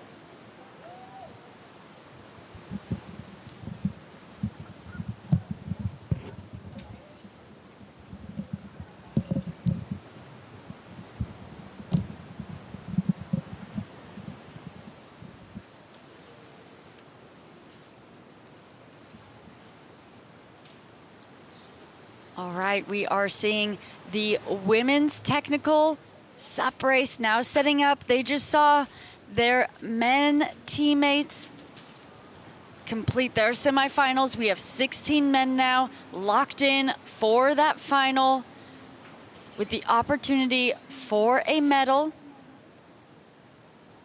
The race will stay the same. The course will stay the same for these athletes as all of the athletes have been preparing, watching the men manage that shore break, read the lineup as they're coming in. That has been super crucial in both of the races, Dave. Yeah, Rachel, this lineup here at El Sunzal definitely serving up exactly what we wanted to see. Lots of waves being ridden, lots of technical conditions here. You know, the beach start, the beach finish. It kind of makes or breaks everything, getting caught up in the surf. And the men's heats, wow, so much action. It just right from the get-go. Antonio Murillo just looks so casual. Him and Arthur just mistake-free style paddling. And then, of course, Shrimpy Shuriaraki. What an animal. I mean, he pretty much paddled that whole race without catching a wave and still managed to have quite a big gap on when it was all said and done. So we're getting ready here for women's semifinal number 1. And you see them lining up right now. Anthony Vela, race director at the top, gonna line them up. Super important to get that nice, fair start. Top 8 will be advancing out of the women's as well. Lots of big names already competing here in the semifinal. Alba Alonso, Melanie Lafayette from France, Soren Preston from USA, really strong in the surf as well. 11 women in this heat battling for that top 8, so 3 will not advance into that final. You can see Anthony gesturing them to come forward. He is trying to manage the shore break and time the start at a time that meets the ocean and allows the athletes to have that fair start. So you can see that whistle getting close. He's watching maybe this last wave come in, and then I think we might see a start.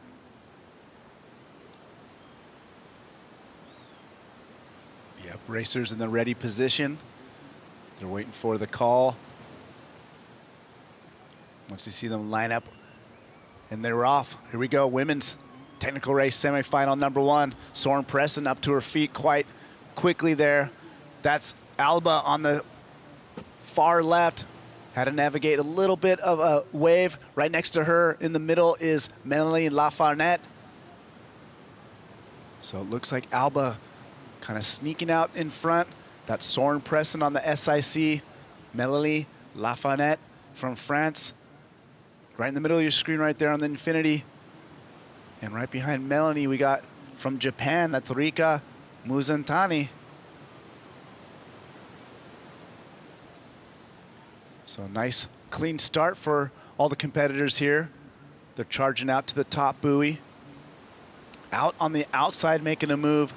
That looks like Alma Coleta Espada from Argentina on the orange nose infinity board there. So it looks at the moment, Alba in first, Melanie drafting behind her in second, and that big move from Alma, Argentina in third. We're gonna throw it out to Mathieu in the boat. What are you seeing there? Hi guys, well I can see Alba Alonso Frey, the 2024 Sprint World Champion, is taking the matter in her own hands. She's got that lead on that starboard. That first buoy is fast approaching now. She's taking with her Mélanie Lafenette, the 2023 Sprint World Champion from France, and from Argentina, Alma Coleta Spada, indeed on the infinity board. So one starboard at the front, two infinity in the chase, but Alma Coleta Spada goes down.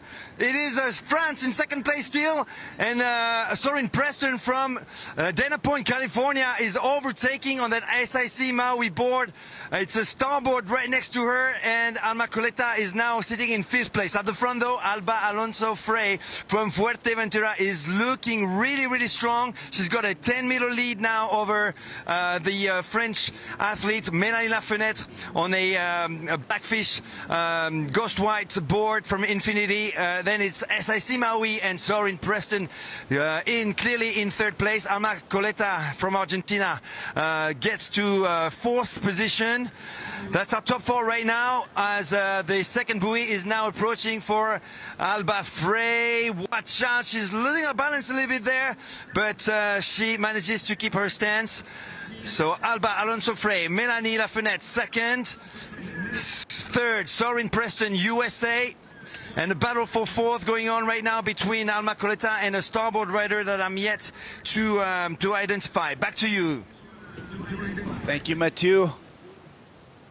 Looks like we got Bo Nixon with the winner of men's semifinal. Heat number 2, Shrimpy Araki from Japan. Representing Team Japan, no stranger to gold medals here in the technical racing, looking to go again for another gold in the men's final. Well done during that heat. You actually were pulling away in front, but with the wave portion of the race, other people managed to catch you. Yeah. From start and until full buoy, I was paddle like easy paddle, like 80%. Then wave couldn't catch, so but it's okay. Yeah, now just focus to the final. Yeah. How do you prepare for the final coming up? Are you going to relax a little bit, maybe go in the ice bath? Yeah. Good condition, good wind and good waves, and I love this condition. Yeah, so yeah, I'm very excited. Well, good luck for the rest of the day. Looking to add another gold to your tally. All the best. Thank you very much. Woo. All right, congratulations to Shuri Araki. We will see him in the final. Thank you both for that interview. Back to live action, Rachel. What has transpired here in the last half lap of this technical semifinal? Wow, well, we see Alba from Spain showing her experience and just running away with it. We saw Alma of Argentina have that mistake at that first buoy rounding. Looks like she's still sitting in that 3rd to 4th place at the moment, so not overly consequential. She's working her way back, but definitely a mistake that you don't want to experience, especially when everyone is so grouped together closely as we are rounding this buoy that will bring the athletes back on the inside, and we start looking to see any wave opportunities. Yeah, and you see Alba kind of look over her shoulder as she rounds that top buoy, still looking. She's going pretty deep, so the ocean's a little bit quiet. There are some small lines, and with these 14-foot boards, you are able to catch like the tiniest little bumps. You just got to be in the right position. You see her really taking advantage of that swell, increasing her gap, doesn't break for her. Mélanie Lafenette, she has made the turn. There is Soren Preston. We see Alma do a good job from that fall, hanging there in 4th place. So let's see. We see Alba, sorry, catching this wave, and what a good position to be in. Not with the ocean looking pretty quiet behind her. She looks nice and relaxed, and what a great feeling to be in the 1st place and riding on a wave. This is a great time to catch your breath, relax, kind of get ready for the more longer portion of the race. You see Mélanie kind of looking deeper, see if she could get into a bump. Looks like she might be able to stroke into this one. She just misses. But all the attention right now on Alba Frey from Spain.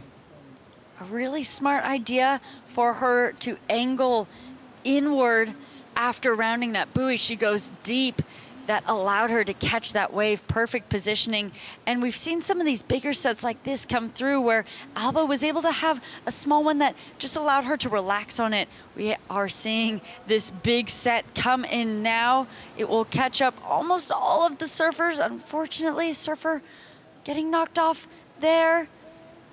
Yeah, but this is a tough position B. You see Alma really deep, stroking really hard to get over to the shoulder there. It is so hard to take a late drop on this race board. Let's see if she could pull it off. She's sliding in on this one. And wow, manages to pull that off. So lots of skill. She's gonna love that she went for it. And she's on that Infinity Ever Ready, just gliding through this section. Melanie also taking that angled swell bump into the buoy there. So your top three right now is Alba Frey. She's way out in front. We got Melanie Lafanette from France and Alma Colera Espada from Argentina rounding the buoy right now. That's the buoy that she fell on prior. Taking it nice and clean this time. She's gonna hop on Melanie's tail for a little draft. We got the chase pack coming right behind them as well. That is Rinka Mizutani from Japan on the flying fish board. And we see the leader right there, Alba Frey. At the moment, it looks like that top 8 group there breaking away. 3 paddlers still on their way in to round that buoy that we see there on your screen. Yeah, and you see Alba just up top. She's really good in the bumps, and it feels really nice getting to that top buoy and able to get a little bit of a downwinder to the lower buoy. So this is the chase pack here. Melanie Lafarnette, top of your screen. Right behind her is Alma from Argentina. And then the chase pack, it looks like Maddie LeBlanc is in the mix from Canada. Rinka from Japan. Soren Preston, of course, is still in there. And here's second and third, Melanie and Alma Espada. We're going to throw it down to Matu in the boat. He's got front row seat to the action here. That's exactly right. Front row seat, and I'm right next to Alba Alonso Frey. A huge lead for the girl from Fuerteventura, the sprint world champion. Clearly a pretty good technical racer as well. She's got a 150-meter lead over the French athlete Melanie Lafanette on an Infinity Blackfish board, and then Alma Coleta Espada in third. So Spain, France, Argentina are top 3, and then we've got a young Italian phenomenon, Lisa Venturelli. That's the one of the 2 starboard boards that are in the chase. Just behind her in 5th place, it's Maddie Leblanc from Canada on a flying fish board. Then it's Rinka Mizutani on the green board. She made a huge move in the surf. She overtook 4 or 5 athletes to position herself at the front, and Soren Preston is right next to her, the 17-year-old from Dana Point, California on the SIC Maui RST board in a secure sport, I believe. And then Jessica Moa from Brazil on a starboard. A bit of a gap for Jessica Moa to catch up behind Rinka Mizutani. So right now, passing just in front of me, Melanie Lafanette in 2nd position, about 200 meters now behind Alba.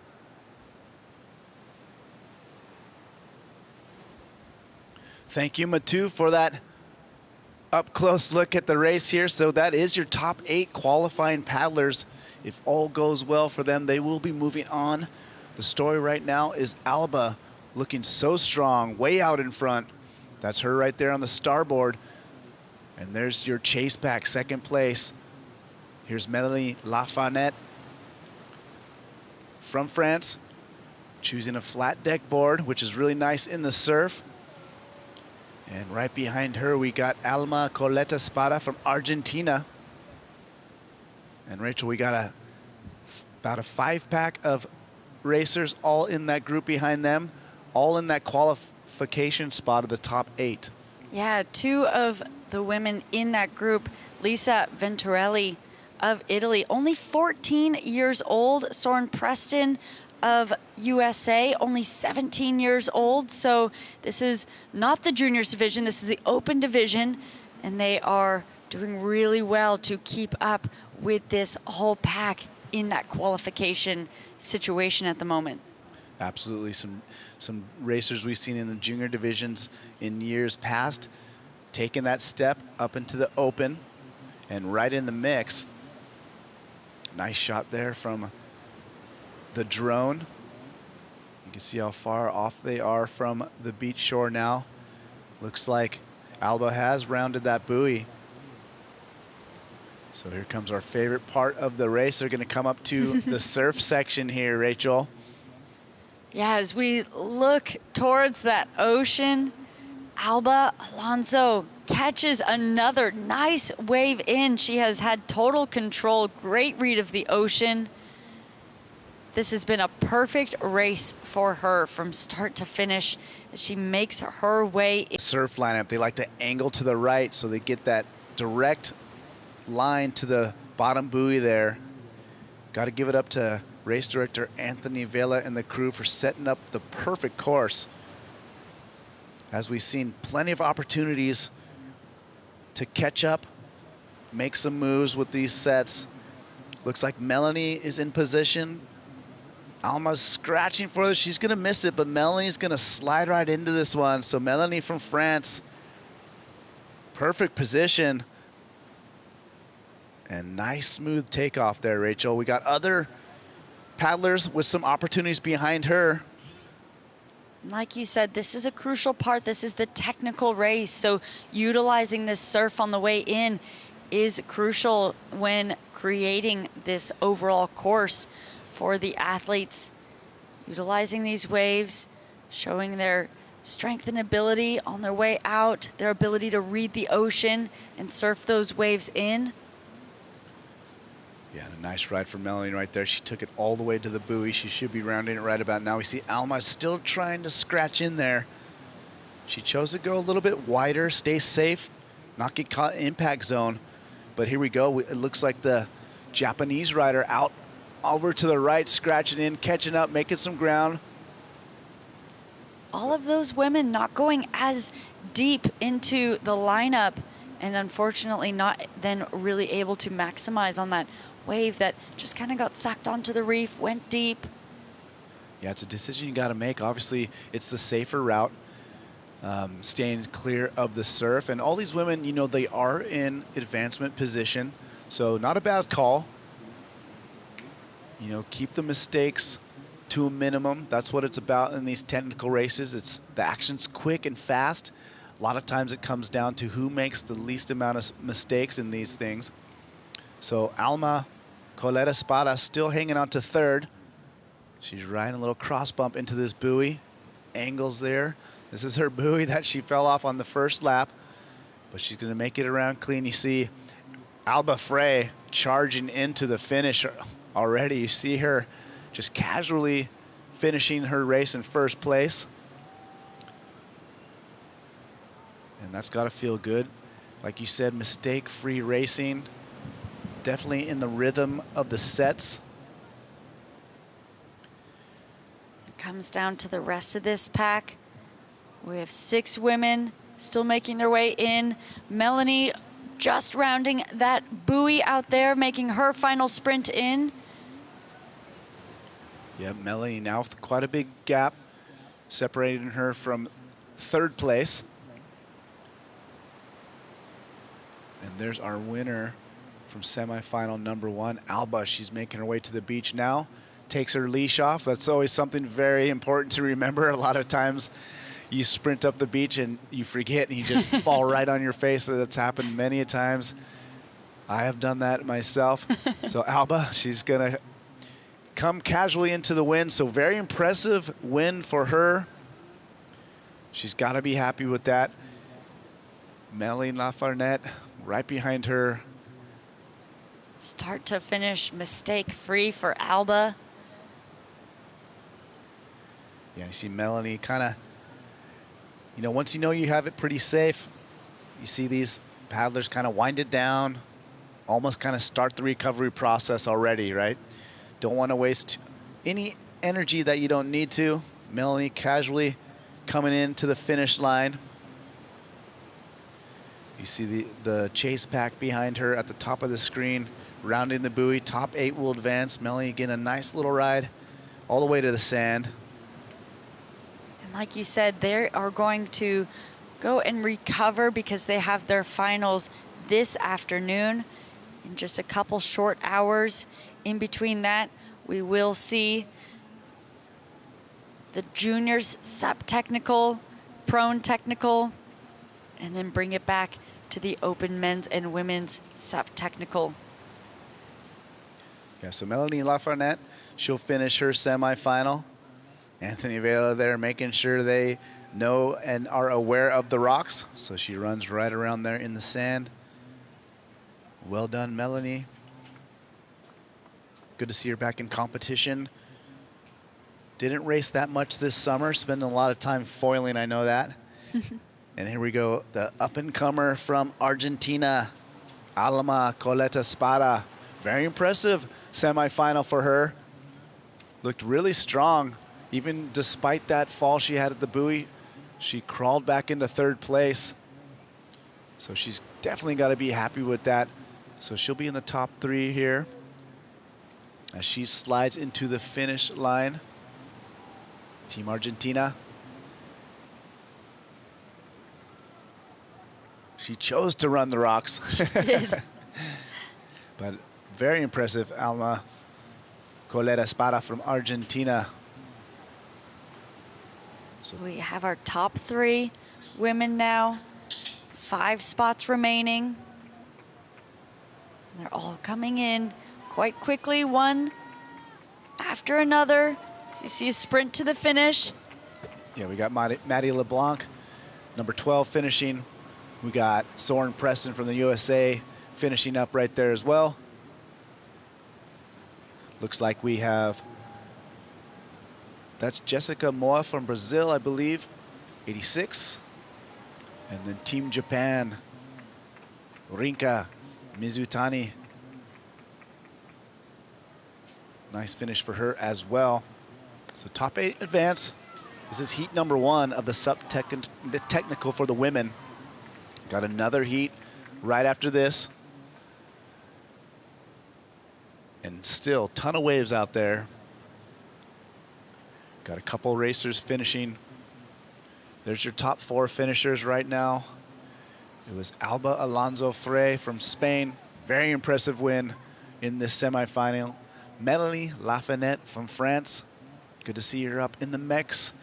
Alma Coleta, Argentina, and Maddie LeBlanc, Canada, making her way in the top 4. So right. All right, looks like we're going to throw it down to a little highlight package. And it was a lot of action from the start, Rachel. Great start here. A clean start for practically everybody there, as we saw Alba make a initial break away from the pack. Melanie right there as well. So those 1st and 2nd place finishers, standouts right from the start. Yeah, absolutely. You saw when they rounded that buoy, big old cluster of paddlers there. But right around this time, that is when Alba Frey decided to kick it into another gear and just starts hammering upwind. And you see the separation just starting to form. Melanie Lafarnette did a good job keeping pace right there in 2nd place. But you see right here, Alba, she turns the corner on that buoy, goes directly to the inside of the lineup, and she gets rewarded with a nice long ride. You see her casually surfing that wave in, everybody else still out the back stuck paddling. So from here on out, it was just about making no mistakes. And this was a nice turning point right here. Alma Coleta Espada, she fortunately went down earlier in the race, but then caught back up riding that wave in. Yeah, that was a crucial one to get her back up into that top 3 pack. So we see her and Melanie rounding that buoy, starting their second lap. And it was them three that really started to break away from the pack. And again, Alba staying out in front, got another beautiful wave in. Great reading of the lineup. The rest of the pack, Melanie getting an opportunity to ride one in as well on her second lap. But it was Alba that could not be contested with throughout the entire race, holding on to that first place spot. Yeah, so Alba, one of the top seeds, I would say one of the favorites, so no surprise, gets the job done. Melanie, no stranger to technical racing. And of course, the youngster, Alma Colera Espada, with a great showing for Argentina.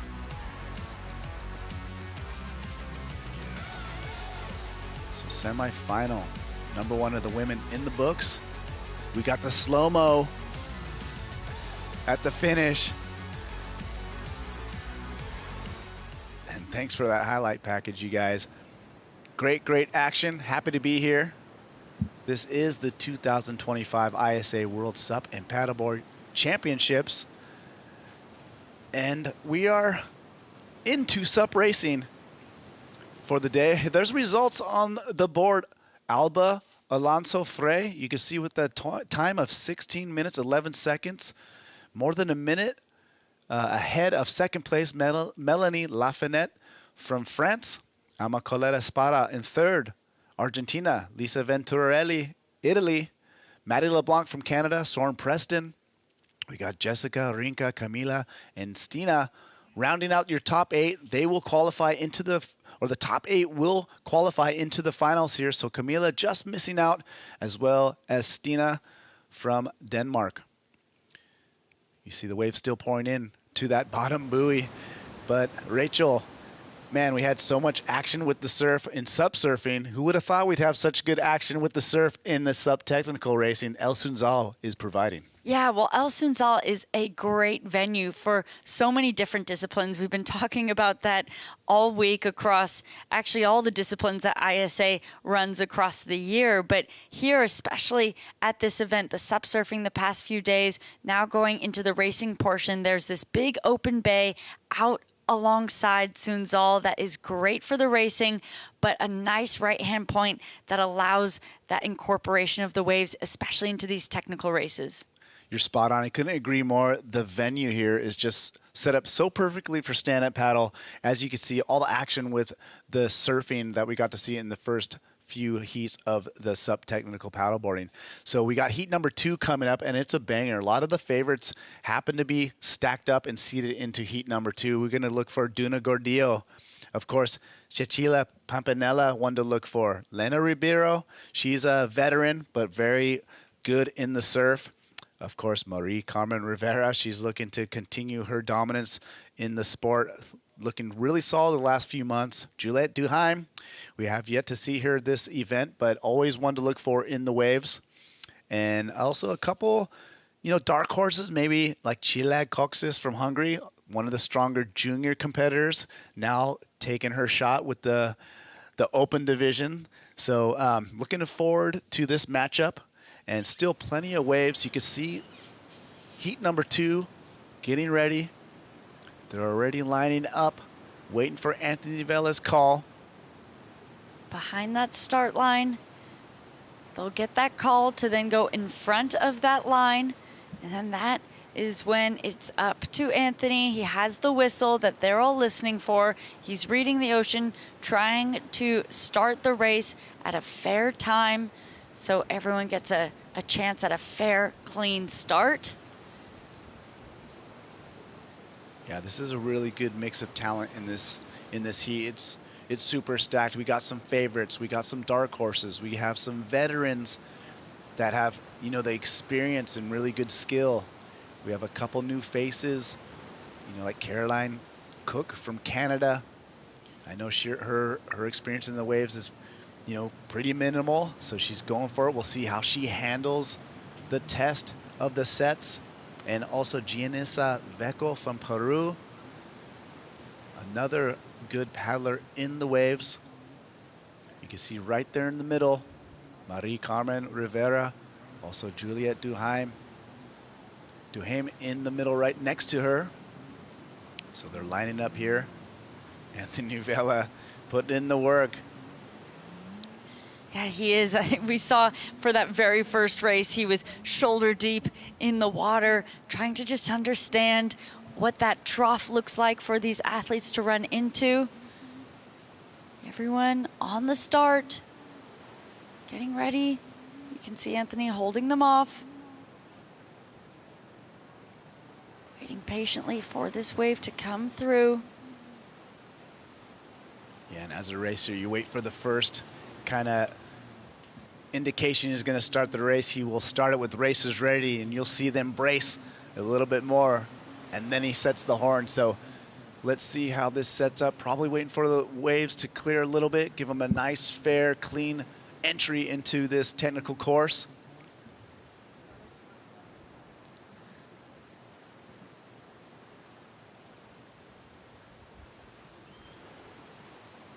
It's interesting at this angle, you see Marie Carmen kind of sitting a little further back. And the nose of Lena from Brazil right next to her, a little bit further out. So we'll see him communicating with them as he's reading the ocean, looking for the time to start. And we're off. Oh, looks like Marie Carmen kind of squeezes in there. She misses a stroke there out in front. That's Cecilia Pimpinella from Italy, getting the cleanest start of all. Juliet Dhu kind of got squeezed. She's got some ground to make up. You see Marie Carmen out there in the front with Cecilia. Juliet making a nice comeback. You see her in the middle with the orange infinity right there. And out on the far right, Duna Gordillo off on her own, gets a nice clean start. Marie Carmen picking it up. You see her kind of fading over to Duna. Duna sees her coming as well. So right now that is Marie Carmen from Puerto Rico. Duna Gordillo on her left in second place on the NSP. Cecilia Pimpinella from Italy on the starboard, right basically next to Duna. And then we have another rider I cannot identify at the moment on the left. And it looks like we have Bo Nixon downstairs with the winner of the last heat, Alba Frey. Take it away, Bo. Alba, a fantastic performance in that first semi-final of the women's technical. You're looking really strong. You managed to get a couple of waves out there as well to distance yourself from the rest of the pack. How did you feel? Well, I feel really happy. You know, the first race is always the one to get off all the stress. And for me, it was really good. I tried to start strong and then just wait with the timing to just catch a good wave. And I think it's about a lot of luck. So I was lucky in this race. Hope to have more luck for the final. It's quite hot out here. How are you preparing for the final later on today? I think now I'm going to eat a little bit, rest, and try to be in the 100% of everything for the race. Well, we wish you all the best. Thank you very much, and we'll get back to the action. Thank you, Bo. Back into the action. Looks like we still have Marie Carmen Rivera from Puerto Rico out in the lead. Duna Gordillo from Spain sitting there in the second place spot. And then third place, that was the French paddler Anaïs from France. She's on that 3-bay board. And then right behind her is Cecilia Pimpinella from Italy on the starboard. We got Juliet Dhu on the orange board, Infinity making the buoy turn at the moment. A stacked heat, this one, with all athletes staying pretty neck and neck. We have our initial leaders, but no one really making that big distance breakaway just yet. Yep, this is kind of the most tight race we've seen thus far. But we are coming to the most important part of the race, the wave section. Looks like Duna's trying to make a little bit of a move to try to get to that buoy first. Marie Carmen on her side draft. These ladies are no strangers to competing against each other. They see each other all year long. Juliet Dhu did a lot of work to get into third place. Right behind them, and we have the French paddler, Anais, sitting there in fifth place. Yeah, let's get a closer look with Martino. He's in the boat. Martino, what do you see for us? Well, Dave, I saw Duna Gordillo basically retaliating after a great start by Mari-Carmen Rivera.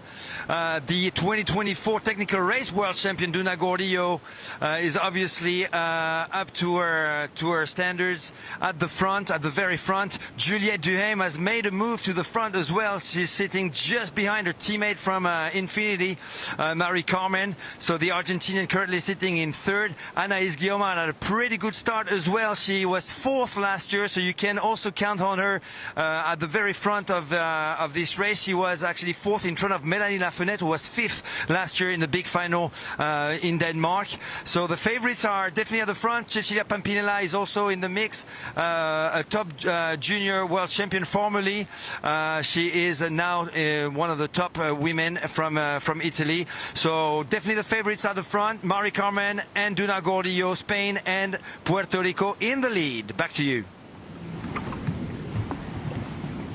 Thank you very much. We got the drone shot. Here it is. They're going to round the buoy into the surf line.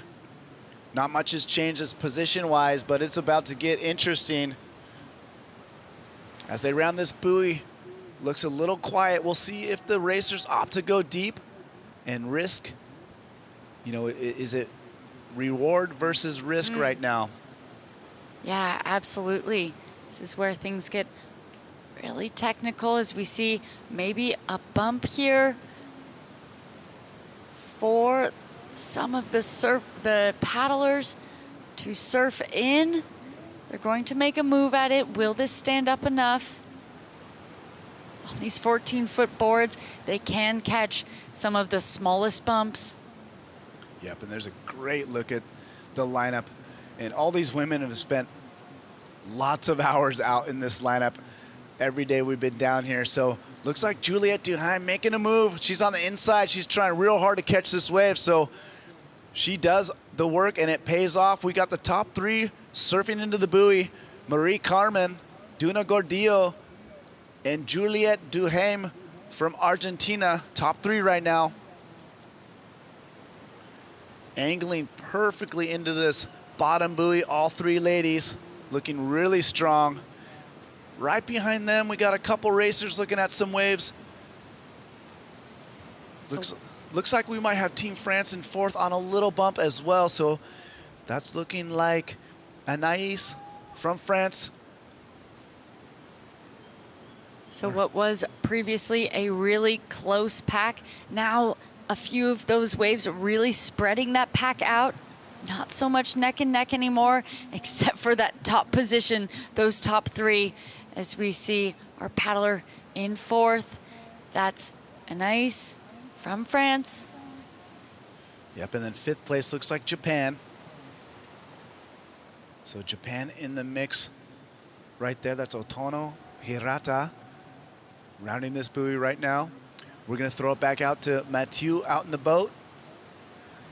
Mathieu, what do we see? Yeah, thank you very much, Dave. Well, that huge wave completely broke the field, as you could see, and Juliet Dhu felt it coming first. She definitely sprinted to stay in that surf. She grabbed it, and she is in the lead indeed with Duna Gordillo from Mallorca, Spain, on that NSP board.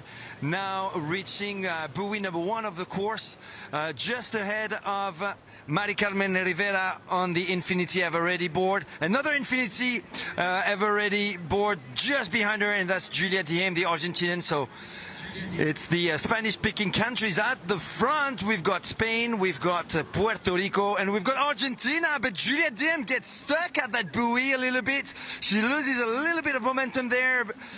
She now has a margin of about 50 meters to bridge behind Mari-Carmen Rivera. Anaïs Guillaume is racing pretty well on that three-bay board, blue board in the chase, in the fourth position. And then in fifth, it is indeed indeed the Japanese Hotono Hirata, a young Japanese phenomenon from Shigasaki. So Hotono Hirata on that starboard, and then Cecilia Pampinella also on starboard in 6th position, 7th position for Cilak Kocis, junior world champion in 2024, now competing with the open women, currently sitting in 7th place, and in 8th place from Peru, Janissa Veco. But watch out, because there's a hungry Brazilian just behind her, Lena Ribeiro, and very experienced one indeed. So there's going to be a battle between Peru, I have the feeling, between Peru and Brazil for that top 8 position. Back to you. Wow, great insight, Mathieu. Thank you for that. And as you see right there, our leader, Duna Gordillo, Marie Carmen from Puerto Rico, drafting right behind her. We got Juliet Dhu in 3rd, Argentina hanging on to that 3rd spot. France in 4th, Japan in 5th. In 6th place from Hungary, Cilak Kocis, the junior competitor, in the mix here in the open division as well. So Duna Gordillo looking really strong, charging upwind in this top leg of the M course we have. There's the French woman there on the 3-bay paddleboard. She's looking solid as well. Got a nice wave to separate herself from the backpack. So she's right in the mix here. And you can see the wind starting to pick up just a little bit. A lot of bumps, a lot of water moving around. There's Team Japan, Hotono Hirata right behind her. There are your leaders. That's Duna Gordillo on the NSP from Spain, Marie Carmen Rivera, Puerto Rico, right on her tail. And just about 3 or 4 board lengths behind her, Juliet Dhu hanging on to 3rd place. This is the SUP Tech Women's semifinal number 2. Top 8 will advance into that coveted final round. And Rachel, here it comes. They're going to round the buoy to the top, and they're going to enter the surf line. They're going to enter your world. Yeah, 12 women in this heat. Only 8 advance as we see those first 3 round one of those final buoys with lines approaching. We'll see if any of them get the opportunity to speed up and surf one of these in. Really crucial. This is where things get really technical. Those 14-foot boards gliding into those waves. We see a wave behind picking up. It might keep this front 3 pack pretty neck and neck. Will Juliet be able to get into this one? I think she will, Rachel. Look, she's just in the perfect spot. It just bowls up for her. Does a great job with positioning. Marie Carmen did a good job as well, getting out to the shoulder there. They got to be careful though. They do not want to ram into each other. These women are all safely in front. This is kind of the part of the race where you do actually want to work together, stay clean, no mistakes. And Juliet did a really nice job being aware and alert of the position of that ride. And what a beautiful wave these ladies have lucked into. Duna Gordillo just out on the shoulder. We got another great ride. Looks like the French paddler, Anaïs Guamart. She's gonna luck into one. You see the leaders rounding the buoy. Look at this wave right here, Rachel. Wow, so beautiful. That has helped Anaïs keep that 4th place position on lock as we see the rest of the pack making their way in 5 and 6 there. And it's that battle for 7th and 8th. Of course, 8th being a really crucial point, because if you don't make that top 8, you're not advancing to that final that will take place tonight. Look at those sets out the back.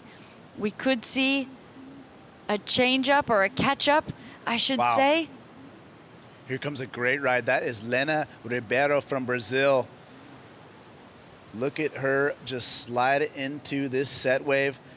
I saw Lena put a lot of time in the last few afternoons. She's catching up with Cilak.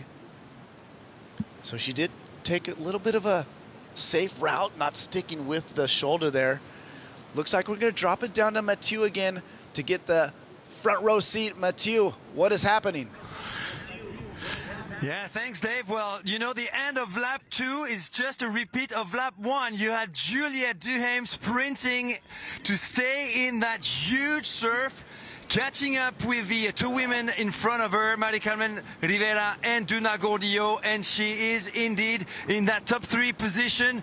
But now it is Mari Carmen Rivera with a clear lead as we are now about 150 meters away from the finish line. Mari Carmen Rivera from Puerto Rico leading over the 2024 technical race world champion Duna Gordillo from Portadriano, Mallorca, Spain. And then it is the Argentinian Juliet in 3rd place. Then a bit of a gap and just running buoy, the last buoy of the course, Anaïs Guillaumard, who took on a huge surf as well, but not the same wave as the trio at the front, and a very impressive Otono Hirata from Japan, very young athlete on a starboard in the chase, currently sitting in 5th position. In 6th position, we're going to have Cecilia Pampinella with the last buoy of the course, fast approaching for the Italian athlete from Roma, actually from Civitavecchia, right next to Roma.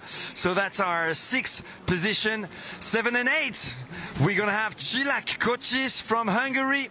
And it looks like Lena Ribera took the best out of Janice Aveco from Peru, who's actually fighting for the 9th position right now, but outside of that very important top 8. Back to you with the top finishers now reaching the beach. Nice work, Mathieu. Thank you for that. And wow, what a finish for Marie Carmen Rivera. Takes a little spill on the shore break right there, but she looks fine. Duna Gordillo getting the job done, 2nd place. Juliet Dhu, she had a little bit of a shaky start, but obviously it did not affect her at all. Very impressive. And Otono Hirata, the young paddler from Japan, she's going to finish, I think, 4th or 5th there. We got the French paddler Anaïs Guillaumard finishing up right here. Nice, clean finish to the beach. Wow, she got that very smooth. So that's one of the smoother entries into the beach we have seen. So congratulations to her. She will qualify in 4th position. Team Japan in 5th. You see Otono reaching the sand back there. And Anaïs looking stoked. And she doesn't even look like she's breathing that hard. So nice work there. Otono coming in here from Japan. So that's now 5 in, 3 more spots to fill. Yeah, we'll see the top 3. That looks like Cecilia Pampinella. She's going to finish in here in qualification. Nice, solid race for her. You see Marie Carmen going over it with the coach, talking about the course, maybe talking about those waves they caught. So Cecilia, the Italian champion, finishing up this race. And she, I believe, was in 6th position, was it? Or maybe 7? I think she's coming in as 6th position. Yeah, she's definitely in the qualification zone for sure. There is 2 racers finishing right now. It looks like Lena right there in the bottom of your screen finishing. I believe she, with that wave she caught up to Cilak Kocis from Hungary, and I believe they are 7th and 8th. So Lena, well done catching that wave, sliding herself into advancement position.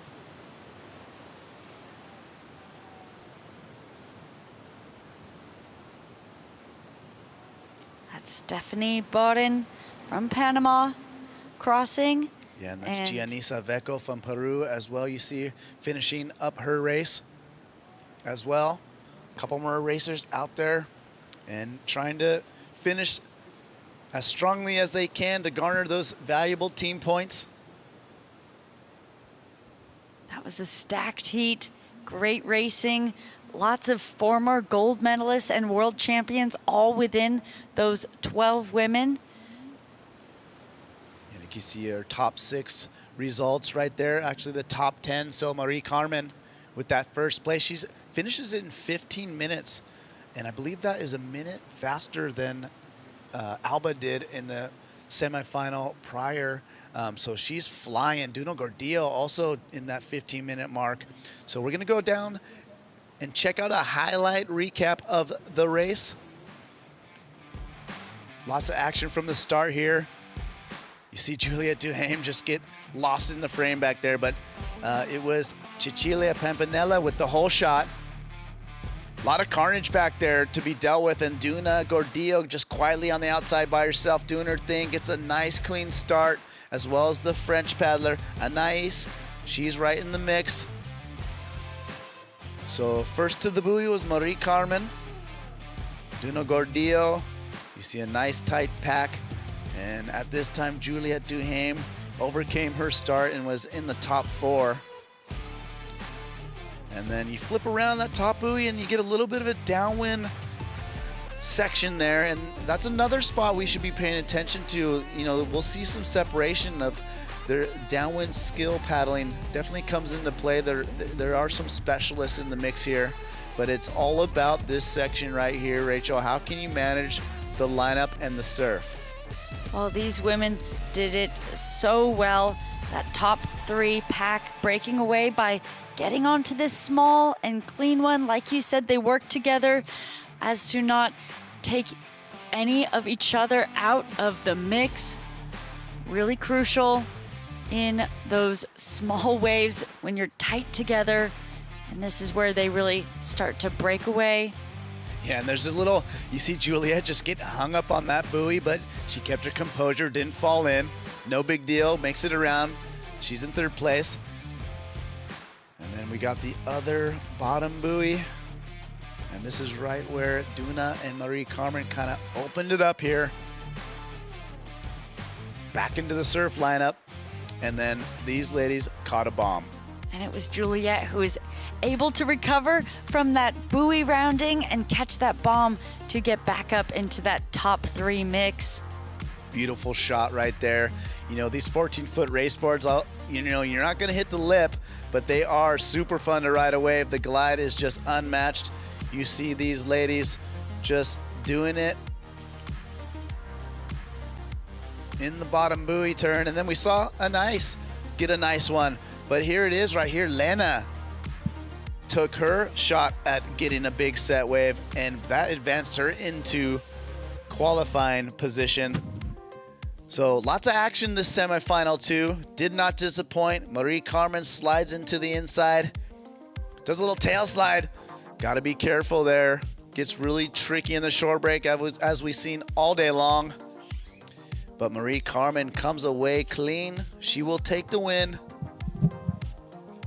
She's got to round that flag and make sure you have that paddle in your hand to make it official. So Marie Carmen, AKA the tiny monster. We get Dhu Gordillo. She's stoked, high five. Juliet Dhu. All these ladies, no surprise to see them 1, 2, 3. Job well done. And that was just some fantastic action. We got Bo Nixon back in the box. Welcome, Bo. What did you see down there? You were in the mix. You got to feel the energy a little bit differently than we did. So how did you feel that semifinal went? That was an exciting semifinal. I think the waves really turned on for that heat. The women getting some really long rides from right at the back buoy all the way in through to the inside. Very hard fought. The rivalry between Marie Carmen and Dhu Gordillo, though, that goes back years, Dave. Marie Carmen looking for a gold medal here at an ISA, but Dhu, and of course Espe Barreras, who's not here this year, but those two paddlers always really fighting for gold ahead of Marie Carmen. So it's really good to see Marie Carmen get the jump on Dhu Gordillo this time.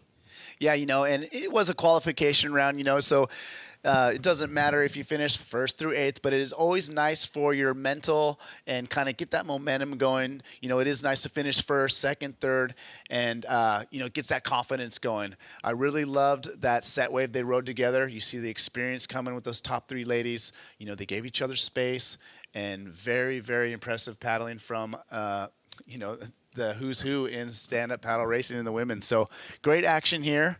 Dave Bainey, along with Bo Nixon, you are tuned into the 2025 ISA World SUP and Paddleboard Championships. We're in El Salvador. It's been a beautiful week. We got the waves pumping. You can see the lineup behind us. What a great venue, Bo. I've been having a blast. What are you feeling? Oh, it's a fantastic venue, and I think having all the action right here. They have the stand-up paddle surfing earlier on in the week, moving into the racing, all at the same venue. It's really exciting. The athletes can, have got this great viewpoint down from the athletes area as well to just look at and cheer on their teams. Yeah, and they put us right here above the action. We got one of the best views, I'm not going to lie. And we got plenty of racing coming up here. So we just went through the open divisions in the semifinals. I think we're starting to move into some finals right now. It's the junior boys up next. Okay, the junior men's we got coming up next. So this is for medals. So we're looking for gold, silver, bronze, and all those points for the team. Who are we looking at? Well, I think some of the exciting names coming up, we're going to get to very soon, Dave. Yeah, looks like we're going to throw it down to an interview with Marie Carmen. Thank you so much, you guys. Marie Carmen, congratulations. A tight heat between first, second, and third, but you were able to lock down that first place position. How are you feeling? I'm feeling great. I feel strong. It's a very technical race with waves, so you have to be very smart in the course. So I feel confident, and I'm ready for the final. Yeah, well, talk to me about recovery. Now you have some of the juniors going to compete now. Will you be watching? How are you going to recover? No, I'm going to my home very quickly and eat something and just relax, being silent and change and then come back. Okay, well, congratulations. It looks like we're up for a race start now in the juniors, so we'll tune in to watch them. Thank you so much. Back to you guys. All right, Rachel, thank you. Congratulations, Marie Carmen Rivera. We will see her, of course, again coming up in the finals. Marie Carmen looking so strong. Very impressed with her the last few months. She's been just on top of her game this year. So looking forward to the women's final. We got the junior men's lining up. You see the lineup right there. We have Luciano Andrades of Chile, Giuseppe Nunes of Brazil, Oliver Papa of Puerto Rico, Julio Lazzarini of Italy, Elia Brie of France, Joaquin Quinteros of Argentina, Ruben Cantoral of Spain. We have Sebastian Marin of Peru, Nagito Hirata of Japan, Mikolaj Mijek of Poland, and Cameron Carney of Canada, represented here for the final of the junior men's technical race. So it is going to be Hirata filling in for Shrimpy, who's actually 19 years old now. So he's no longer in the junior division. We've been calling him in the juniors, but I got word that he's actually 19. So not qualifying, and they're off to a start, Dave. Yeah, let's see how clean of a start these athletes can get. So that looks like it is Ruben off to a flying start there. Yeah, Ruben just jumping out in front. You see, I believe that's a paddler from Brazil. That's number... I think that's going to be Sebastian Marin there. And then on the left-hand side of screen, Ruben representing Spain, as we see Hirata now making a move out in front. He's paddling really hard. We see our competitors there. Looks like Joaquin behind them. So Japan out in front at the moment, Dave. Yeah, you can see Japan. That is Nagito Hirata to a rapid start right here. And you can see his influence from Shrimpy. He's got that quick cadence. You know, he's got that style that Shrimpy has made so famous here. But he gets a nice clean start right behind him. We've got some paddlers hanging onto his tail. So the junior boys final of the technical, as we see our team Japan, Nagito out in front. Looks like we've got Ruben just behind him from Spain. Good team points for Spain. That's going to be Elliot Brie there on the SIC just behind him. And then it looks like we do have, it could be Giuseppe, like you said, Dave, from Brazil. And we're going to throw it down to Matu on the boat. He's going to be calling the action there. What have you got for us, Matu?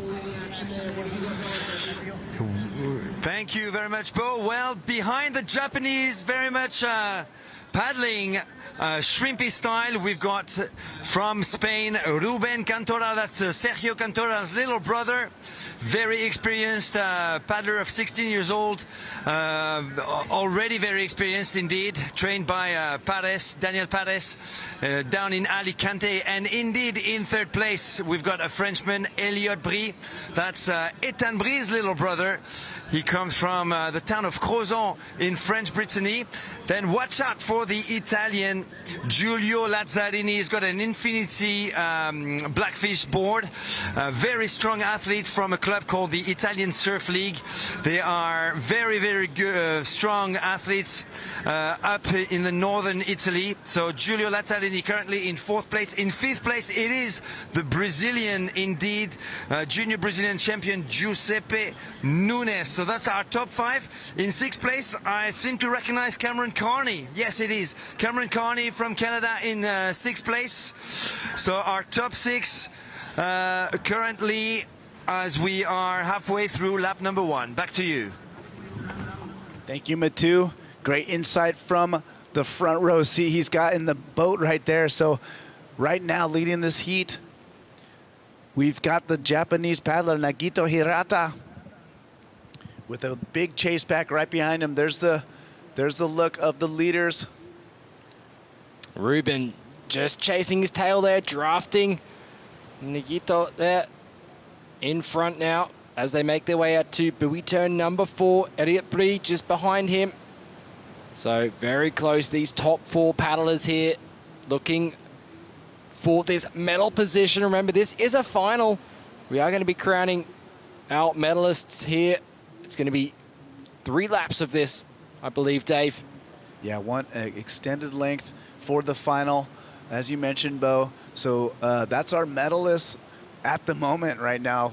You know, gold through copper. It looks like Japan out in front. Ruben Cantoral from Spain on the NSP right there in third place.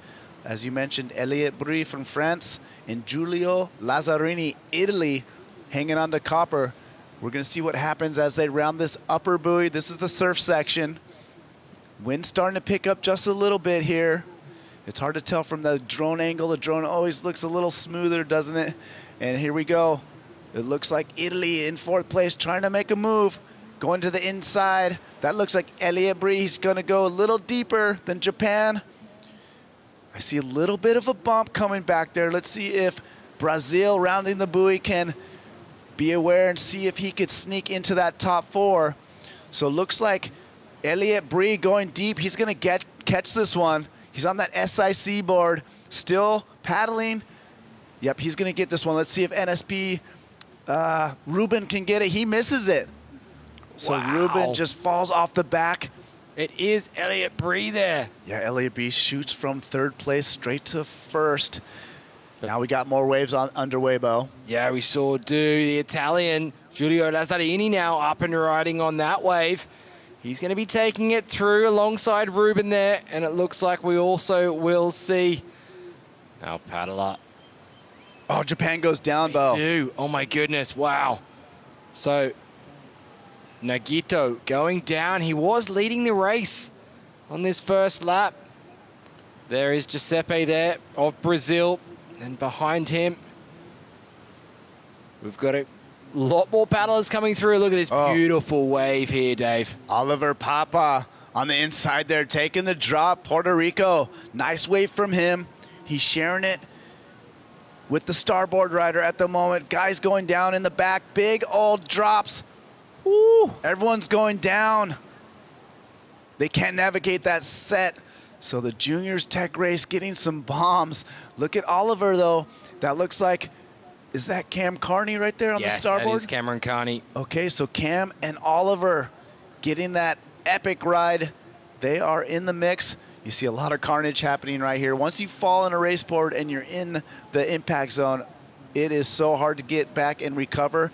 We're going to throw it down to Matu in the boat in just a second here. We're going to keep it here. More action in the impact zone. Yeah, that's Luciano Andrades of Chile there.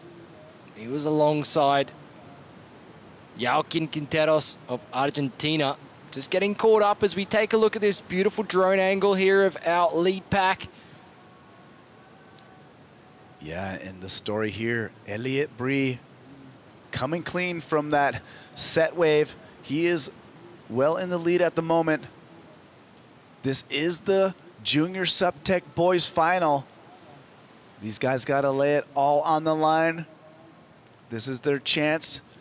And we got, looks like Giulio Lazzarini from Italy with that set wave moves into second. So we got Italy in second place, silver medal position. Okay, now we're gonna throw it down to Mathieu. Mathieu, a lot of action. What are you seeing out there? Yeah, thank you guys. Just when I was saying to AJ, our cameraman, that my money was on Elliot Bree, there he was making his move on that wave, going from a third to first place. Elliot Bree, the little brother of Ethan Bree, is going as fast, almost as fast as his big brother. And look at him, he's got a big margin for himself, 10 meters of a lead over Giulio Lazzarini, the Italian, 15-year-old Italian paddler just behind him. Then it is Ruben Cantoral on the NSP board in third place, another 10 or 15 meters behind the Italian. And then it is the Japanese Nakito Hirata with about 20 meters of a gap to bridge behind the Spanish Ruben Cantoral in front of him. Then another bigger gap, and it's the Brazilian Giuseppe Nunes leading over the Canadian Cameron Carney on a starboard. And then there's another big gap, and it is Oliver Papa on the Infinity ever ready. So that's our top 7 athletes right now as the leaders are reaching the surf section. Back to you guys. Mathieu, thank you for that great insight from sea level there.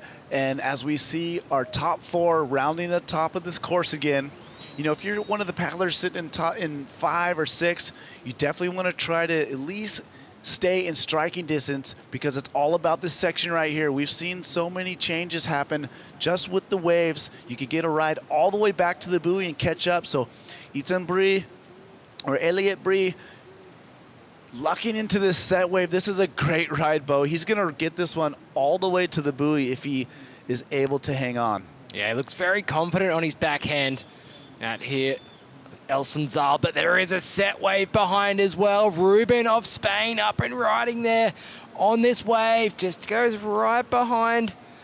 Oh, that is Giulio of Italy. He goes down, so it is going to be Ruben in that second place now. Elliot out in front on that SIC. Beautiful scenes here as they bring it through to buoy turn number 5. Wow, Bo, that was a giant wave, and unfortunately for the Italian paddler, Giulio Lazzarini, he was just caught in that very tough spot to be on a race board and just a little too late. It's so hard to drop in late and find the momentum to, you know, to get the speed to drop in there. And man, that was a bomb. That wave broke right next to the buoy. So here we go, more action. We got the Italian on the inside. He's gonna have to deal with another late drop.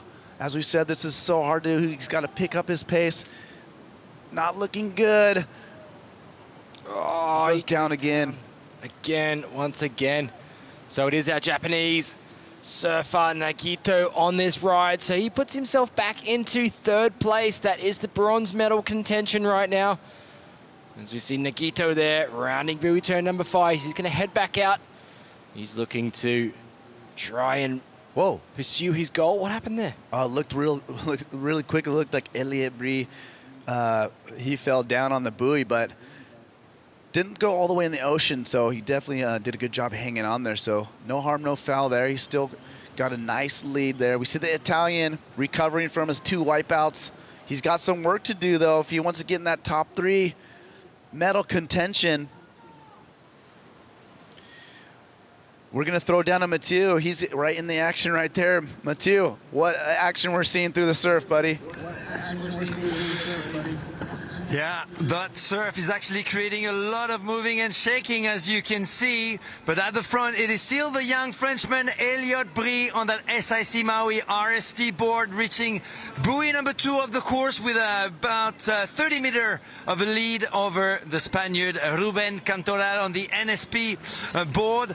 Then it is the Japanese, indeed, who managed to catch up with Giulio Lazzarini, who made not one, but 2 mistakes in the surf. He missed his chance to actually surf 2 pretty big waves. It was definitely a little bit too much on the inside for that huge bump at the back of the course. But he's sitting currently in 4th place, so he's got the copper medal. But it's not over yet. And actually, Elliot Brie, who's still at the front, should be very careful, because we saw Ruben Cantoral making a pretty big comeback to the front, thanks to a big wave as well, catching up with Giulio Lazzarini, and currently sitting in 2nd position. So just to recap, 1st position France with Elliot Brie, 2nd Spain with Ruben Cantoral, 3rd place Nakito Hirata from Japan, 4th place it is Giulio Lazzarini, ahead of the Brazilian Giuseppe Nunes on that bright yellow and green board. Back to you. Thank you for that. As you see the drone footage, Elliot Brie getting the job done so far. Looking really fast, almost getting a bump on the way out. Nice gliding from him. Great technique, great awareness of what's going on out there. So Elliot keeping the pressure on, maintaining that nice lead he's built up for himself. He's coming up to the top of this course, and it's all about how he can navigate this surf lineup. Certainly is, as they're coming in for their final lap to crown the champions in the Junior Boys Technical. Elliot Brie here, about to head out to buoy turn number 4. And that'll put him in the surf zone. And as we saw, Ruben looks very handy on the wave as well. We'll see if Ruben is able to catch Elliot here, and if there are any set waves coming through that will help our athletes. Elliot making a really strong paddle for this one. Can he get on top of it? Unfortunately, he's going to miss it. There is a little bump behind. He's going to wait for that one to appear. And it looks like Ruben might just miss that one. So this could really put Elliot way out in front with this one, Dave. Yeah, Elliot's sitting quite deep at the moment. He's dropping in.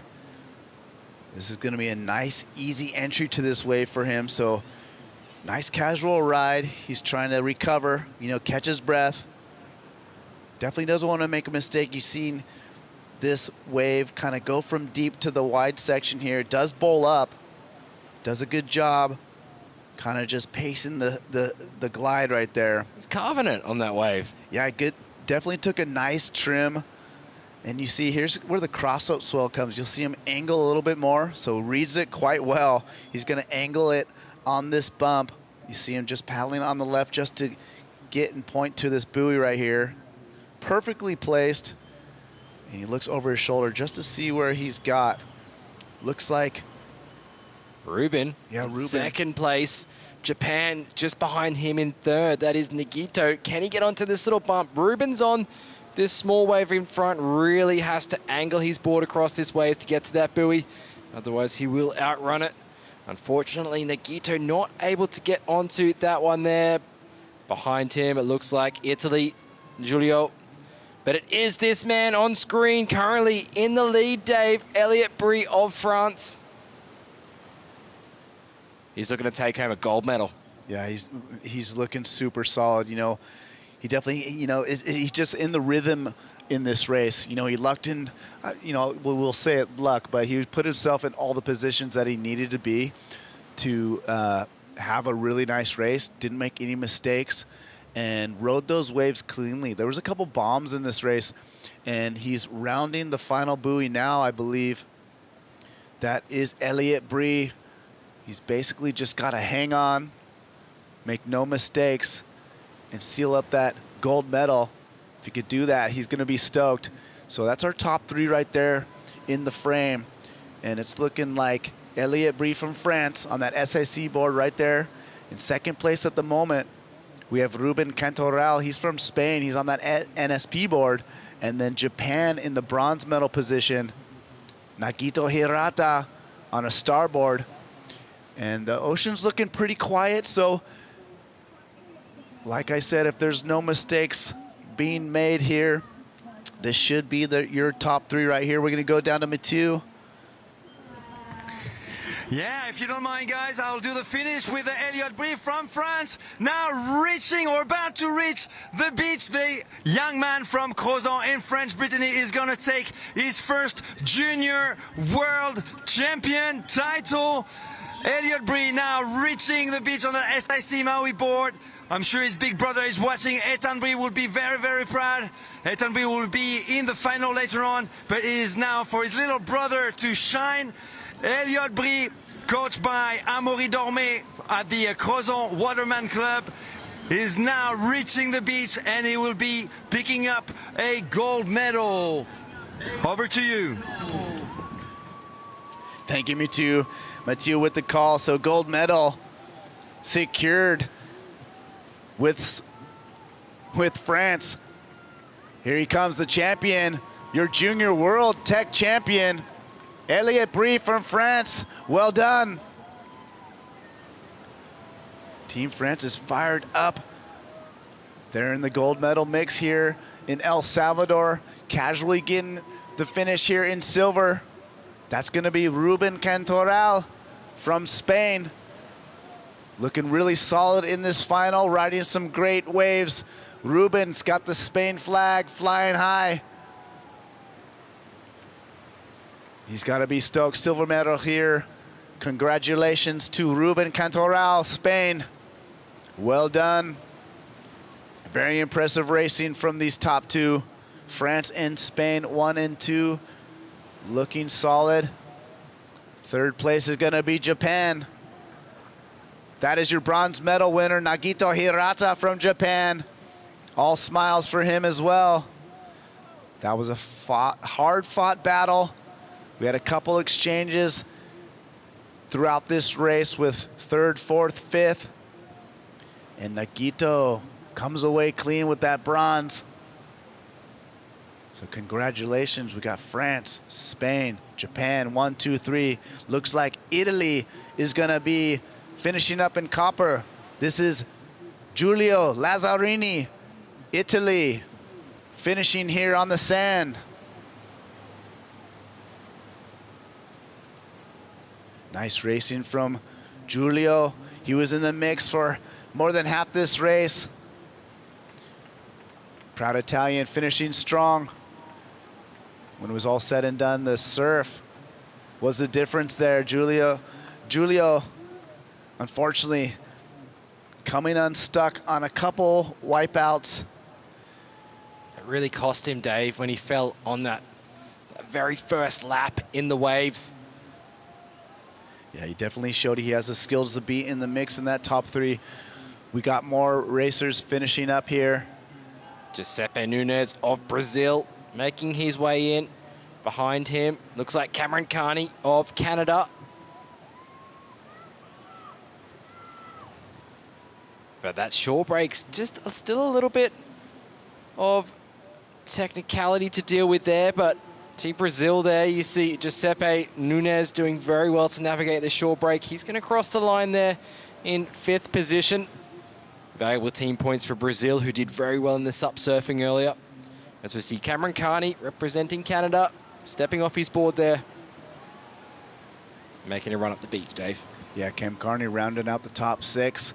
Canada is on the board. We got some points going and stacking up for all these teams. Looks like Oliver Papa, Puerto Rico, the young paddler here, finishing up strong as well. That's a good result for Oliver. I believe he's been at it in the junior division for a few years now. Really starting to come into his own. And Oliver, one of the taller kids in the junior division, finishing strong there. Well done. Great performance from all the junior boys here for the technical race. Of course, Elliott Brie there on screen. The winner, the gold medalist here for the 2025 junior boys tech race. We're going to go to a heat recap, the highlights of this one, Dave. Great start from all our athletes. Yeah, let's check out this start right here. Overall pretty clean, but it was Ruben Cantoral on the left of your screen with that great start. And then quickly Japan, Nagito Hirata sprints right into the lead there. And then don't forget, Elliot Brie was just right in the mix, hanging out in third for a moment. And then these athletes rounded that buoy and just really started opening up on that little bit of a downwind section there. Well, Nagito Hirata of Japan had the lead on this first lap, Dave. He did very well to get out in front for that first buoy turn. Ruben Cantoral, though, right behind him on this first lap, but it really came down to the waves, and Nagito just couldn't find himself on a good one. Yeah, I think he actually went down on this first lap, if I remember correctly, but you did see them all kind of catch up to each other. And as we've seen so many times, it comes down to the waves here. And right here, I think Elliot was able to get that sneaker one, and then just grabbing a rail, Nagito Hirata goes down, and that just put him behind and had to make a comeback, which he did. And then here's the big bomb where a lot of the riders just ended up getting... Wow, amazing scenes. Unfortunately, all three paddlers going down, though. But that is the gold medalist on screen. He kind of had it from here on out, Dave.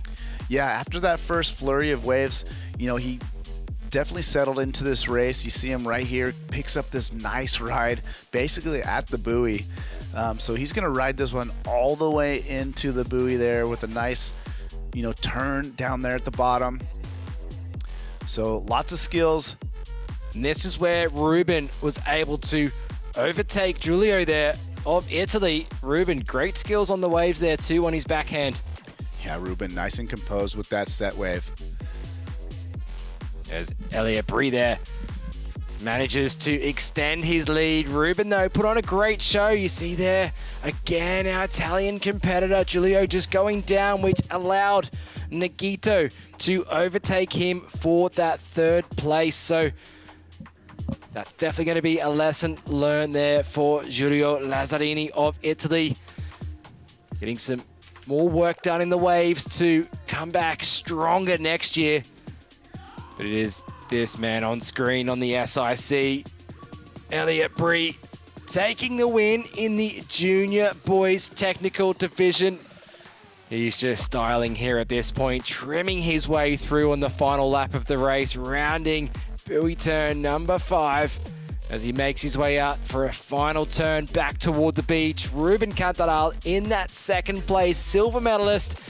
But here is the beautiful scenes of Elliot running up the beach there. Team France does take the win.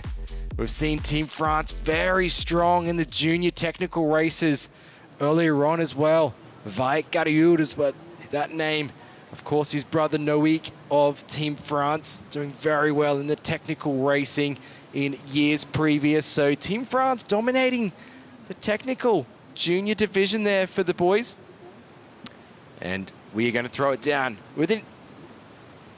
And we are waiting for a start here for the junior girls technical race. My name is Bo Nixon, joined in the booth with Rachel Tilley. Rachel, it's been an exciting day of racing. You were down there. What's the vibe like between all the athletes and the spectators? Gosh, the energy is high. You see everyone just feeding off of each other. There's a lot of, with the team aspect, a lot of cheering, a lot of yelling, and it's a really fun environment to be a part of. But you can see those athletes, especially these junior women that are getting ready for their heats. They had their game faces on. They were doing their warm-ups. Every athlete having their own way that they like to warm up. It was great to see, and now they're down at the starting line. Yeah, we'll have Chilag coming up in the junior. We saw her competing in the open women's earlier on, just scraping through into the final of the women's technical race. Chilag, she's here to go back-to-back with the gold medal. We also saw Soren Preston competing earlier and also qualifying for that open women's final that she will be competing here in the juniors as well. So it will be interesting to see how those two women really just having to refresh quickly as compared to some of these other girls that have been able to compose and save their energy for this final. Yeah, very, very true. With the heat out there today and with the course the way it is, now 3 laps for the final, so it's going to really take a toll on Soren and Chilag as well in this heat. So that's a very good call there, Rachel. Athletes having to really make sure they prepare, reset themselves. That's what the ice baths are for. That's exactly what the area, the athletes area, they have massages down there as well, so they'll be able to, prepare and get ready. And this is what they do day in, day out, training on their race boards. We've actually gotten really lucky with the elements today. There's a lot of cloud cover over that sun today. This time of the day, usually being really quite hot, isn't feeling as hot at the moment. So that heat exhaustion element not being as much of a factor for these athletes. So we see Anthony watching that shore break, looking for that opportunity to start this race. So we have Chilag Koshis over on the right-hand side of screen, starting there.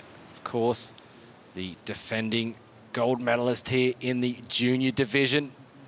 Looks like Soren Preston there. She's in the middle of the pack toward that left-hand side of the starting pack. She's definitely a name to watch out for in this heat.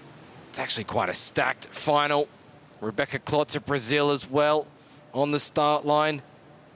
We've also got Jojo Cast representing Germany down there. Milia Mila from Canada, Alexia Soto of Spain, Beatrix Ortega of Chile, Ines Blan of France. And then we have Sveva Sabato of Italy, Emilia Escura of Peru, and Otono Hirata of Japan. Japan looking really strong. I know Otono has been practicing out here quite a lot. And we'll see the race almost get underway here. Anthony Vella just about to call the start of the junior women's technical final. 3 laps of the course, that's 3 kilometers total. And there will be that wave section as well. As we see racers ready and they're off, hitting the water quickly. Looks like we get a great start from Soren Preston there. Looking like she's getting out in front there. We've also got, just on the right-hand side of screen, Sveva Sabato. She's making her way out. Chilag Koshis on the left-hand side of screen there. She's going to try to bring that board back into the pack there. Looking to get, and we've had a competitor go down, so that's really going to cost her. We'll find out who that was as well. As now we see our athletes starting to go out toward buoy turn number 1. Team Japan there, really strong start there from Otono. Again, she's doing very well to stay out in front. Alexia Soto of Spain on that left-hand side of screen there. And then we see Team Japan, Chilag Koshis. So it is Alexia, Otono, and Chilag. Top 3 there, almost very even at the moment, Rachel. And before we go to you, Rachel, we'll throw it down to Matsu on the boat. Matsu, what have you got for us?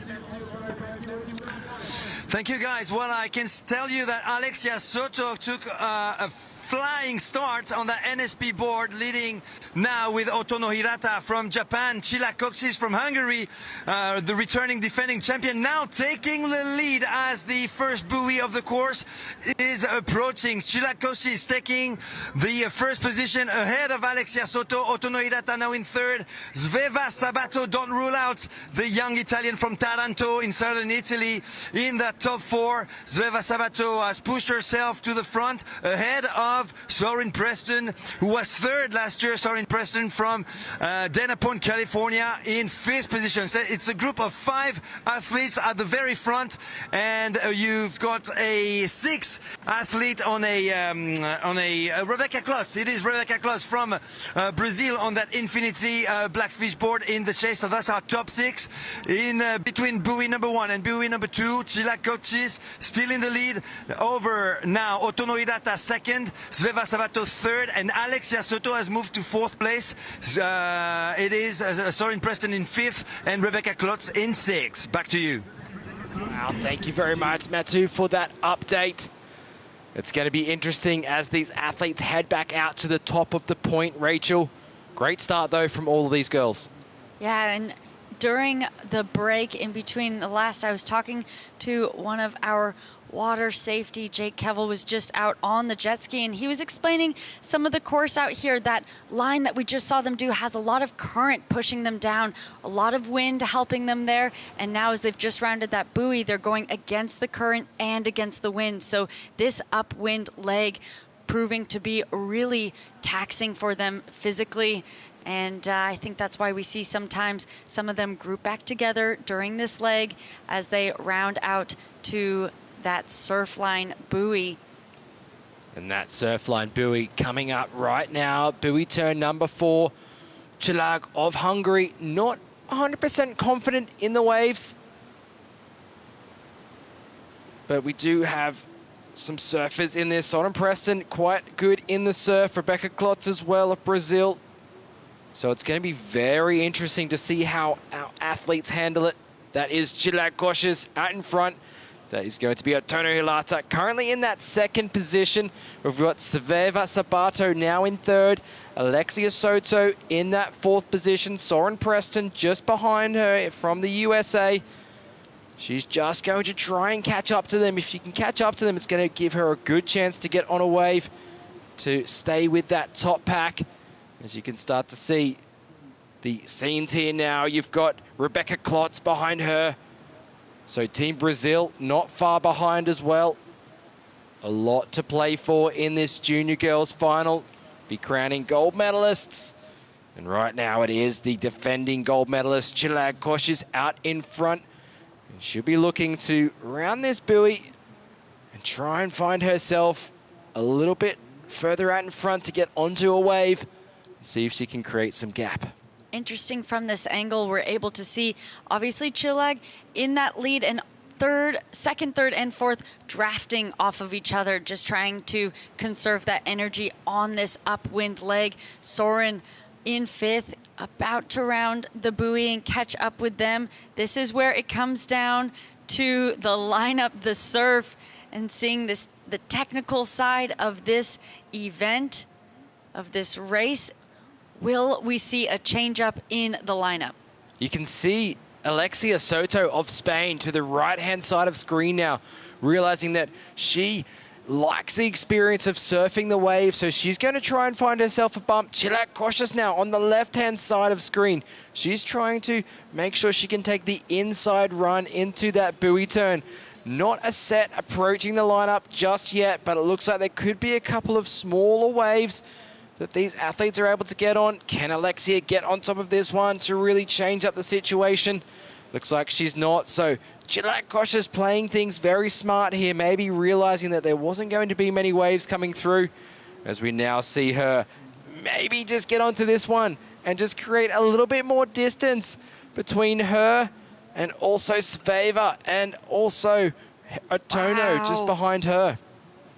That little bump really helping create that distance for her as she is completing lap number 1 of 3. This is a final. She is trying to win another gold medal out here. We see Chilag there taking the inside track. Now we've got some athletes on the outside there. That looks like it is Rebecca Klotz of Brazil on the right-hand side of screen. Soren Preston up and riding on that red SIC board there coming through. As we also have our Japanese athlete Otono Hirata. And it looks like Sveva as well right next to her. This Sveva currently in second place. Otono in that third. Soren Preston makes a charge. She's now in that copper medal position. And then we also have Alexia there as well. And we're going to throw it down to Dave Bainey. He's down there with the winner, the gold medalist of the junior boys tech race, Elliot Brie.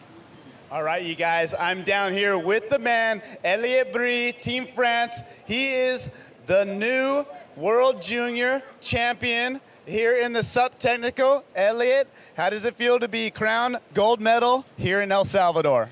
I can't believe for the moment, but it was incredible. The condition was just amazing with some big wave.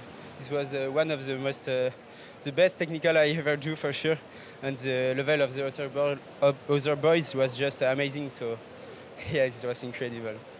Yeah, and Elliot, I gotta say, you rode some really nice waves in that final. Did you have any idea when you woke up this morning that you were gonna walk away with the gold medal? You gotta be excited about your performance, really strong. You look so confident out there, and what can you tell us about those waves and how it felt to catch those rides?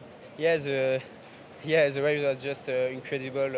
Practically like the conditions that I have at home, so this is why I can surf all the wave, and I take the first place on the first lap, so yes, it's incredible. Well, that's awesome, and gotta give it up to Elliot. Well done. That was a very tough final. Congratulations. Enjoy your World Championship. Team France in the mix right here. We're gonna give it up back to you in the booth. Thank you. Thanks very much, Dave. Huge congratulations there to Team France. Elliot Brie there taking the win in the junior boys tech. Let's turn our attention back to the junior girls technical. As we can see, Juliet Dhu out in front of Hungary at the moment. Sveva Sabato now up into second place. She's doing really well. And of course, Soren Preston managing to catch up. We've also got Alexia Soto in the mix. Rebecca Klotz not far behind. And Juliet up on screen now. Of course, our Japanese paddler, Otono Hirata, in that third position currently, as they just pass the boat out there right now, heading out toward the outside buoy. This viewpoint really giving us an idea of how far in front Juliet is at the moment from those athletes in second, third, fourth, and fifth. So there are 4 medals on the line: gold, silver, bronze, and copper. So getting one of those top 4 positions, really lucrative towards the athletes right now. Still plenty of time to go. I'd say we're only about halfway, as they're about halfway through lap number 2. They will be doing 3 full laps. And as we know, anything can happen after this next buoy turn. Although Juliet has that lead at the moment, the waves do come into play. We saw not many waves come through for that first lap. I wonder if they'll be still in time and in rhythm of the ocean to be able to get some waves in this next lap. And that could definitely start to shift some of the medal positions here. Juliet is going to go for her second gold medal. But what's interesting also in this heat is that we also have some other medalists, especially from last year. Alexia took the silver in the junior technical. Soren Preston took the bronze. She's also had a silver in the past as well, 2023 in France. And Rebecca Klotz as well took the copper in 2023. So lots of medal contention as we see Juliet now heading toward the beach. We'll see the rest of the group: Sveva, Otono, Soren, and also Alexia right behind her though, and the conditions have gone flat. They have gone flat for Juliet in the lead at the moment. Will be interesting to see if a wave now comes. This is what all of the women in second, third, fourth, and fifth are hoping, that that wave didn't come for Juliet to extend her lead, that hopefully they get an opportunity to catch up to her. It looks like there might be a small one for Juliet here on the inside. As she is making her way, she's going to make a paddle for it. Can she get on it? Doesn't look like she is going to use that energy to sprint. It was a small wave. We see some lines out the back. Will they come in time to help close this gap between first and the rest of the field? Yeah, you can see Rebecca Klotz there on the top of screen. She's looking over her shoulder, waiting patiently for this wave to arrive. She's really going to position herself in the right spot, hoping that she can get on this and catch up to that group just behind our heat leader here. That is Juliet Dhu. And we do see Rebecca on the outside. Wow, great takeoff from her, Rachel. Really smart racing for her there, and being patient out the back, because this one is going to bring her if she can stick on it. Unfortunately, she cannot. Just gets that nose buried there. Oh, she goes down. Such an unfortunate turn of events there for Rebecca. She could have really caught all the way up to Alexia Soto here, who's about to take off. You can see Soren Preston getting the jump. So she now skyrockets herself back up into that 4th place there as they round the buoys. Sveva Savato, Otono Hirata of Japan. Soren Preston now in that 5th place, excuse me. Looks like it is 4th place. Chilak Koshis just out in front there. Let's throw it to Matu on the boat. Matu, what can you see? Thank you, guys. Well, I can see that no one is going to be able to match Chilak Kochis' skills on what we could describe as flat water right now. I think Chilak Kochis was pretty lucky in this big junior technical race final. I think the surf was really Chilak's weakest points, but it looks like she didn't have that much wave to have to battle with, and she is definitely at the front right now. It's not over yet though, and she is still going really strong at the front with about an 80-meter lead over Sveva Sabato from Italy, over Otono Hirata from Japan, over Soren Preston on the SIC Maui board in 4th place right now. 5th place for Alexia Soto. So there is definitely going to be a big battle between these 4 athletes in the chase, with Ines Blin representing France not far behind them. Obviously only 4 athletes go on the podium, and we've got a very strong leader right now, the returning defending champion Chilak Kochis from Hungary at the very front. Back to you. Oh, great update there, Mathieu. Thank you very much. And Ines Blanc there, obviously getting the jump over Rebecca Klotz during that surf in the wave area there. So we see Chilak there just overtaking our competitor just on the end of her 2nd lap there. There's Chilak now, final lap for her out in front. She's done a really great time as well.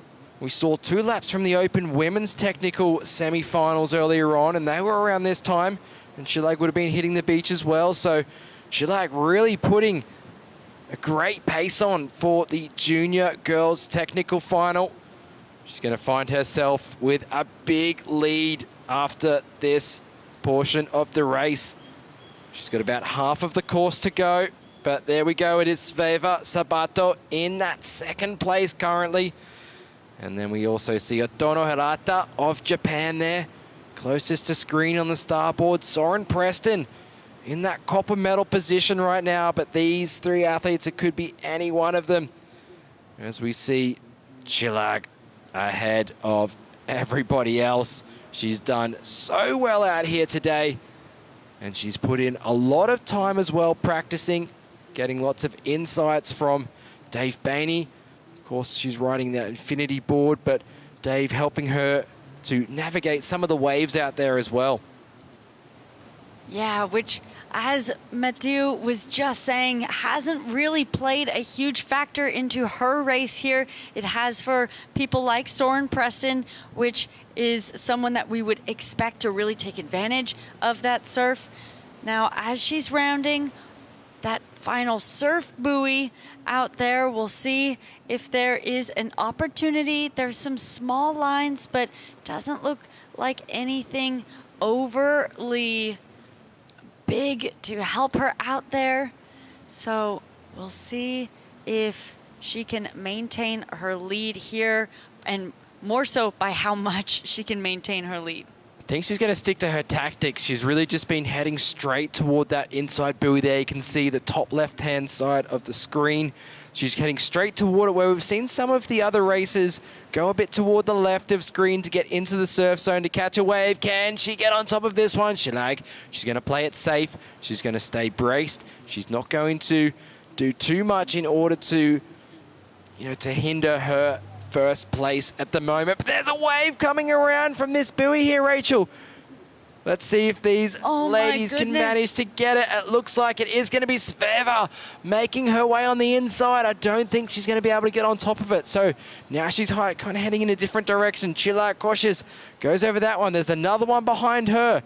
I wonder if that will play into where she is and if she's able to surf over the top of that one. As we see the racers out the back, couple more bumps. It's going to be a fight for that silver medal position, I think, Rachel. Interesting watching Chilak have 3 opportunities to catch a wave and purposely slowing it down while we're watching all the other surfers racers sprint as hard as they can to surf this wave in. Alexia Soto there on the right-hand side of screen. She's come back from that 5th position now.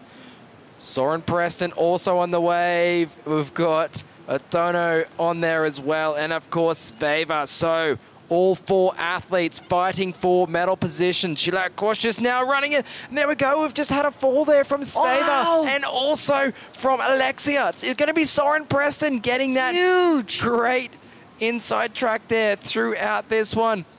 My goodness, this is really exciting finish there as we see, oh, that's a beautiful wave. Really well surfed there. Great technical surfing. Fantastic. That was incredible. Back up, right up at the bronze medal position.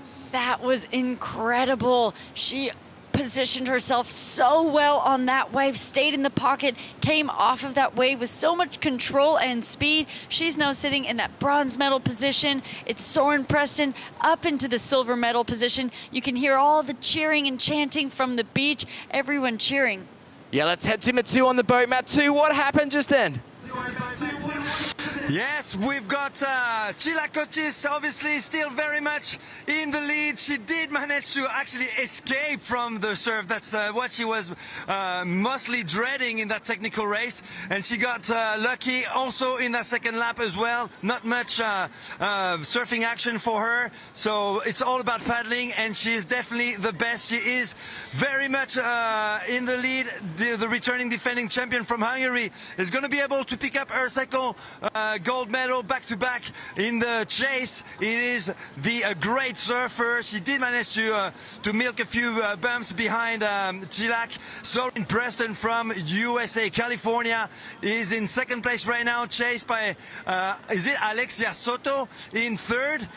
Or Ines Blanc, because we had a lot of moving and shaking, but it looks like it is Ines Blanc in third, and Otono Hirata in fourth. Back to you, while Juliet Dhu is reaching the beach. Yeah, we can confirm that was Ines Blanc of France on that long ride. She's put herself up in the bronze medal, now looking to overtake Soren Preston for silver.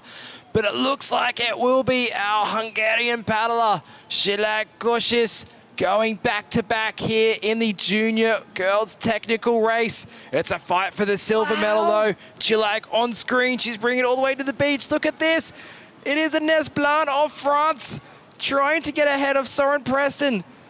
Soren putting everything she has into this, as is Ines. Oh, my goodness, a fight for second. Of course, Juliet Dhu crossing the line in the gold medal position. Chilak going back-to-back. Fantastic for her. We'll stick with this exciting finish, Rachel. Everything will come down to the dismount that both of these women have here. Who can get the cleaner dismount and start that sprint first? It's a sprint to the finish. Who is going to outrun? Wow. Look like Ines Blanc of France just getting the jump on Soren Preston. What a comeback for that silver medal position, Rachel, in the surf. Team Japan there crossing the line with the copper medal at Otono Hirata. What a great performance from all of these paddlers.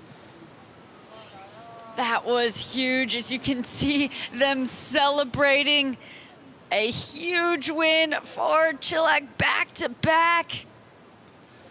That's Ines Blanc there on screen. Silver medalist there for Team France. Wow, that was such an exciting finish for that silver medal position as we catch up with our athletes in the water. Unfortunately for Alexia here, she's just fell down. Rebecca Klotz there on screen as well, coming through. And she just has to deal with that short break. Oh, gets a little intense there, but she's going to come in. A huge battle for that silver medal. It was so exciting. It came down to Inez having that incredible ride from out the back.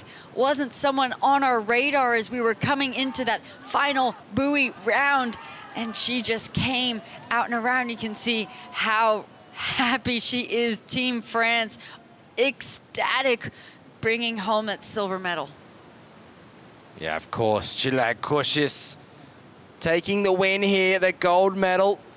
Wonder where she's at. She'll be celebrating her back-to-back gold medal here for the junior girls technical race. A great performance from her, not having to deal with too many waves, sticking to her guns, just showcasing that she is an absolute athlete to watch out for when it comes to flat water racing. You can see those results starting to come through now. Juliet Dhu of Hungary, gold medal. Ines Blin of France, silver. Soren Preston just behind her in that bronze medal position. And Team Japan, Otono Hirata in the copper position. You can see in their timings, Ines and Soren actually have the same timing, 21:17. It would have come down to the milliseconds between them two for that finish. So exciting, incredible work by all of these junior women. Again, we saw Juliet and Soren compete earlier today in that open women's technical, and they will be competing again this evening in the final. Sveva Sabato was right up there amongst the mix for first, second, third, a medal placing 3 minutes behind the leader, really. Yeah, it comes down to really that huge shakeup we saw with all of those sets come through, a few mistakes by some of the women that really affected that shakeup. As we see the final women making their way in. What a fantastic performance from all of our junior women. Great experience as well here, competing in an ISA World SUP and Paddleboard Championship. I'm saying C because I can see an SIC board coming in here as we have our competitors. But like I was saying, what great experience for these athletes representing their country, getting that valuable experience. They'll look to, go a little bit better in the years to come, of course. Always such a fantastic feeling to represent your country, fly your nation's flag here on a world stage. And we're going to throw it to the highlights of that junior girls technical race as we see a great start here from 3 paddlers in particular. It looked like it was Soren Preston.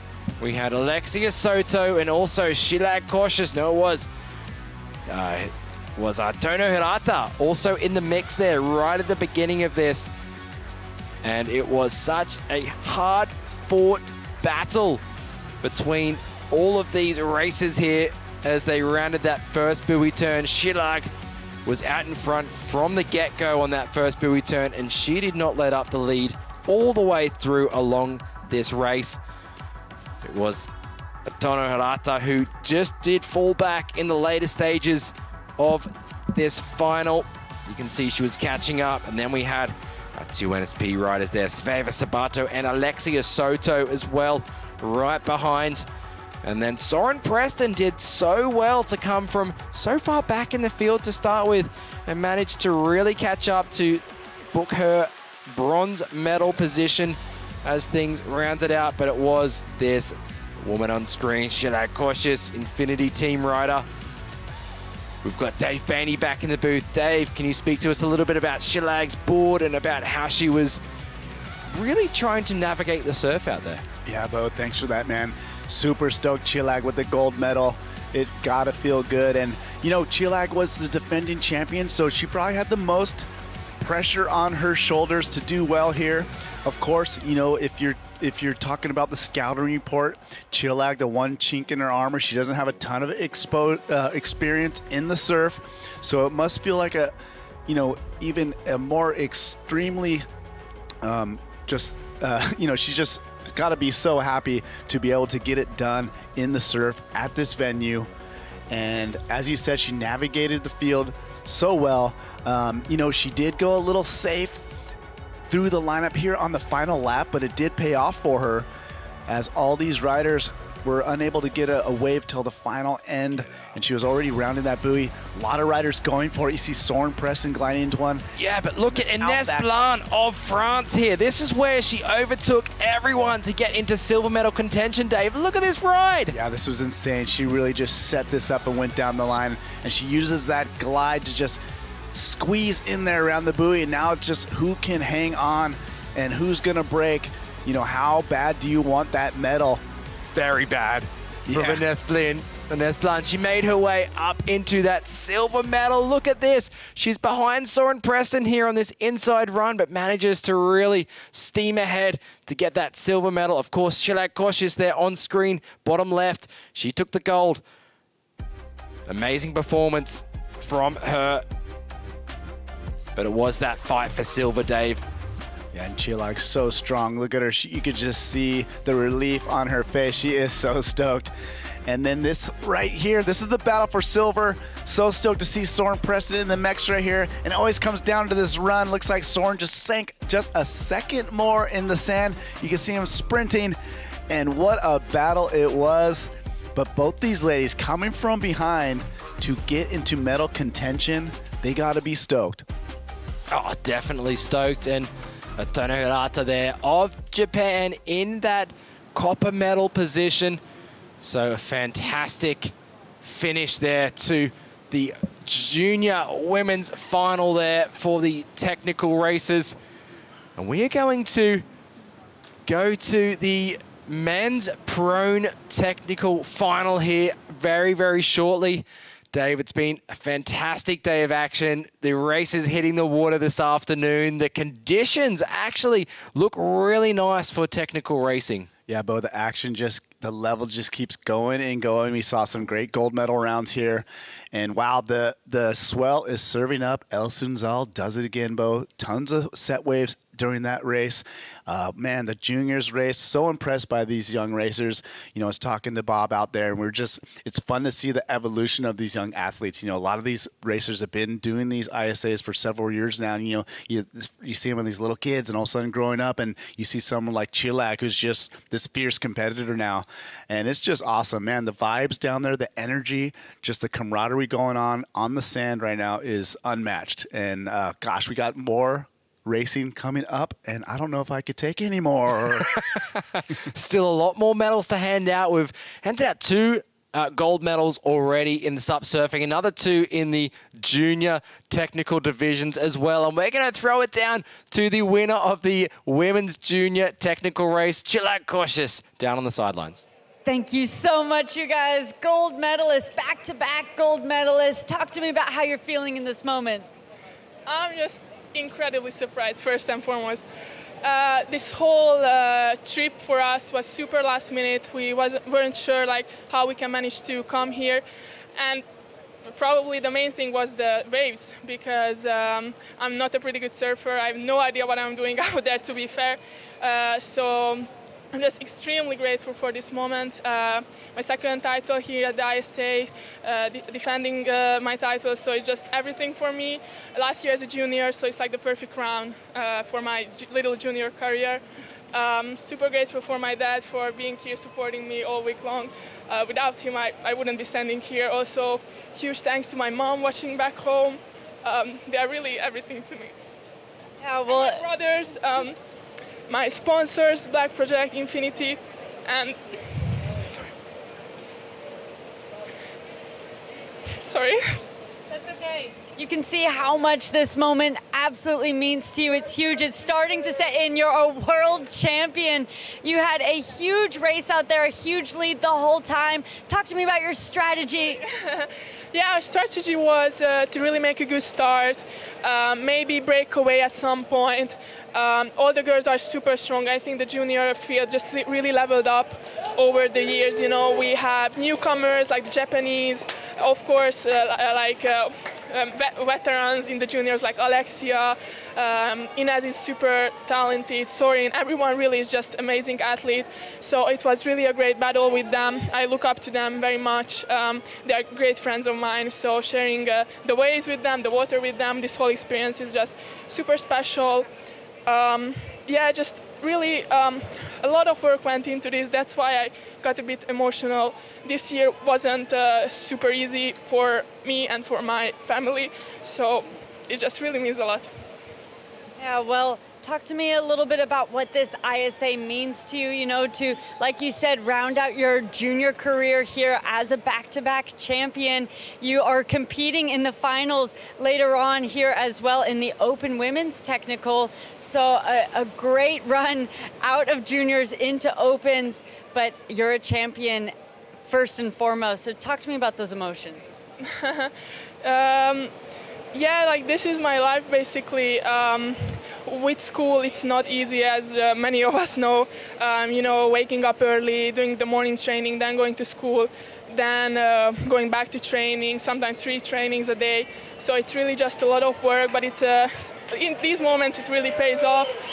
But there's not much time to celebrate. I still have today the Open Tech, which I'm looking forward to. Of course, I'm not super fresh, but we will see how it goes.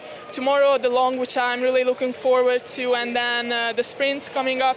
So yeah, really not much time to celebrate. I think now I'm just going to eat something, try to rest, and just hope for the best for the Open. Of course, it's the next level.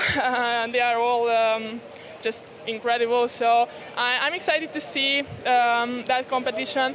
So yeah, really now I just want to lay down and relax. But really, thanks everyone who supported me, and everyone knows who I'm talking about. So thank you very much, and hopefully I can get some good results moving forward this competition. Well, enjoy the moment. It's not every day you become a world champion, so soak it in, and good luck resting up for this afternoon. Thank you very much. See you guys. Back to you guys. All right. Thank you, Rachel. You see we got the men's prone tech off and running. While we had that wonderful interview with Chilag, the newly crowned world champion. Just so proud of Chilag. I know the dedication and all the time she's put in to this event, and in her paddling in general. It's got to feel good to have it all come together. So congratulations to Chilag Coxis, Team Infinity, let's go. But our attention here is the men's prone technical final. Yeah, looks like we had a few competitors get off to a great start. Team France, Miles Tissier, he's on that yellow board there, you can see. And Federico of Argentina, he's on that colorful board there in that second place. We see our other athletes, definitely ones to look out for. Carlos Alonso of Spain. He's got a few medals to his name, few bronze medals. He's going to look to really push hard here. And we see also Team Brazil there. We see Team USA, Lucas Pohlmann in the mix as well. But it is Team France out in front at the moment.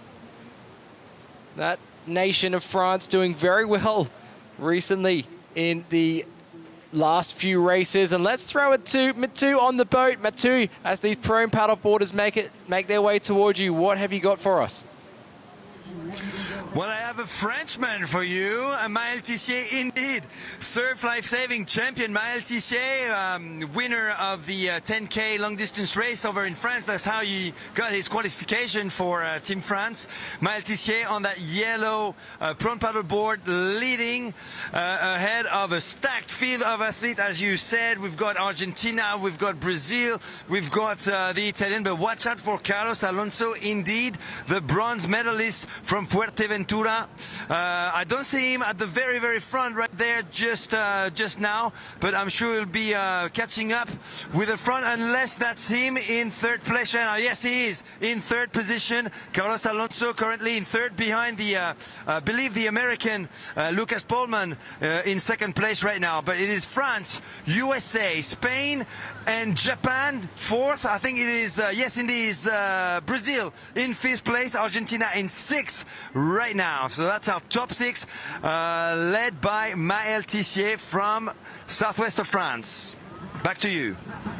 Thanks very much for the update, Matu. From the boat, from the water, we put Matu right in the heart of the action here. As we see, this is the final of the men's prone technical. Maël Tissier out in front, Team France. And just behind him, Team USA there.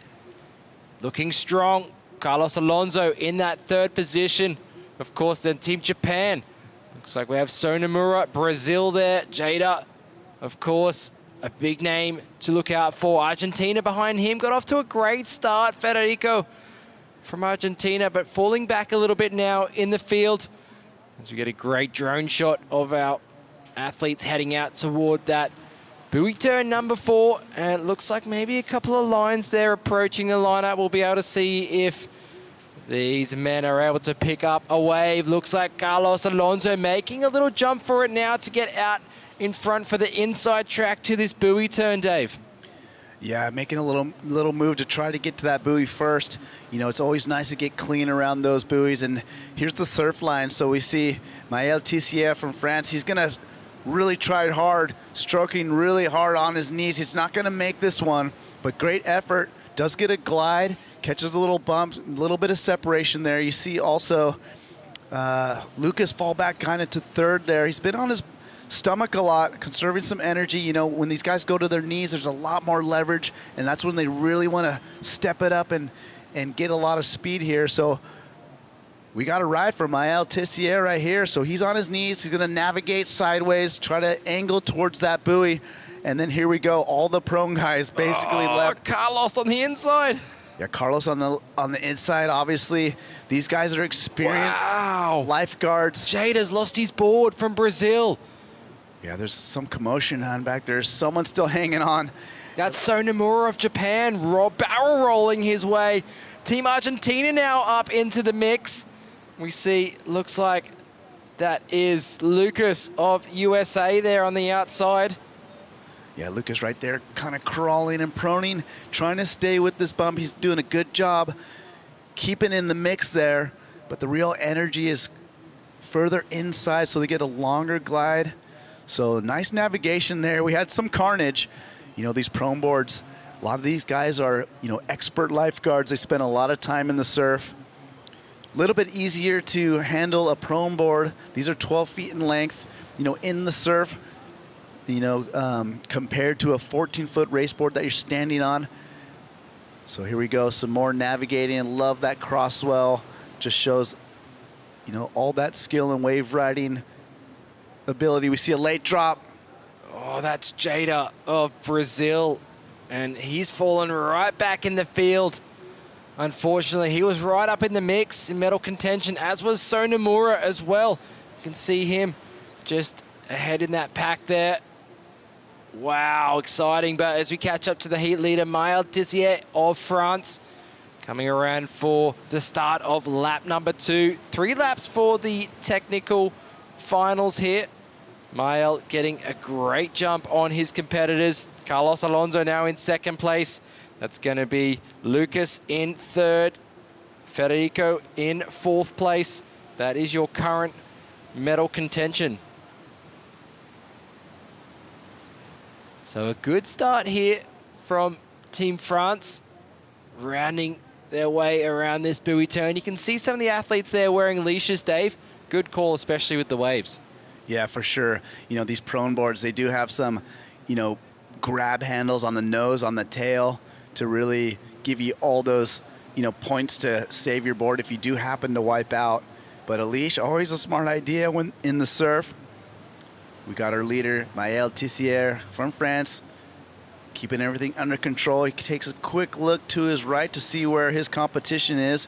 We're going to throw it down to Mathieu. He's got a closer look in the boat. Mathieu, give us a little update. Yeah, very impressed by what Maël Tissier right now is doing to the field. Looks like the French team is indeed on fire after their gold medal in the junior men's, their silver medal in the junior women's. We've got maybe a winner, potential winner in the prone paddleboard men's technical race. Maël Tissier, his first participation in the ISA World Championship. He's from the southwest of France. That's where you've got the biggest clubs for surf lifesaving, and he's a big surf lifesaving champion. He's got a big lead now, about 40 meters of a gap, and it's side by side the American Lucas Polman, who is a great surfer as well as being a surf lifesaving champion, just like Carlos Alonso from Fuerteventura, Spain. So two athletes chasing the Frenchman from the USA and Spain, and then there's a bit of a gap, 10 meters, and it's the Argentinian Federico Ratkowski, and who is in next, just behind. I think I recognize an Italian flag. I think that's Andrea Rossi, who's currently sitting in 5th position just behind the Argentinian. And then there's another gap, and it's the Japanese So Nomura, who is known for shaping his own prone paddle boards. Back to you. Mathieu, great insight right there. Thanks for identifying the entire field for us. Still in the lead, Maël Tissier from France looking strong.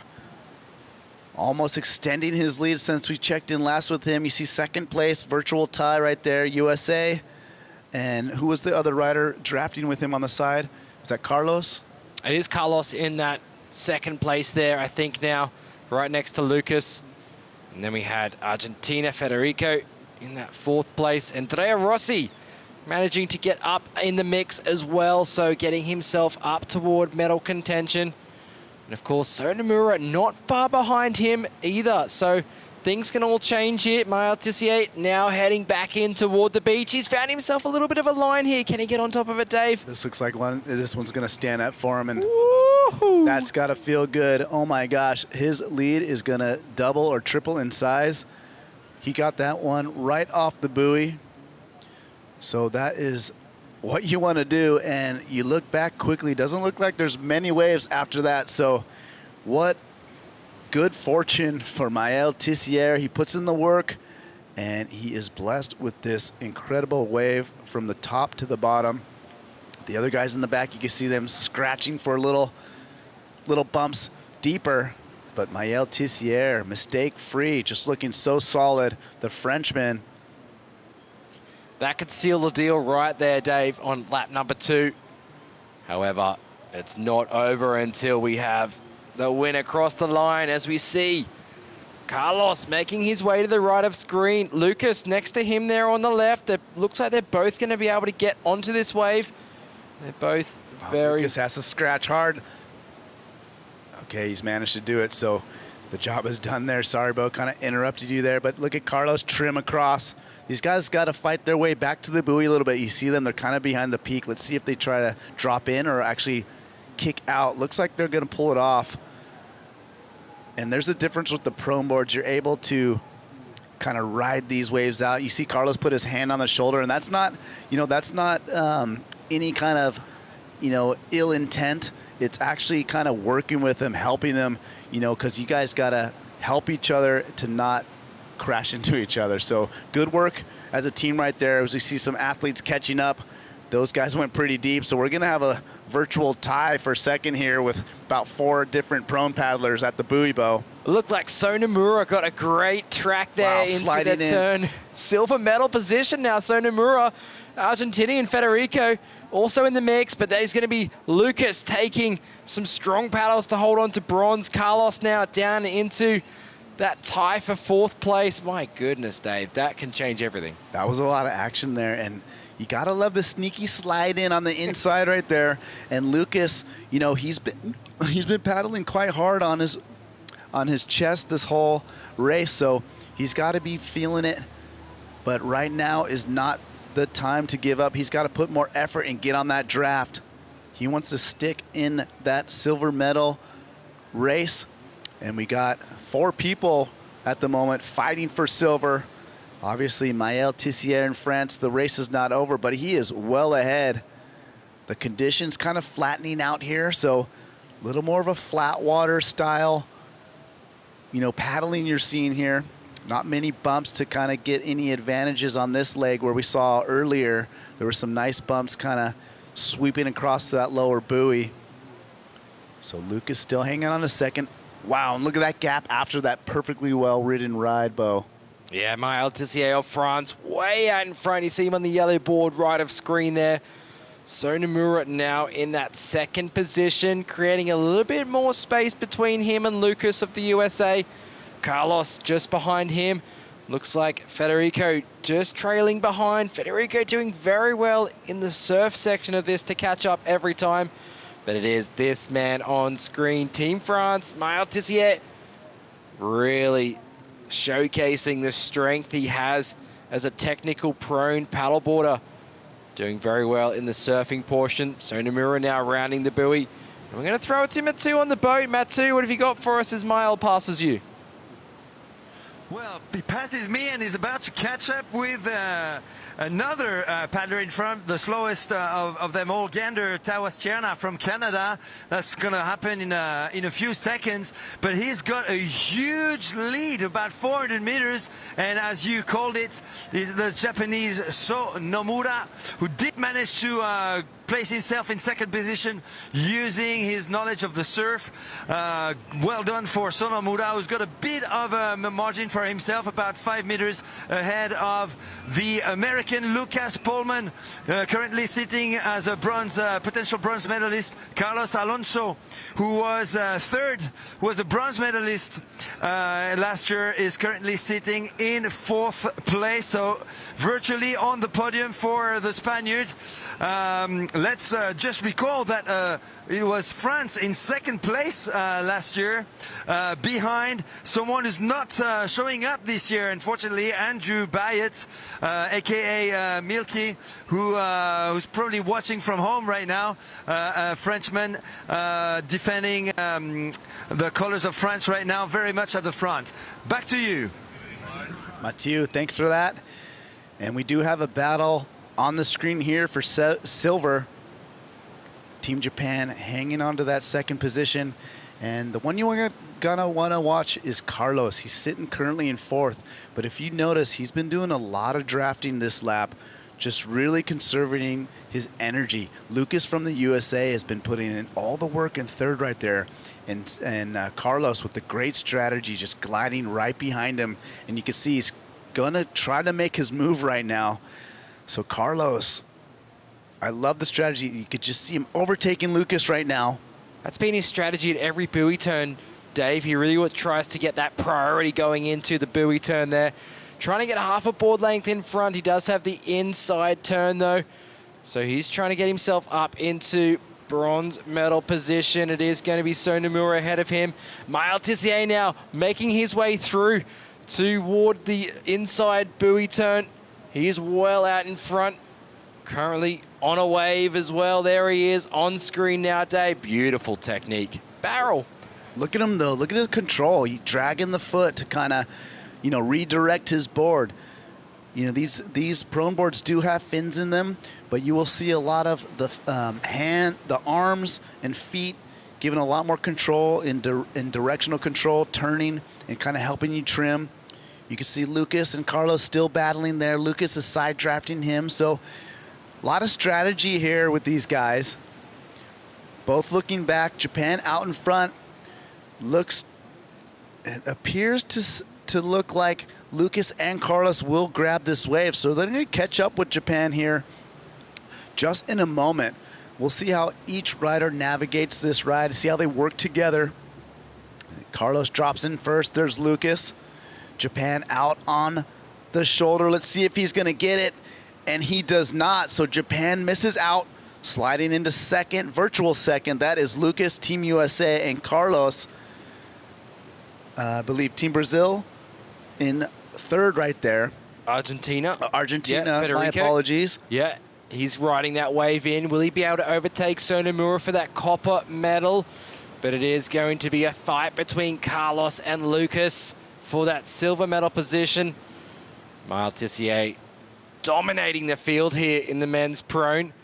He's already almost turning around the final buoy turn as they make their way back into the beach. You can see Gander on screen there, representing Canada. He's on his second lap. These men on screen on their third lap. And there you go, Dave. Scenes of Mael making his way back in. Yeah, they're doing a little bit of side drafting there. Carlos just, you can see them he's just hanging slightly behind Lucas. So that indicates that he's riding the wash of Lucas back up onto his knees. And then here comes Team France just cruising into this gold medal win.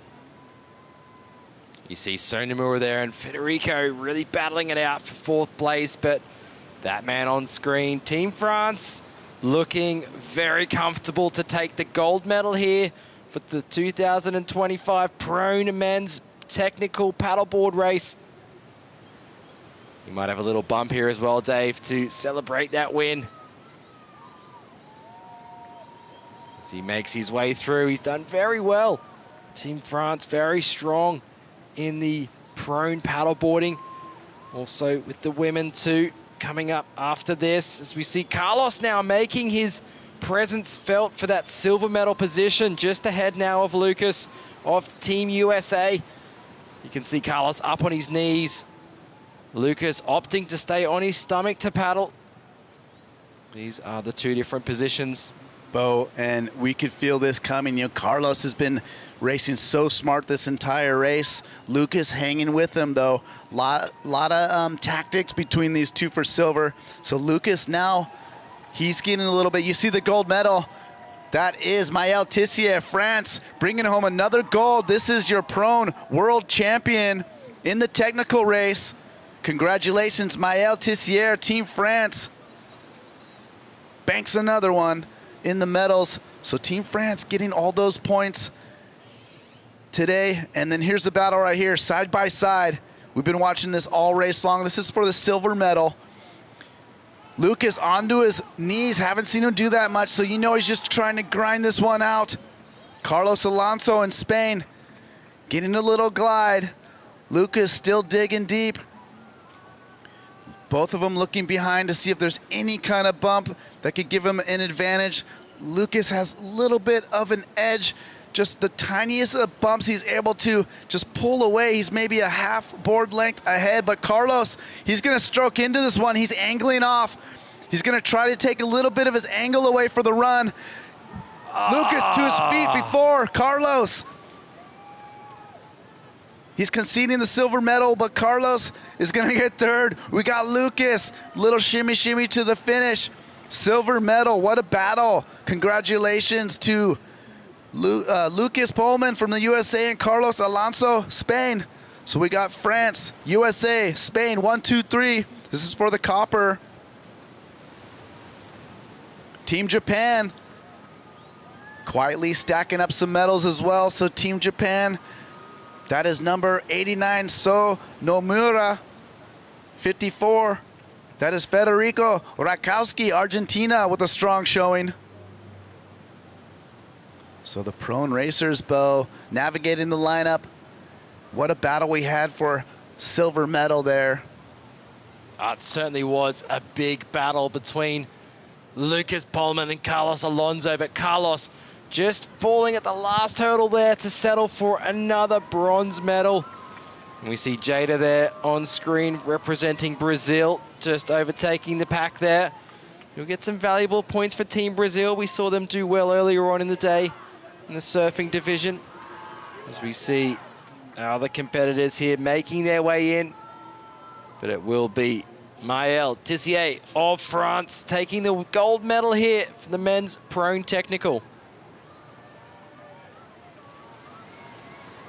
Jada running up the beach. He's going to secure it for Team Brazil. It's going to be ahead of our competitor there. That is going to be Andrea Rossi of Italy, and then also crossing the line after him. Yeah, right behind him was Brandon Garcia from Puerto Rico, and finishing right behind him was Orlando Rufasto as well. And these racers just giving it all. You know, after you battle it out through the surf, And in the distance, the last thing you want to do is have a sprint battle at the end there. But all the racers just giving it their all the way to the finish line. Team Argentina, stoked. Yeah, they placed 5th there, Team Argentina. As you take a look at the recap, the start line here, Dave. Quick start there by Federico, and also Maël Tissier had it from the start.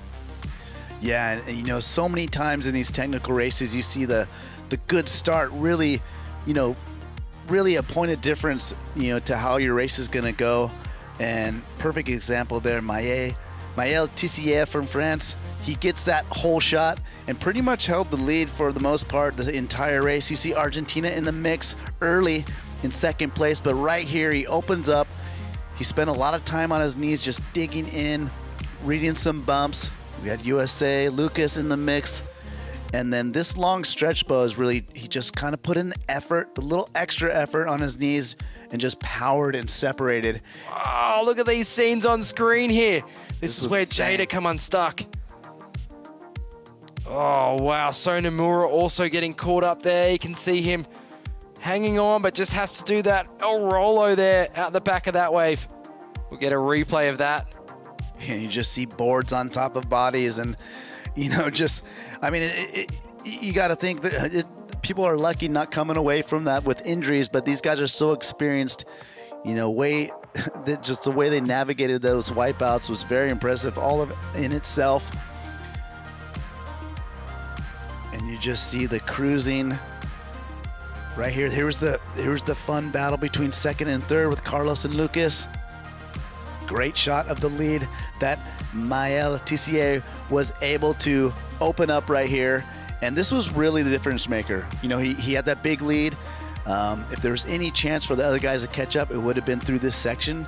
But Maël just lucks into this beautiful wave, and he uses all his skill to just have a perfect ride straight into the buoy. You see him drama-free. And right here was fun to watch this cross navigation by the pro and paddlers here, Lucas and Carlos. You see them kind of get tousled up, but Carlos, all of the experience just kind of helps them redirect. And these guys ended up going pretty deep, so they had some competition that caught up momentarily. You see right there, this is for a battle for 2nd. There's 4 athletes right in the mix. You see Team Japan. So Nomura just slide right in there to 2nd place. And this is where it opened up for that 2nd silver and bronze battle. Smooth sailing for Maël Tissier. He gets another nice ride. You see him drag his leg right here, shaving a little speed, staying in the pocket. More wave riding. This heat had plenty of surf, so a lot of chances for these athletes to kind of shift the standings. But when it was all said and done, we had the Frenchman, Maël Tissier, cruising to a gold medal. He's got to be stoked. You see him right here, Team France, stacking medals today. And they got the French welcoming on the beach. Here was a fun battle right here, Lucas and Carlos. This one went all the way down to the sand. And at this point, you're just trying to get a clean exit. Lucas happens to get the jump on him in the sand there. So Team USA pulling it out for silver. Carlos Alonso, he's gonna cruise into bronze. So 1, 2, 3, we got France, USA, and Spain for gold, silver, and bronze. And we're gonna go straight into the women's pro technical race final here up next. Ladies getting ready. We got 7 athletes in the final. We got Juliet Verges from Spain, Eureka Horibe, Japan, Thais Dele Riu from France, Flaminia Monti from Italy, Carla Matos from Brazil, Lizette Perez from Peru, as well as Daniela Spaes from Argentina. And we're joined with Rachel Tilley back in the booth. Rachel, you were down there getting the vibes, feeling the energy.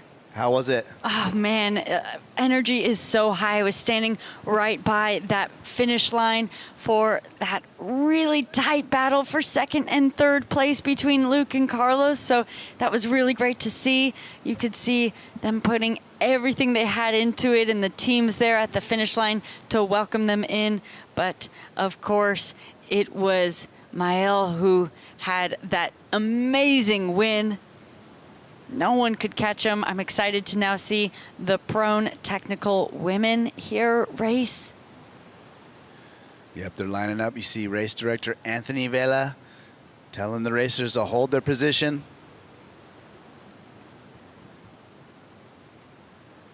So Anthony's surveying the lineup here, waiting for a nice opportunity. Looks like he's pretty close to letting this one go off.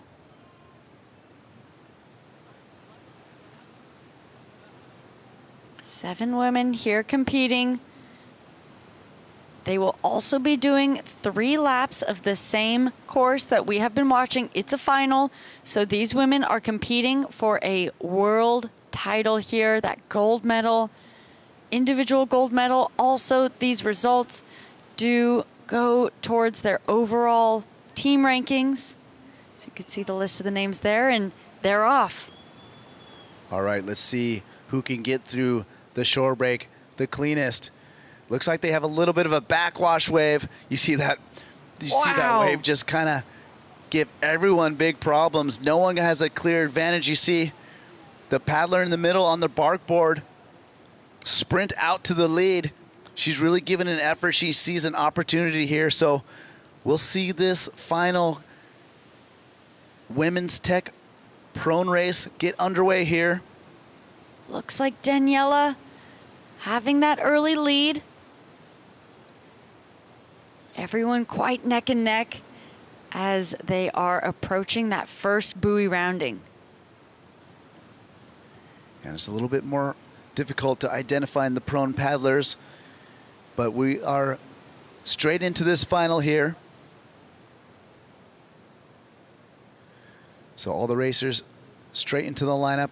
They have navigated the shore break here. All the prone paddlers kind of crawling on their chest right now. So as opposed to the stand-up paddle racing that we've been seeing where, of course, there's just that, you can see maybe some different stroke differences, but of course they have to stand on their feet the whole time. Here in the prone division, we can see the racers alternate between that prone laying down on their stomach or going up to their knees. Yeah, that's a good point, Rachel. We're going to hold that thought while we throw it down to Bo Nixon. He's got an interview with the winner of the men's technical prone race, Maëlle Tissier.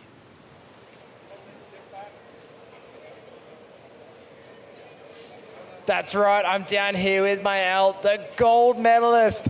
Your first time here at an ISA, you took the gold here for the prone technical men's. Tell us how you're feeling being a world champion. Pretty good. I'm happy with the results.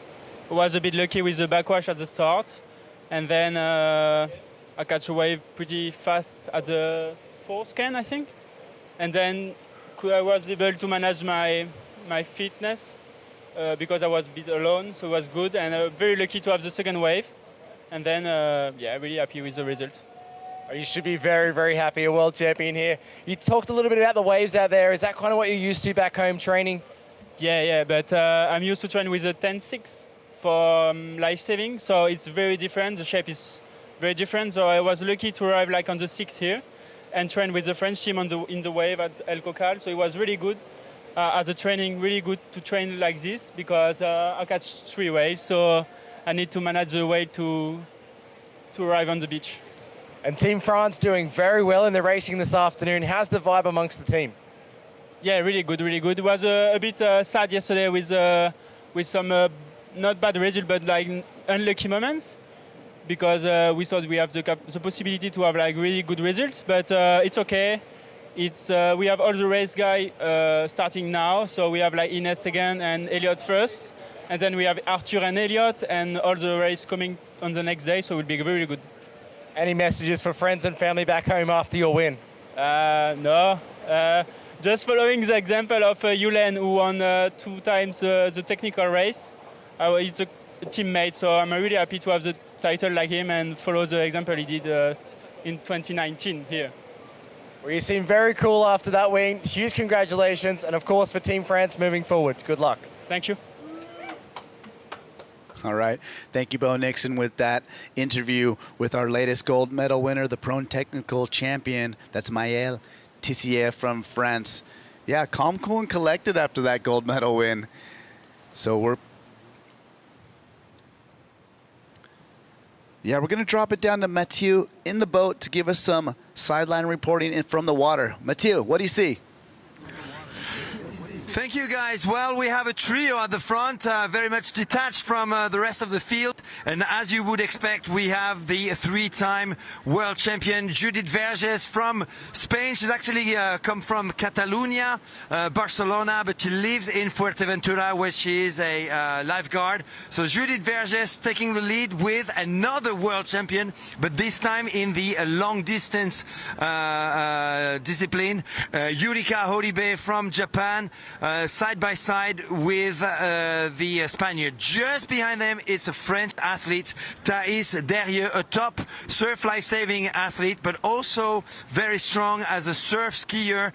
This athlete can do it all, so watch out for the French athlete. Let's just remember that behind Judith last year, we had a French athlete, precisely, Elise Daudignon, and Thais Derieux is taking her place this year. She's currently sitting in third. In fourth place, we've got the Italian Flaminia Monti, about 20 meters behind them, and that's our top 4 right now, and the surf is fast approaching now. Back to you. Mathieu, thank you for that. And the surf is approaching indeed. These ladies are going to have an opportunity to ride a wave here. They're really breaking away into that surf line. We've been seeing different strategies all day, but these ladies choosing to go deep into that lineup for an opportunity to catch a wave. It looks like they have their first opportunity at a wave here. Can all 3 of them stick on it? All 3 of them need to stick on it to stick in that pack together, and they do. Yeah, they all managed to catch this ride. Kind of a bumpy ride for the inside right there. But the top 3, we got Spain, Japan, France. We got Judith, Eureka, and Thais all on the same wave together. So it looks like Thais Del Rio on the left of your screen. Wow. Oh my gosh. What? Wow, that was Judith Verges from Spain doing a complete El Rolo. Oh no, maybe that was the Japanese rider, Yurika Horibe, doing an El Rolo. We got more riders out the back on a bigger one. So we'll see if they could catch up here on the inside. There was an opportunity for Flaminia on the right side of your screen to catch a wave. She was unfortunately unable to get in that one. So now these 2 women more neck and neck as they're rounding that buoy on this first lap. Still plenty of time to go. One opting for knee paddle, one opting to stay on her stomach. Italian paddler rounding it first. Yeah, and it also looks like Lisette Perez from Puerto Rico rounding that buoy as well.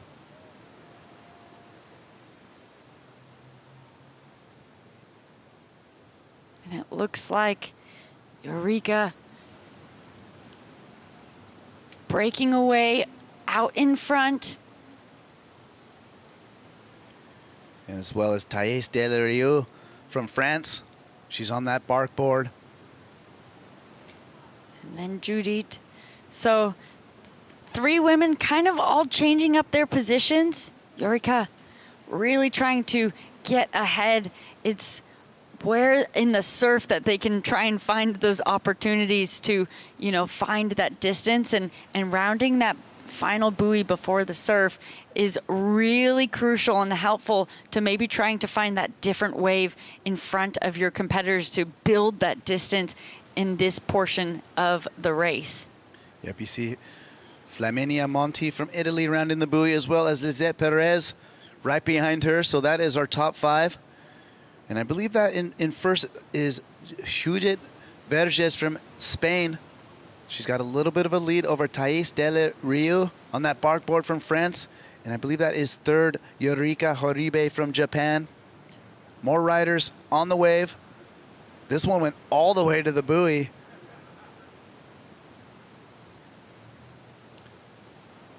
We're gonna throw it down to Mathieu again. They're up in the action. So Mathieu, let us see what you got down there. Well, I can see a very fired up Yurika Horibe from Japan. She hasn't won a gold medal in the technical race just yet, and she seems to be going for that one big time. She's got a big lead, about 5 meters over Thais Delio right now, and the 3-time world champion from Catalonia, Judith Verges, currently sitting in third. What you have to know, though, you might not have spotted it, Judith Verges had an issue with her leash, and she decided to just let the leash float behind her. So that's like acting like a dead weight behind her. That's definitely going to slow her down. She had an issue with that. I don't know if she's going to take the time to actually recover and pick up again that leash, but it's using like as a big break just behind her. And in the process, Yurika Oribe and Thais Derrieux are really distancing themselves away from the 3-time technical race world champion. Behind them, about 100 meters behind them, we've got still the Italian Flaminia Monti, surf life-saving champion from Rome, Italy, in 4th, and it is Juliet Perez from Puerto Rico in 5th place right now. Back to you. Mathieu, thank you for that. Great insight right there. That is something we did not catch up on, was the leash dragging behind. And what a mental kind of thing. You feel that drag behind you. Absolutely. And, you know, you could see her just kind of hanging on in third there. We'll see how overall that plays into this final. I'm trying to game plan for her if there was any sort of opportunity for her to get that leash back on, or at least out from that dragging. The only thing I can think of is, you know, what we saw in one of the women's junior race earlier was one of the racers coming from the back, being really patient for that set that actually brought her then all the way back up towards that front end of the pack. So if there was an opportunity that she saw the set, had about 5 seconds to grab that out of the water and then catch the set, but it doesn't look like that will be the case. It is a sprint straight down this lineup. Yeah, and you got to wonder what happened. Is it the Velcro just won't attach to her ankle? You know, what do you know, like you said, you're trying to kind of figure out, you put yourself in her position. Like, would you grab that thing and try to, you know, brace it under your thigh or something like that? You know, maybe you could stretch up and you hold it in your mouth. I don't know. But she's also got to worry about, you know, if there are lots of waves, now she doesn't have her leash for safety. So, you know, to have that board to make sure it doesn't run away from her. Fortunately, it looks a little quiet through the lineup. There are some waves forming up that you can't see on screen, though you can see them build up now. So Team Japan still in first. So she's making a break. Judith over towards that inside. Looks like she'll get an opportunity. Can these women get on this wave first? So it is Thais who catches this wave. Can Yurika get on it as well? And then look behind her. That's the opportunity to grab the leash right there. That's the opportunity. This is what she's hoping. She does not lose this board here. That was a critical drop. As we see, looks like Flaminia behind her, getting a really beautiful ride. As we see. Yeah, and you see Flaminia is going to get the advantage right here, as you see Thais have to navigate the inside there. Her wave was kind of pushing her to the inside, like wider away from the buoy, where this one is just going to go straight to the buoy and have that clean turn, Rachel. Yeah, she made a shot to go deep to try and get a wave, a smaller one in to try and catch up to Yurika and Thais, but unfortunately that didn't work out well for her because she was too deep for that next set. And it is Flaminia who now is in that third place position, rounding into the second lap. Yeah, and there's a good look at that leash dragging behind Thais. So Thais is able to catch up with Flaminia from Italy right there. That's them on the screen at the moment.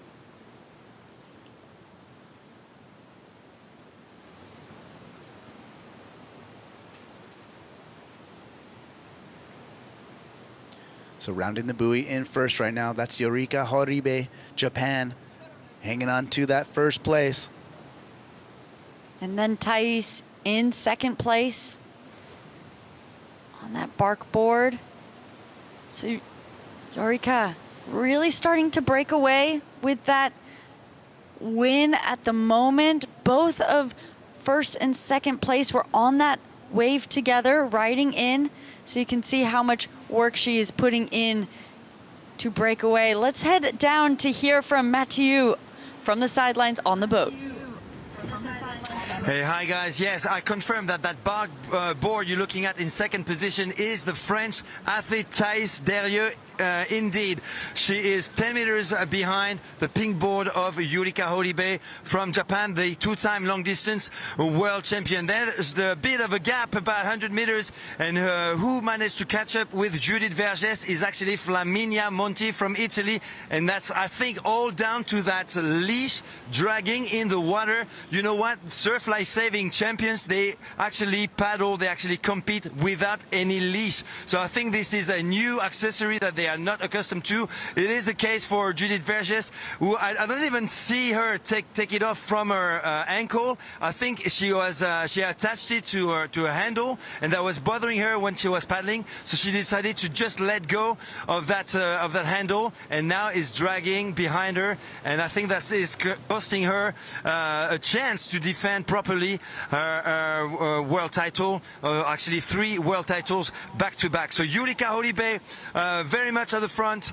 with about 15-meter lead over the French athlete from the southwest of France, surf life-saving champion, surf skis champion, Thais Derieux. And not just behind, 100 meters behind, Judith Vergès from Spain, Flaminia Monti from Italy. Back to you. Mathieu, thank you for that insight. And thank you for correctly identifying our top 3. I was getting that wrong with Thais from France. She is currently in second. Japan holding on to first place. Yorika Horibe looking super strong, able to pull away just a little bit, give a little bit of a gap, and we will watch closely with Judith. As we know, she's dragging that leash behind her. She is in the bronze medal position at the moment. So that was interesting perspective to hear, that it wasn't a potential malfunction of it coming off of her ankle. It was the fact that she had it up on the handle and then realized quickly that that wasn't the way to go, being used to not having that leash on her anyways. She's probably not too worried about the surf, but maybe that was a game time decision going into this, knowing the stakes of losing your board at a wave like Sunzal. It's a really long ride. If you go down on one of those sets out the back, that's kind of your race done. So opting to add on that leash and then realizing this piece of equipment is not for me, and unfortunately realizing that maybe a little bit too late, as it's now dragging behind her throughout the entirety of the race. Absolutely, Rachel, and you can see with that wide shot, there is a bit of a big gap from second and third now. Japan rounding that buoy. She's looking for a wave here. Of course, we've seen so many waves ridden from the top of this section here as they round that top buoy out there. Japan looking behind. She moves to her knees to really give this one a good effort. It's an opportunity here for her to catch this wave. She's on her knees, she's looking behind. Thais is not able to get on that one. Will Yorika be able to get onto it? She does. So this is huge in her breaking away in this leading position on lap 2 of 3 in this race. Absolutely, that was huge. Thais Derieux from France.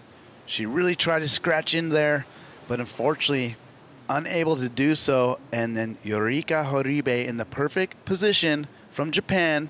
She's going to glide on this wave all the way to the buoy. This one's angling perfectly. You can see her dragging her arm to angle around this bottom can here.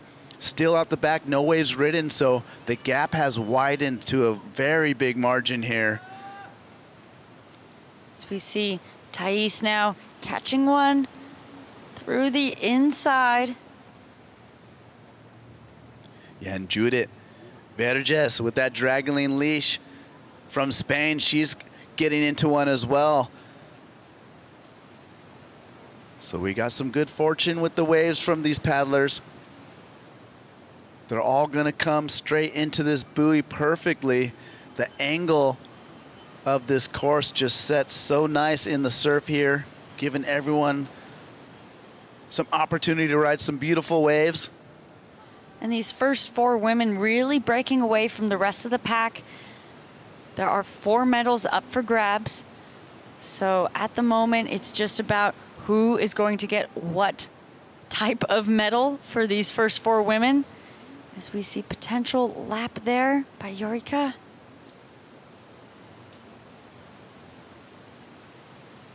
Yeah, and rounding that bottom buoy, that was Juliet Verges from Spain. Getting a nice wave all the way through. But Yorica from Japan lapping a fellow competitor there. She's going to go around this buoy. Here's more waves pouring in. That's Lizette getting her wave in from Puerto Rico. A really nice big one. Will she be able to stay controlled through this? She changes from her knees to her stomach and she's holding on tight. Wow, this is so difficult.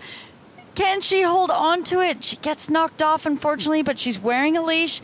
That was the biggest wave by far that came through for all of the women on that leg there, Dave. Yeah, wow, and Lizette, man, she just looked like in control that entire ride. Unfortunately, just gets bobbled off at the end there.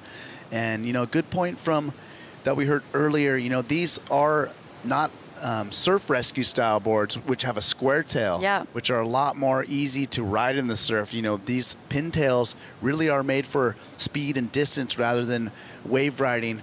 But a lot of these racers, you know, they've got such good skills. They're able to navigate this. You see Yorica Horibe, she's making her way to the finish line. She took her leash off already. She's just gonna put her head down and stroke straight to the sand.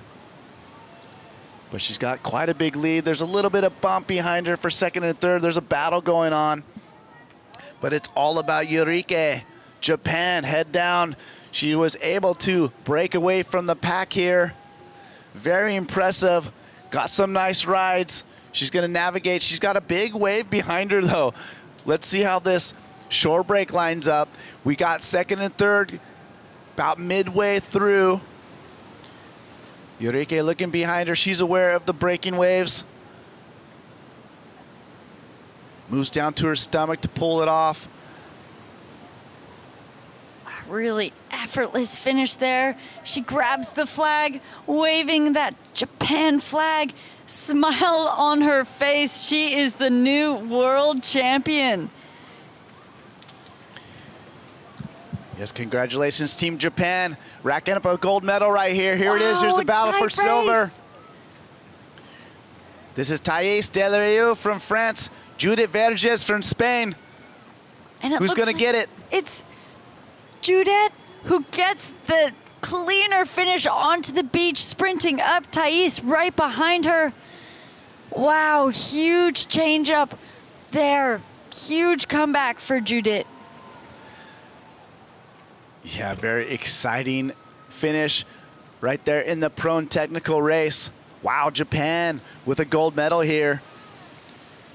We got Thais from France locking up silver medal with that dragging leash the entire way. And then right at the end, Juliet Verges from Spain, she will end up with the bronze.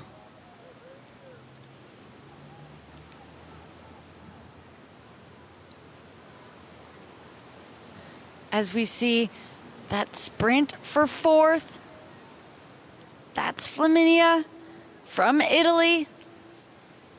Yeah, we did get we got a little confused there on the exit of that silver battle that we had there. So officially it's Yorika Horibe from Japan with the gold, Juliet from Spain with the silver, and then Thais Del Rio from France locking up bronze. And that's number 43, Flaminia Monti, Italy, finishing strong here in 4th place. That will ensure she gets a copper medal. Valuable points for Team Italy. Nice effort there from Flaminia. Team Italy stoked on the sand there. You can see that relief from her. She is so happy to have completed that, catching her breath. Team Italy about to do their chant all together. They're so stoked. Had to get the final team member. So congratulations to Flaminia for that 4th place. Now coming in line for that 5th position is Lizette. Yeah, you are correct. That is Lizette Perez from Puerto Rico. Grab that huge bomb. That last way through the wave section. But she's going to make her way out of that shore break. Oof. And you can see now, we've been talking about that big hole at the start. But Lizette finishing strong here. Puerto Rico is on the board.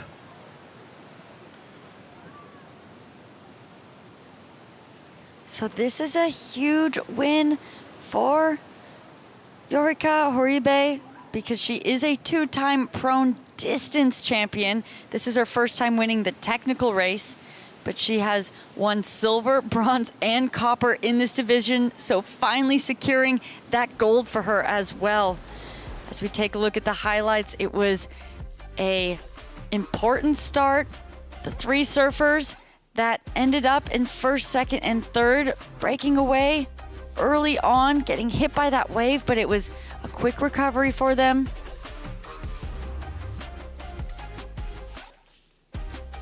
Yeah, and after they had to navigate that shore break, quickly everybody got back on and started sprinting for that top buoy. It was Thais with that early lead. Yorika and Juliet breaking away as well, and this is where we saw it neck and neck for all 3 of them until we saw Yorika start to break away. But it was on this first lap that all 3 of them stayed close together, catching this wave through. This is what really separated them from the rest of the pack. We saw that incredible spin from Juliet, just showing her experience as an incredible surf lifesaver, knowing how to navigate that board in the surf, not going over, even though she did a complete 360 there. And lucky, because we know that her leash came off of her foot, and you can see it there in that shot on the bottom right, just dragging behind her. This is then where Yorika and Thais started to make their breakaway. And it was on this lap that Yorika really used that distance paddle experience that she has on the flat water to break away from the rest of the pack. Was super crucial throughout this time, as when she rounded that final buoy, she was able to get on that wave all on her own, sit comfortably in the lead, catching her breath. Final lap, sprinting in, as we see Thais and Juliet on the 2nd and 3rd wave accordingly. So that was a huge sprint back for Juliet. As you saw, she was on that 3rd wave, and that is Lizette on a ginormous one. Did really well to control this. Unfortunately got toppled over, so that took away a lot of her chances to try and make it back up into that medal conversation. But there we see Yorika sprinting in, wanting to claim her first gold medal in the technical. After having a silver, bronze, and copper to her name, she now can officially claim gold to that list. and it came down to a sprint finish for second place after this. As we just saw, Thais on that third wave behind, so she did a great job sprinting back in this final. She had the cleaner finish onto the beach, sprints up, and it is Juliet who gets that second place. Thais who comes in that third position, so that was a huge sprint between those two. As we see the next race lining up, this is the open men's technical stand-up. So we saw these men already compete earlier today in the semifinals, 8 advancing out of both semifinal 1 and 2 for a 16-man final. Yeah, we also see some of the juniors jumping into this event as well, which is fantastic to see. It's going to be a great lineup of races on the start line there. We've got the SUP technical men's and the women's to finish off the day of action. Conditions looking fantastic for racing out there as well, mixing in that flat water, but also mixing up with the waves. Yeah, it's been really exciting. Sunzal, we keep saying, has just been a perfect venue. The course has been just placed perfectly to allow those waves to be utilized on that line of the course. But it's been a huge component to a lot of the stories of comebacks for some of these athletes in these races. Yeah, definitely. And we're going to be seeing Shuriaraki hopefully go for his 3rd gold medal in the technical race coming up. But he's got some stiff competition. It's a really stacked technical men's final. We did see Antonio Murillo take the win in the first semi-final this morning. So he's going to be looking to really put it against the world's best here. We've got a gold medalist in the sprint from 2018, Arthur Arutkin, also in the mix. So a very stacked field. We've got Christian Andersen, gold medalist from the junior technical division as well, making his presence known here in the open division. Yeah, there's a lot of names on this list that we're going to start to see. And of course, as we move into the women's event, it's going to be that rivalry between Mara Carmen and also Duna Gordillo. For the past few years, Duna's just been getting the jump on Mara Carmen at these ISA events. So Mara Carmen really looking to go strong and come back home with a gold medal for Puerto Rico. Well, we've seen so many world champions already crowned today. It seems like a while ago that we actually started today with the SUP surfing division. Finished that off. We saw Luis Diniz from Brazil, Vania Torres from Peru claiming their world titles. First one for Vania, 4th one for Luis, and then we've switched over to the racing. It's been really entertaining, and actually this weather you can see right behind us, it stayed cloudy. This is the first cloudy day I have seen here in 2 weeks, and that's really great for these athletes who are just on that water. This can be a really, really hot place to compete and put your body through what these athletes are putting it through. The water temperature alone is about 85 degrees. So add that in with the sun, that air temperature can make it really grueling. So a little reprieve of that with the clouds today. Definitely. I mean, we can only thank Surf City El Salvador and, of course, the ISA for that weather, bringing it in for the athletes, just to create the perfect conditions for technical racing out here as well. We do hope that the clouds do stick around for the distance race, which is going to be on tomorrow as well. And then we'll finish off on Saturday with sprint racing and, of course, the team relay. So very exciting. Couple more days of action coming up. Like you've said, we've crowned 6 gold medalists already. 2 more yet to crown for the SUP technical races. Oh, this day is not over yet, Rachel. Yeah, not even close. And, looking to those days ahead, like you said, the distance and the sprint and the team relay, I'm really excited that we're finishing this week out with the team relay, the team component being a really huge part of these ISA events. So across all of these different disciplines, these athletes gaining crucial points, even if they themselves didn't win an individual medal, those points are really important for the overall team aspect. So let's send it down right now to talk to Eureka, who just won her first technical gold medal. All right, we're down here with another world champion. We got Eureka Horibe from Team Japan, fresh off a gold medal win in the technical. How does it feel? And who do we have here? I'm so happy. 5 years ago, I came here and raced, but I could not catch surf. But today, I can catch surf. I'm so happy. That is awesome. It looks like you're ready to celebrate with Team Japan, and also you have another fan here. You want to introduce her? Yes, my Japanese team, so good, nice team. Everyone cheered for all members. So I love my Japanese team. Awesome. And then there was a lot of wave riding in your competition. Did you feel like you had some fun waves? Yes, fun wave.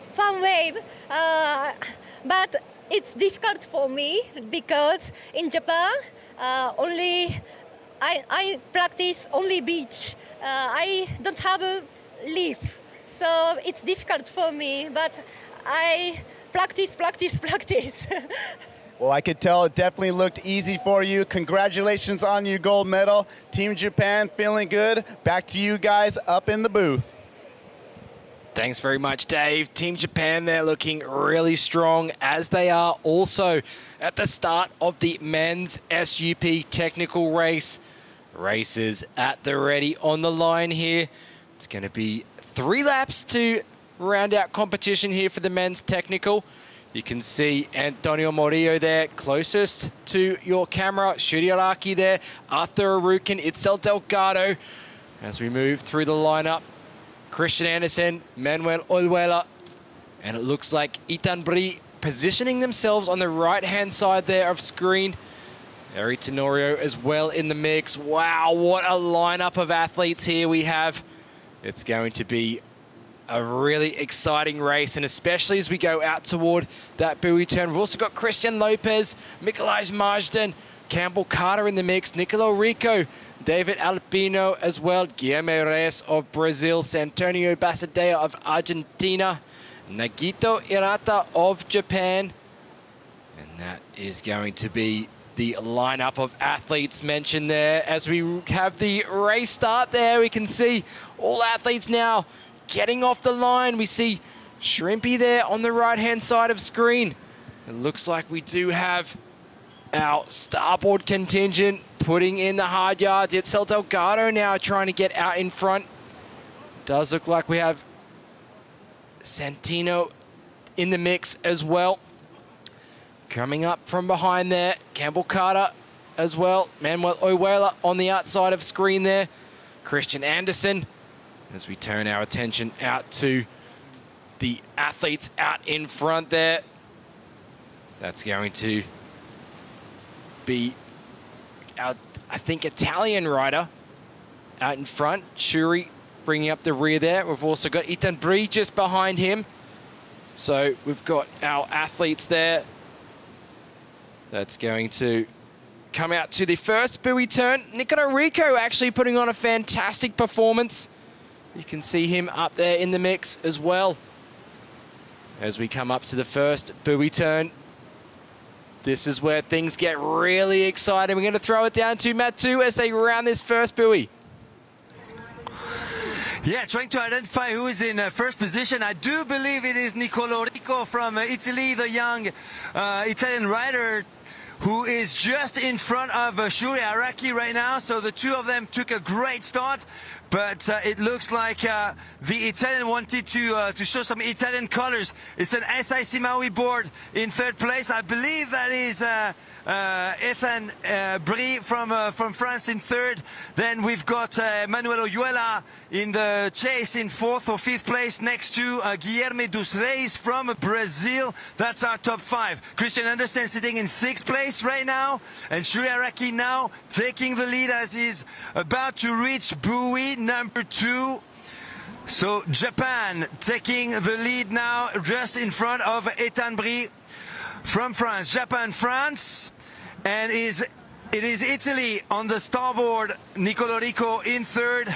Manuel Oyuela sitting in fourth place. Christian Andersen, Paul Arbert from Klitmøller, Denmark, now sitting in 6th or 7th, just behind or next to Santino Basaldella, and just behind Guilherme Dhu. So let me recap. Shuriaraki first, Ethan Brie second, third, Nicolo Rico, fourth, Manuel Oyuela, fifth, Guilherme Dhu, Brazil, 6th, Christian Andersen, 7th, Santino Basaldella. Then there's a bit of a gap, and it's Itzel Delgado and Antonio Murillo trying to bridge that gap. Back to you. Delgado there falling behind. He had a great start up into the mix to kick things off. But what an incredible performance there by the young Italian paddler, Nico there. He did very well to get himself up into that leading position. As we can see now, our athletes there creating a bit of a longer drafting train as they head out toward buoy turn number 4. This is the first lap of 3. We are going to be crowning gold medalists here, of course. It is the man from Japan, Shuri Araki, out in front.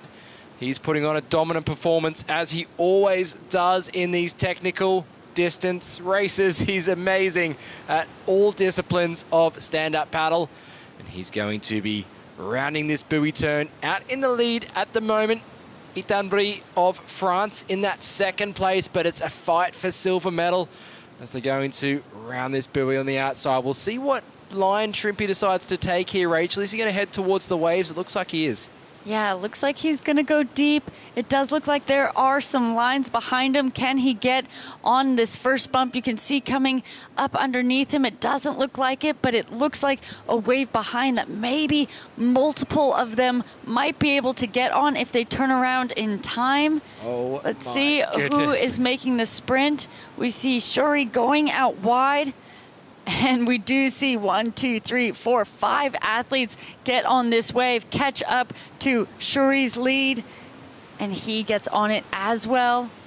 So 6 athletes up and riding on this wave in, and another massive wave behind. 1, 2, 3, 4, 5, 6, 8 athletes on the ride behind. So this has really closed the gap for what we just saw of all that work done on lap 1. Look at these scenes here. El Sunzal, Surf City, El Salvador for the 2025 ISA World SUP and Paddleboard Championship. Look at this buoy turn on the inside. Wow. There's 4 athletes really fighting for that top 4 position. It is going to be Shuri Araki up in front. Manuel Oyuela now up into second place. That is an amazing performance there from all of those athletes. And we also saw Guilherme Reyes of Brazil up in the mix there. So he's getting himself up into 3rd position. Christian Anderson, he's back in there at 5th position. Looks like Santino Basadea there holding the fort down as well. We see Ethan Brie fall right back in the mix from France. So unfortunate for Ethan, he kind of ended up going too far along from that buoy turn. There we can see Santino as we catch up with the heat leader here. Let's head down to Matu on the boat. No, excuse me, we're going to stay with action here as we see Shrimpy out in front now. Manuel Oyuela right behind him. Now, Manuel, he is a very good sprint racer. He was able to take the win here last year in Denmark for the ISA edition of the sprint. So he's going to look to try and catch up to Shrimpy. He's got a lot of work to do, though, before he gets there. But the whole field catching up with that wave there, Rachel. Yeah, absolutely, neck and neck. I think for the first semi races, we saw only 2 laps, and those paddlers that were able to get that early lead, it made the world of a difference, and maybe we saw a bit more distance already going into this second one, but going into this second lap here, it's still pretty much anyone's game. No one really getting that huge lead. It is Shrimpy, of course, putting in all of that effort to stay in the lead. He had a really mature read of that lineup as well as he rounded out. He made sure he was the farthest outside rider on that wave in, so that gave him an excellent buoy rounding on the inside. Really technically read well. You see him on screen there, currently in the lead. But I think Guilherme Reyes of Brazil doing a fantastic job to get himself up into 3rd position currently in this men's final here of the SUP Technical. Some of the names we expected to see up there falling back in the field a little bit. Itzel Delgado, Arthur Arukin, a little bit trailing behind. You see the power that Shrimpy is applying right now. That wind dropping off, so he's able to really power on through these conditions as he's really trying to create some more space. Maybe he can see some lines coming really far out the back, Rachel. He's trying to get to that buoy turn before the waves come. Yeah, I mean, this is where you want distance between you and the other riders. This buoy has the most crucial potential to make a difference in that distance, because if he can get on a wave before any of those other riders, he puts so much more distance between him and the others, whereas we saw before everyone caught up to all that work he had done on that lap 1. We're only on lap 2. There is still one more to go even after this, so plenty to happen. There are lines coming as we see him rounding that buoy. Potential opportunity to get a wave here. Might not be this one, but maybe one after. However, will Manuel be able to get on this one? I don't know. It might be too close of a turnaround. I think it will be Shrimpy getting the opportunity to take this one in out from under the pack. Yeah, this will put Shrimpy a really good distance in front. And remember, all these athletes rounded that buoy on the inside here together. So Shrimpy already creating that distance just from that paddling, but he's on this ride. This could be how he secures another gold medal. Look at that. I think he's putting on a bit of flair for the camera. Huge for him, as there is not another wave out the back as well. Love those shakas for the camera there. You can see that, I mean, all this effort he's putting in, and he's still able to be present in the moment without another wave behind. He has just put a huge amount of distance between himself and everyone else. A wave coming out the back. This has the opportunity to take some of those paddlers that are in those back end positions right now, maybe up towards the front of that pack. Yeah, Christian Andersen there on the left hand side there of this wave. He's looking to push himself up into a bit more of a leading position. Manuel Oyuela also in that pack there. Ethan Brie managed to find himself up into this pack behind there. Ethan Brie goes down. Manuel Oyuela goes down. Who else is going to be riding through this right here? This is great scenes, fighting for that silver position right now. Shrimpy well out in front. Look at the scenes we have here, Rachel, on the outside. 4 people up riding on this wave. Can it be 5? Looks like we've got Campbell Carter in there as well. A huge shakeup, as these were your athletes that were in those 8th, 9th, 10th positions, and they now have made a huge play back up to those medal conversations even. It is neck and neck as we are moving into the final lap here. Buoy rounding really tight between everybody. So Manuel Oyuela now back in this pack of people here. He was up in that silver medal position. It's amazing how things can change. We've also got, that's Itzel Delgado there also in the mix. So this is very interesting. Shrimpy on the left-hand side of screen there, well out in front for Team Japan. And we will get confirmation. I believe it is Christian Andersen in that 2nd place from Denmark, rounding the buoy now. And then we'll see who's in that 3rd and 4th position. More waves being ridden. There's our Polish rider up there, Mikolaj, as he brings it around. Eri Tenorio on the inside there. Thought he'd be a little bit further up in the field. Let's throw it down to Matthew. Matthew, can you tell us who is in that 2nd, 3rd, and 4th position at the moment? Yes, indeed. I can confirm Christian Andersen, a.k.a. Polar Bear from Klitmøller, a.k.a. Cold Hawaii, is currently in 2nd place. The NSP rider is clinging on to the 2nd place ahead of the young Italian Nicolo Rico. And in 4th place right now, virtually on the podium, is the Brazilian Guilherme dos Reis. So Shrimpy has got a huge lead, about 100 meters of a lead for the Okinawan phenomenon. And behind the Brazilian, there's a huge pack with Antonio Morillo, Santino Basaldella, Manuel Oyuela, Ethan Brie, Itzel Delgado, Davide Alpino, Campbell Carter, and the young Japanese athlete on a starboard. The big upset, I have to say, is to see Arthur Arutkin so far back.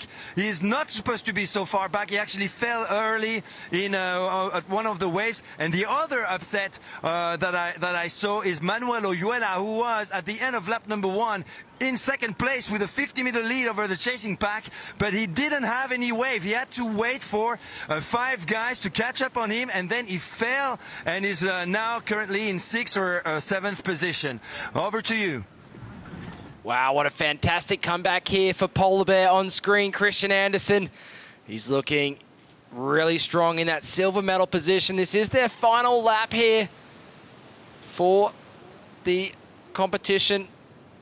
Is that right, Rachel? It is. It is. Yeah, we're on it's the going third so lap. quick because I'm looking at the time. Only 13 minutes for 3 laps. This is unbelievable time for Shuri Araki.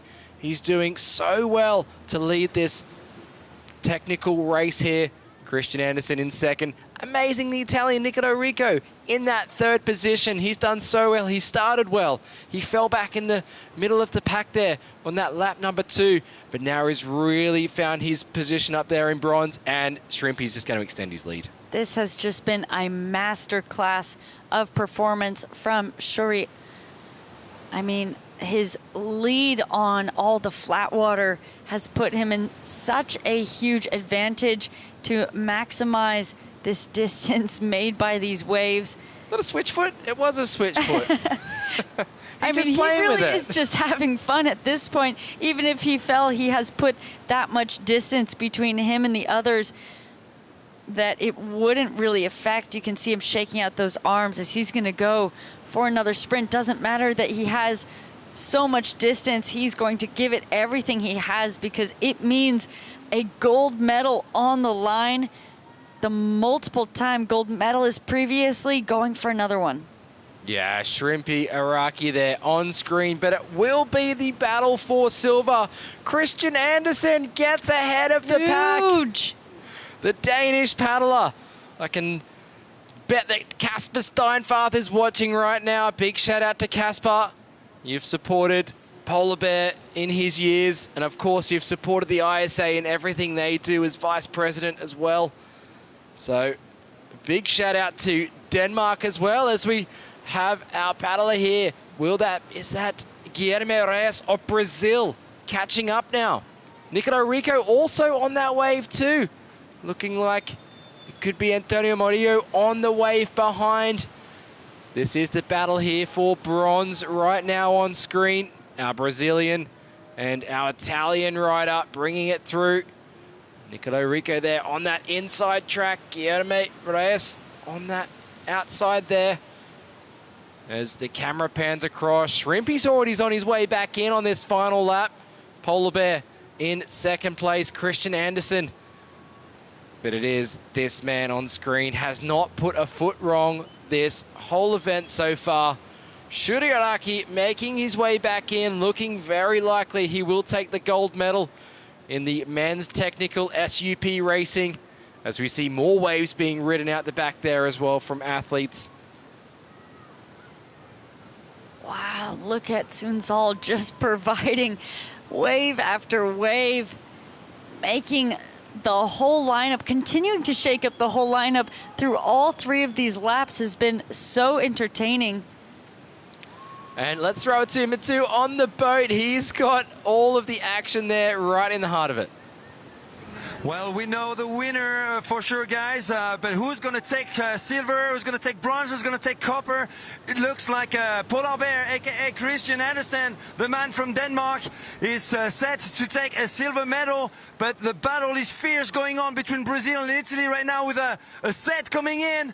Who's going to take that wave, the winning wave for sure, for the bronze medal at least, maybe even for silver, as Nicola Rico and Guilherme Torres are now catching up with Polar Bear. Over to you for that epic finish. Amazing. Your gold medalist for 2025, Shuri Araki in the men's SUP technical. Fantastic performance by Shrimpy there. As we catch up to our silver medalist, Christian Andersen, making his way in. It's not confirmed just yet, but looking very likely he will take the silver medal here. What a performance from the young Danish paddler, winning gold in the junior technical, but now making it official here. A silver in the open men's technical. Really going from strength to strength. Fantastic racing and very smart racing from Christian Andersen there. Looking like we do have Nicolo Rico and also Guilherme Reyes of Brazil on the same wave here. Wow. Riding it through really tense times. Guilherme there on the left, now on the left, right there. As we have Nicolo going down in the short break. Nicolo Rico, unfortunately, going down, so it will be Brazil. Guilherme Reyes taking the bronze medal here in the men's SUP technical. Unfortunately for Nicolo, going down, but he will stand on top of the podium still. If he can get himself out of the water here in time, he really needs to put in the hard yards to cross the line, not realizing that we have our competitor. Oh my goodness. That is Antonio Murillo of Spain. Antonio Murillo, I think, crossed the line there ahead. I think only just. Nicolo. It would be milliseconds. Obviously there they have that stopwatch pad that the athletes run across, so that will show us the official times. But wow, he came out of nowhere on that one. We thought that Nicolo had it in the bag for copper, but Antonio, realizing he could capitalize and make his way up onto a podium position, we will get confirmation of copper finisher as we see our other athletes coming in. Campbell Carter crossing the line there, doing very well alongside Santino Basadea. Also crossing the line, Team Japan there as well. Obviously Shuri Araki taking the win. Nagito Hirata making his way. Arthur Arukin, uncharacteristic to see him so far back in the field. Previous medalists here in other disciplines of SUP racing. As we take a look at the scenes on the beach, what an exciting finish for fourth, but it definitely is all about Shrimpy. Shuri Araki of Japan taking another gold medal. That is his third gold medal in technical. That adds to his 2 gold medals in the distance as well. No one could touch him throughout that entire event. All 3 laps, he held that lead, staying really consistent, looking smooth and composed on every lap. Here we go, official results. Wow! Shuri Araki in that first position. We'll see if those results come back. Of course, we had Christian Anderson definitely in third. And we also had Guilherme Reyes of Brazil. I'm sorry, Christian Anderson in second. That it Guilherme Reyes was in Nicolo third. that was given that 4th place position. It is Nicolo Rico of Italy in that 4th position. Antonio Murillo of Spain just missing out on the podium there in 5th. What a finish between those two. That's huge. I would love to see a super slow-mo replay of that. That was so neck and neck.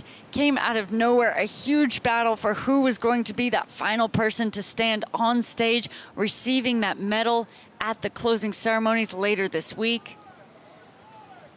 Wow, great scenes on the beach here between all of the nations represented here for the men's SUP technical.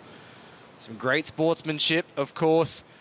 And let's take a look at the highlights from this men's SUP technical final. We had a great start from a number of our competitors, especially from Nicolo Rico of Italy. He managed to get out to that buoy turn just, I think, with Shuri Araki as well.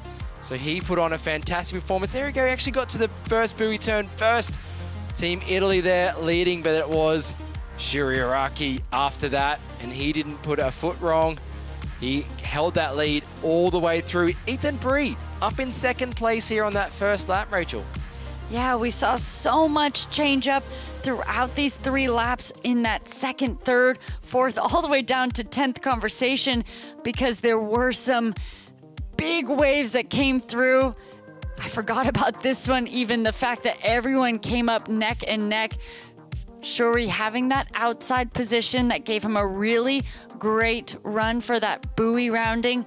But wow, this kept everyone neck and neck for this first lap with these 2 waves holding pretty much all of the competitors in this race. Manuel Oyuela here got up into silver medal position on this first lap, leading into the second lap, and he was able to hold it for a long time. You can see Shuri, Manuel, and then it looked like it was Guillermo Reyes and Nicolo Rico fighting it out alongside Polar Bear. And it was at this point here, Shuri Araki decided to just get the crowd involved in his performance and make his presence felt here for a gold medal. And this is the point here where we saw Ethan Brie and Manuel Oyuela go down, and that's really what cost them that medal position. Wow, that was huge. All of these, it really came down to a few specific technical mistakes that ended up with the standings that we did. Shuri Araki, he is our gold medalist for this year. Once again, he is unbeatable right now in stand-up paddle racing across multiple disciplines. He is definitely now a household name in the sport of stand-up paddling. As you see here, just shaking off some of that lactic acid buildup in this race. As we also catch up to Christian Andersen, put on a great performance. He managed to split up from the pack here, getting himself up into silver medal contention. But it was that chase for bronze all the way to the beach. As we see Shrimpy coming in here to finish things off on the shore. And then he's going to be crossing that line in first place. As we see him get to the beach there with the nation's flag. And he is one happy man, adding another gold medal to his tally. Christian Andersen, a silver medal for Team Denmark. Very great performance from him, rocking the mustache. I like it, Polar Bear. Great job. And then this here, Rachel, right at the end here. Tell us what happened between the bronze and copper. I mean, it was neck and neck. Again, talking about all the technical subtleties here. Unfortunately, Nicolo getting knocked off, and it was Guillermo that had a really smooth run straight onto the beach. So that locked in that third place. Nicolo taking his time to find his footing, and we saw Antonio catch up out of the blue. Look, Nicolo doesn't even know yet until Antonio already had some speed. Let's look at this race to the finish.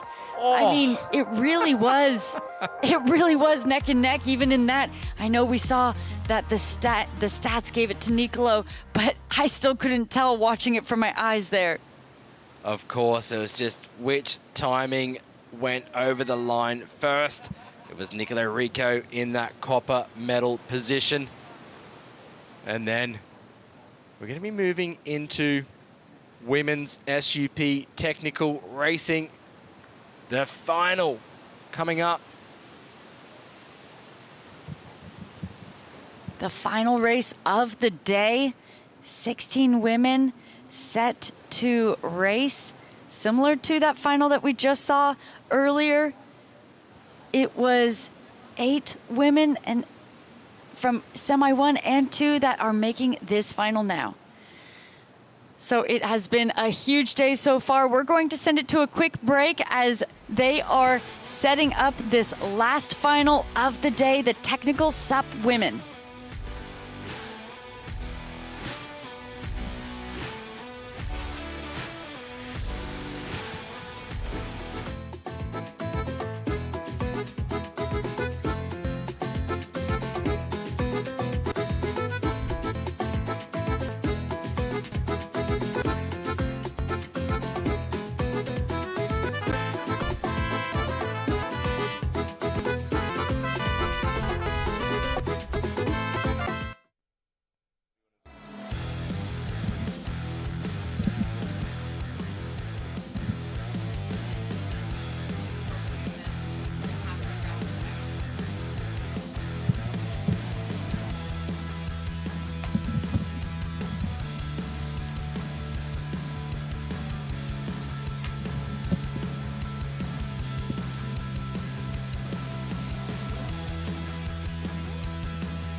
right, you guys, welcome back.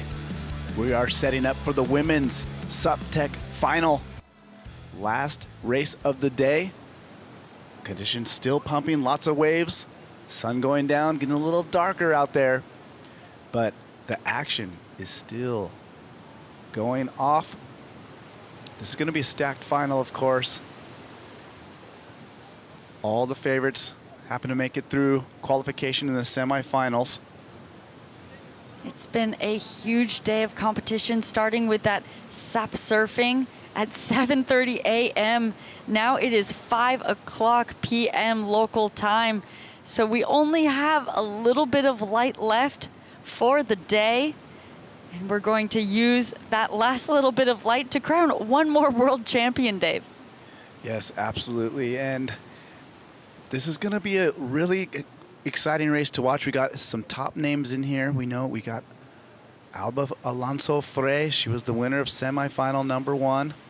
Marie Carmen Rivera. She was the winner of semifinal number 2. Melanie Lafanette from France. Duna Gordillo, Spain. Alma Coleta Spada from Argentina. Juliet Dhu, Argentina. Lisa Venturelli from Italy. Anaïs Goymark from France. Maddie LeBlanc from Canada. Otono Hirata, Japan.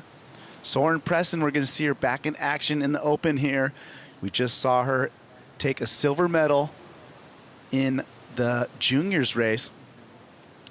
Cecilia Pampinella, Italy. Jessica Moa from Brazil. Chilag Coxis, our gold medalist from the juniors earlier from Hungary. Rinka Mizutani from Japan, and also Lena Ribeiro from Brazil. All racers getting lined up on the shoreline. Anthony Vela getting them set.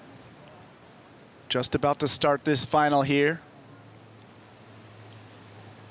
These starts really crucial to setting the pace for the rest of the race. As we see on the outside there, our gold medalist Chilag of the juniors. She just won that gold medal.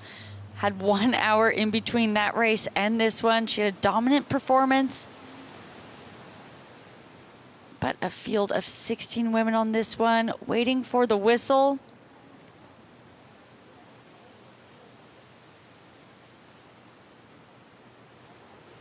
As they're trying to be really patient to make sure they get the right timing in the ocean. And there we go, there's the whistle.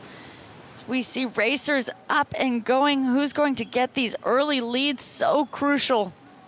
Yeah, jumping out just to a little bit of a lead. That's Marie Carmen Rivera from Puerto Rico. On the right over on her side is Alba from Spain. Also Duna Gordillo from Spain right behind her as well. Looks like Juliet Dhu from Argentina. That is your top 4 at the moment here. So nice clean start. Marie Carmen, the right side of your screen. Juliet Dhu taking her own line right there in the middle. We've got France next to her. These racers starting to settle in. Soren Preston on the far right on that SIC board. But out in front, Marie Carmen Rivera, Duna Gordillo in second. Juliet Dhu in third. Alba Frey sitting in fourth, 5th place. Looks like that is France, Anaïs Goymark. And they're gonna get to the top of this buoy.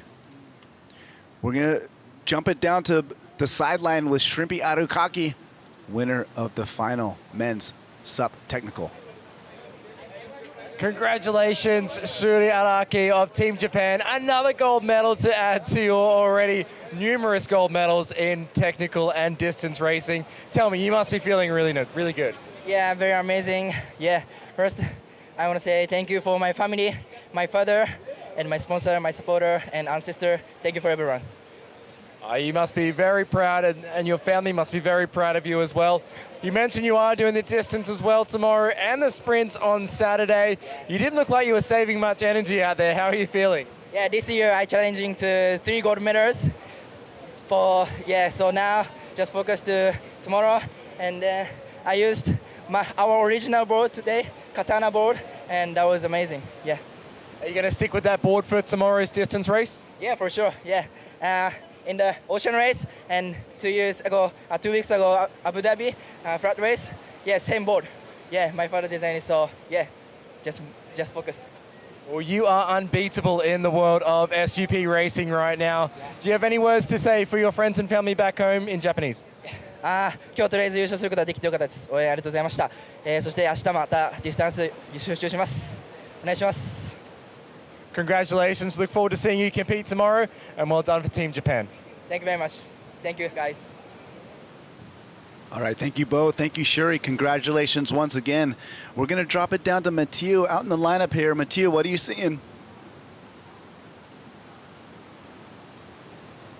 Very much at the front of the stacked field, leading over Duna Gordillo and Alba Frey, 2 Spaniards in the chase behind the Puerto Rican. It's the Infinity ever ready at the front, though, with a very determined Mari Carmen Rivera looking really, really solid.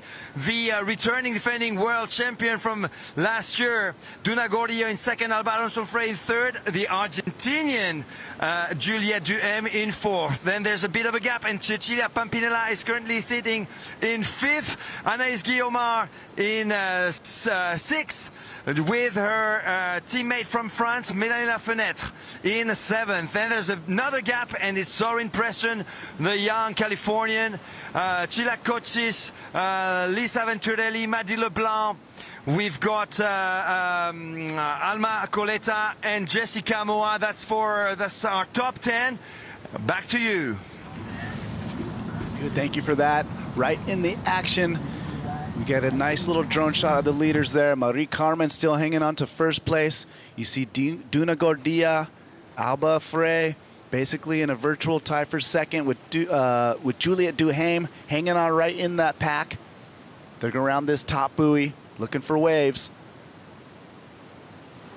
So Marie Carmen gets to the top first. She's going to take her time around this buoy. Duna Gordillo making a move on the outside. Alba takes the inside. Juliet right there in the mix as well. All ladies looking over their shoulder.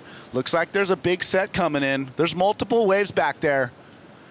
Let's see how this unfolds. Looks like they're going a little bit wider. No one wants to get stuck deep in the closeout. Looking for those ones that go wide and take you with that direct ride straight into the bottom buoy. This is a big wave, Rachel. Look at it just break all the way out there. Wow, a bit of carnage here. Can all 4 women get onto the wave? They do. That is a big wave, Dave. And look at that wave just behind. So this is helping that 4-pack of women at the front that have been leading it so far maintain that lead. We'll see who can get that buoy rounded seamlessly. Yep, lots of racers getting a wave. And the one thing from Marie Carmen, she's on the inside. So after this wave, she's going to be gone from first place to fourth. Juliet Dhu goes down. Alba gets clean. There goes Marie Carmen. Marie Carmen falls. She grabs a rail. So Juliet back into third. We got Team France, both riders. Melanie circling this buoy as well. So a little bit of a shakeup. Marie Carmen sitting in fourth right now. Juliet Dhu in third. And we have Alba Frey, both the Spanish riders. Alba and Duna Gordillo, 1-2. So lots of action. Big movement in the leaderboard after just one set of waves. A lot of elements that these athletes are dealing with when cutting out of those waves, especially when there's multiple of them on a wave such as this. You can also see, look at how much texture there is on the water there. There is so much water moving, lots of currents there because of that changing tide.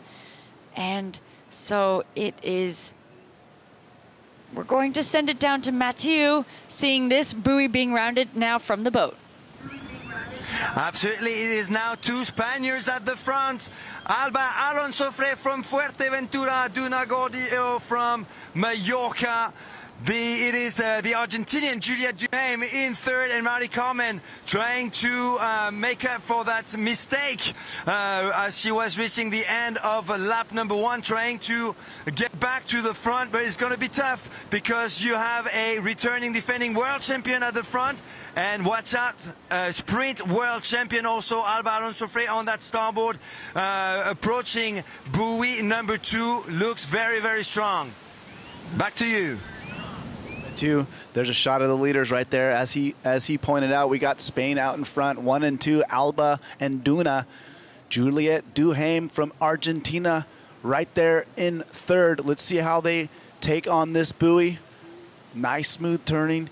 Juliet looking good around here, taking it real tight around the buoy there.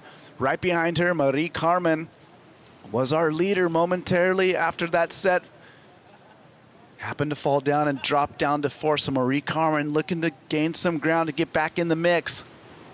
And then the 2 French lady paddlers behind her, we got Melanie Lafonette as well as Anaïs Guimarc. We're going to throw it back to Maddie. Thank you, guys. Let's have a full recap of what's going on right now. We've got Duna Gordillo pushing really hard on that NSP board, side by side with her Alba Alonso Frey. Then there's a bit of a gap. Juliet Dhu doesn't seem to be able to stay at the front with them. So there's a bit of a gap behind the 2 Spaniards. Juliet Dhu from Argentina in third. Mari Carmen Rivera hasn't managed to get back to the front. She's now pushing hard. There's a long stretch of water. She's going to use her paddle effort in order to make up for that ground behind Juliet Dhu. She is sitting in 4th place. Now there's 30 meters, and it is Mélanie Lafonette from the south of France in 5th position. 6th place, another French athlete. This is Anaïs Guimarc on the custom board 3B. Then there's a huge gap, about 50 meters, and we've got Sorin Preston from California, the 17-year-old, sitting in 7th place. Cecilia Pampinella from Civitavecchia, Roma, Italia, sitting in 8th place. Then we have a starboard just behind her.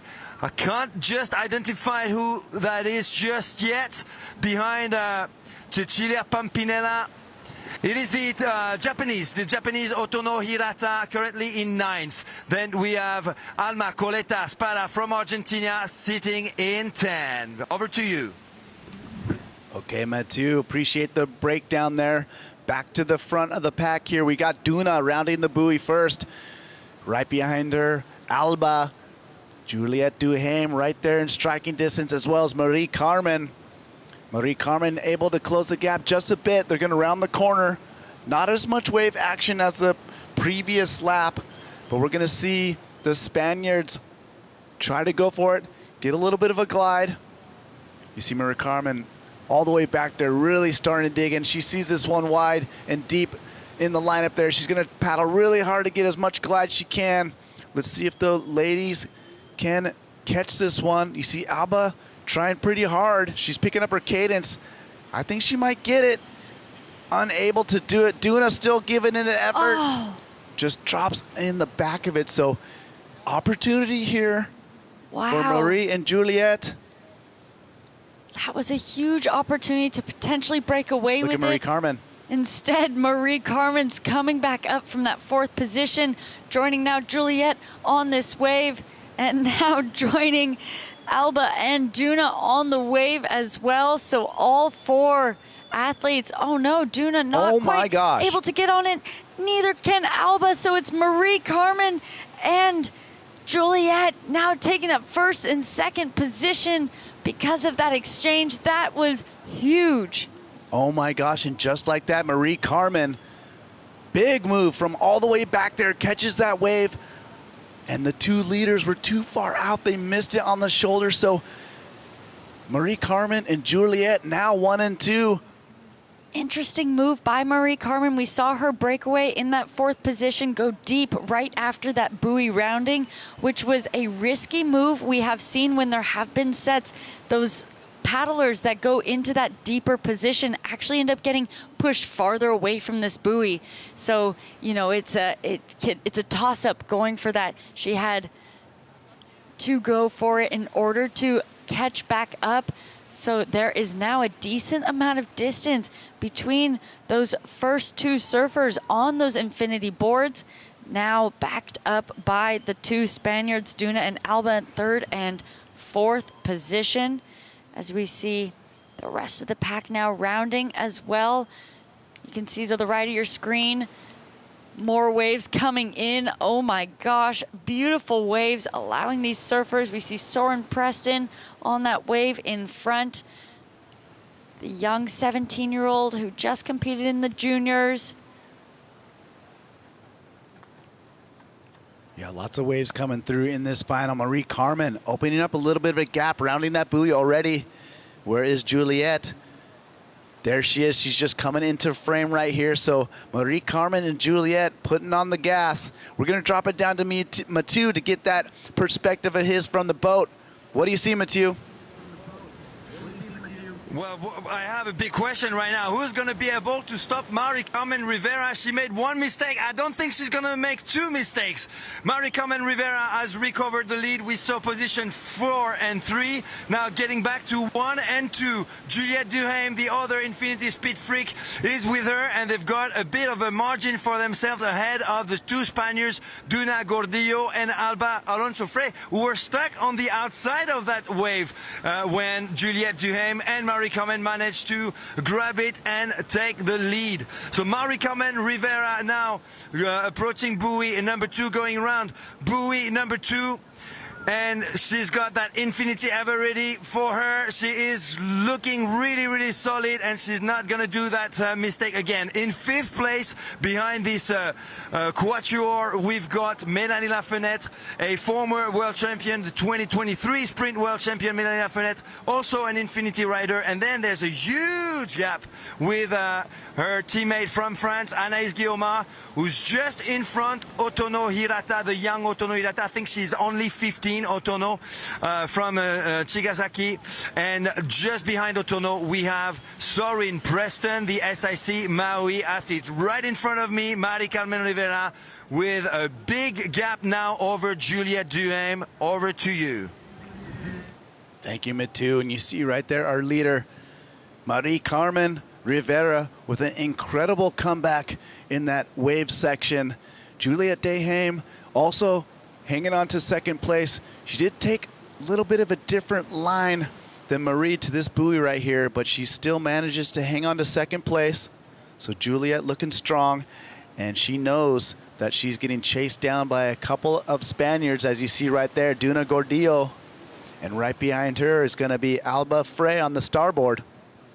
Quick shout out to your Infinities, Dave, as they're leading this in 1st and 2nd at the moment.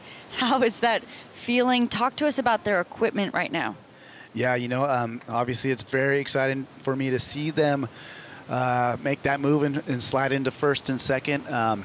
Yeah, they're just, you know, they're used to those boards. They've been racing them all year long in all types of conditions. So, you know, everything's looking good and comfortable. And yeah, I couldn't be more proud of these girls at the moment. You see Marie Carmen, she's just looking so determined out in front there. Juliet hanging on. And look at this set pour through. Marie Carmen's going to round this buoy. Let's see if there's one more. Look at. Yeah, she might have just enough lead to maybe sneak onto one more to secure this lead. This is the last lap, so this is the last attempt to come through the surf and have any of that change up because of the waves. We're seeing some lines behind, but there might be enough time for the two Spaniards to round and maybe jump into these waves. Marie Carmen working hard for that one early on, isn't able to get onto it. Potentially multiple women going to have an opportunity onto this one. Yeah, Duna Gordillo's trying really hard out the back to get that one. Let's see if Juliet can secure her spot in 2nd on this wave. She's going to catch it. Is Marie Carmen too wide? Does not look like it's going to be that way. Juliet's going to give way and give her some space. So 1 and 2, Marie Carmen, Juliet Dhu. They do the job and get a nice wave. This one's going to angle nicely right into the inside buoy. This is where it's crucial to not have a mistake. Marie-Carmen having the better line for this buoy rounding, being on the outside of the wave. But it is really anyone's game between these two paddlers right now, as they have made a decent amount of distance between the two Spaniards behind them. They were able to get on a couple waves as well. So you see Alba there Duna having a huge paddle. Marie-Carmen keeping that inside line. Yep, so the hard work is done. They made it through the surf. Now this is, now this is a straight up drag race. Who wants it more? This is for gold and silver. The gloves are off. This is a battle for the championship right here. Marie-Carmen, Juliet Dhu. Watching their paddle strokes differently, it looks like Marie-Carmen has that kind of slightly slower, longer, more impactful stroke. Juliet being really short, sharp, and concise. Juliet taking that inside line at the moment, but before this race finishes up, we're gonna send it down back to Mathieu on the boat. Absolutely. Thank you, guys. It's an infinity ever-ready showdown right now between Marie-Carmen Rivera and Juliet Dhu. The last buoy is getting near, and it's going to be a big battle between actually two very close friends. Marie-Carmen Rivera, Juliet Dhu, Puerto Rico versus Argentina. Infinity versus infinity. Who's going to get that magic wave? Who's going to get the magic bump? It's all happening now. At the back, Duna Gordillo on the NSP. Seems like she's set to take the bronze medal after winning last year. And Alba Alonso Frey is going to be settling for 4th place. Back to you for the big finish. Mathieu, thanks for that. And what a sight to see right here. What a battle we got. This is going to come down to the final moments. We got Juliet Dhu just a little bit ahead of Marie-Carmen. You see they got to look out for the other racers. So Marie-Carmen side drafting just a bit. And look, out the back is Duna going to catch a wave. She's got a chance right here. There's a bump for her. She's trying really hard. We saw Polar Bear grab one, but she's not going to get it. So Juliet looking behind her. Can these just two a women bit ahead. catch this one? We see Marie-Carmen picking up her pace, Juliet as well. Can they get on this wave? Marie does, Juliet does as well, so it's coming into the inside. Oh my gosh. It will be who steps off the beach more seamlessly and sprints off. They're taking their leashes off. Who can pull off the drop? Holy smokes! Both getting smoked. Let's see who can get up. Both boards going down. Now we got to worry about 3rd place as well. You see the racers swimming in, literally swimming into the finish here. Marie-Carmen trying her best, finding her footing. Juliet still looking for it. Where is Duna? Is Duna going to see a ride right here? Marie-Carmen kind of gets swept under the wave. Juliet closer. Let's see, it's a foot race here. Juliet, they look so tired. Juliet stumbles on the rocks. Marie-Carmen coming right behind her. Juliet, Marie-Carmen, who's it gonna be? Oh my gosh! Oh my gosh, that is too close to call. Juliet looked to perhaps edge it out at the end. I don't know. But Marie-Carmen finished so strong.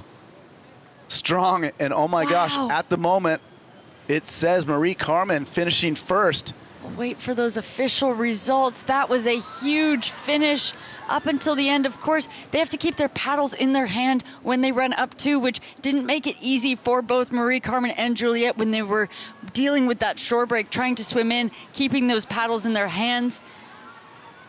Yeah, and you see Alba Frey finishing right there. She will get the copper. So Argentina celebrating here. We have not got the official word quite yet, but by the looks of things, Juliet is so grateful and thankful right now. Argentina seeming to know something perhaps we don't.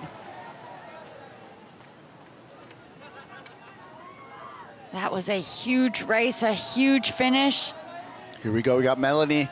She's got a run of her own as well with her French teammate running up the beach. Board's getting in the way. Here's Melanie Lafayette from France with a good, strong finish of her own.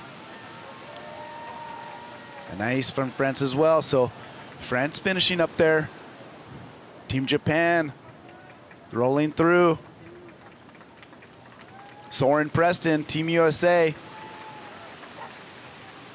Great effort from her as she did the juniors tech race as well. So double duty for Team USA, Soren Preston.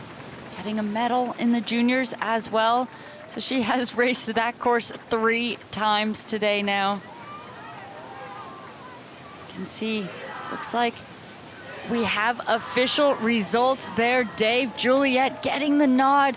First place, 20 minutes, 8 seconds time. Marie Carmen, 20 minutes, 9 seconds, so close. You'd love to see a replay of that. That was just impossible to tell from our eye. Of course, the finish line, they have those touch pads there to try and get the most accurate time stamp as possible. Wow, huge for Juliet. To be honest, I'm a little bit speechless right there. That was an incredible finish. Oh my gosh, both ladies just getting absolutely smoked in that shore break. And from there, it was just, you know, really survival. Both of them, you know, they're little ladies. So the water was a little deep. They're literally swimming into the finish line, finding their footing. And then what an incredible foot race up the beach. And Juliet Dhu, she is your gold medal winner. Marie Carmen, congratulations, silver medal. Duna Gordillo wraps up the bronze, as well as Alonso Frey from Spain with the copper. So what a race. Chilag finishing right there with a little run as well. So double duties for the junior champion. Good effort from her. And what a way to cap off this day. It looks a lot brighter than it is on screen. It is getting dark quick. You can see out there the sunset starting to peer out from the clouds on the point there. But oh my gosh, what a race. I mean, if there was one to finish off the day with, that was the one to just wrap up how exciting this whole day has been. Argentina, what a dream comeback for them. I mean, remembering back, it was Duna and Alba on that second lap that had that lead. Juliet sitting in that 4th place position that whole time. Yeah, let's drop it down. Let's run this back. What an exciting race it was. You know, really good start for the ladies here. You saw Marie Carmen jump out really quickly. Soren Preston was in the mix in the middle right there as well. And then Marie Carmen, Duna Gordillo, Alba, they all kind of set the tone here on lap number 1. And we saw a little bit of everything here. You know, Marie Carmen was in the lead, the 2 Spaniards chasing her. And like we've seen so many times before, it came down to the wave riding. It really did. Well, Marie Carmen led this round the whole time. And you're right, it came down to that wave riding, but it was actually on that buoy rounding that Marie Carmen fell on, made that mistake, and unfortunately then dropped back up and back into that 4th position, as all 4 of that front pack that are our 4 medalists now. It's just who landed in which space, but it was Marie Carmen on that far inside, although she was leading in first. We saw a fall from Jessica. This is where the Spaniards took the lead, and then shortly after we see a fall from Marie Carmen. And then this lap was all about the Spaniards. Yeah, in this moment in the race, it did seem like Spain had a stranglehold on this tech race, but you know, with those waves, you can never count it out. You just want to get and stay in striking position, and that's what Marie Carmen did. You know, she didn't panic. She kind of kept her wits about her. You see her in 4th place right there. Juliet quietly doing her thing in 3rd. And this was the difference maker. The 2 leaders missed the wave, and Juliet and Marie Carmen just slide right by. And it just opens up the opportunity. At this point, Marie Carmen, wow, just dominant on this middle lap. You can see she had a nice little gap with Juliet, and Spain still right there in the mix. And Marie Carmen just looking so strong and so solid. At this point, this is when we were talking to Mathieu, and he was saying as long as Marie-Carmen doesn't make another mistake, such as that fall, I think it's hers. But it was that wave that really closed that gap again for Juliet to come back, as Marie-Carmen did have a pretty hefty lead. So it became neck and neck as you see the two Spaniards getting on a wave behind. And this is where it became a sprint for the finish. You can see those buoy roundings being a little bit clunky as they are so up close, tight together. And it became a sprint here all the way in.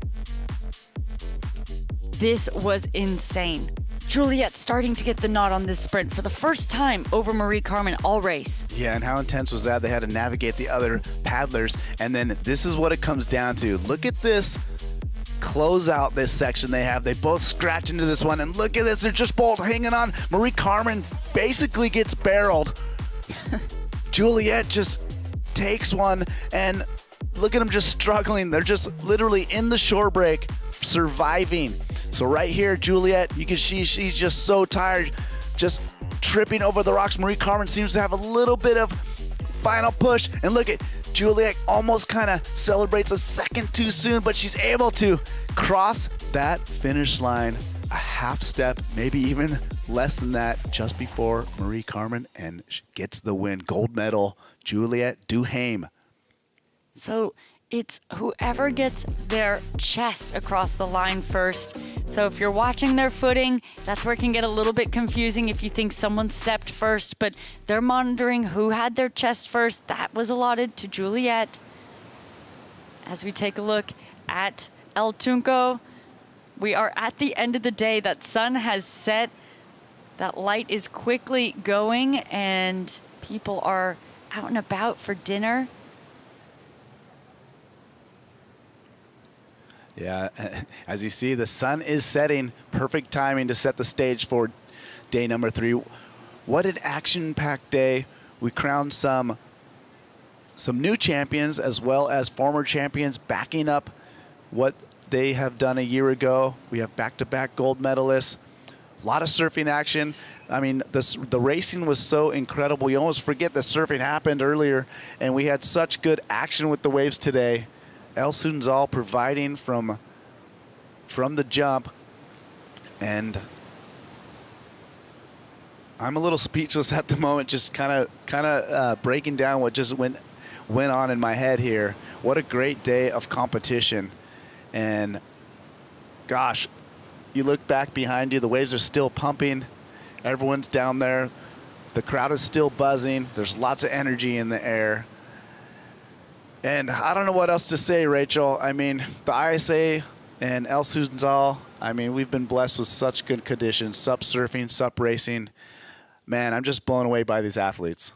Yeah, it has been an incredible showing by all of the athletes today, starting with that SUP surfing, like you said. Then we went into the semifinals for those events that we just saw, the open men's and women's technical races. We saw the junior technical stand-up paddle. We also saw the technical prone races. So, of course, those technical races, meaning there's that course out and around back through the surf. They have to do multiple laps of that. And we get to round out such a beautiful day with a beautiful sunset. Look at that. Surf City, El Salvador, just always putting on a show, whether it's beautiful waves, beautiful coastline, and beautiful sunsets. Couldn't say any better myself. Look at that beautiful sunset.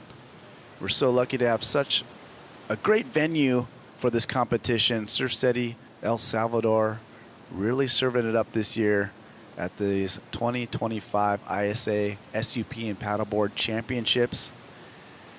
And man, it's going to be interesting to see how the teams line up. There was a lot of medals, a lot of points to be had today. It sticks out to me. France had a good showing. Brazil as well in the surf today. And here's the event schedule. So we're day 3 here.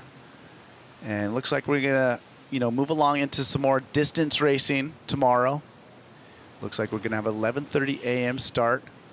So not starting until later because of that low tide. They need the beach in order to be able to utilize that for that start and finish line. The high tides in the morning completely swamping out the beach. And so waiting until that later start and then closing it out with the sprint races on the Saturday. Yeah, so a lot of action coming up. Make sure to follow along with all the action. Don't miss anything. We got all the socials going. And we launched the new ISA SUP-specific Instagram account.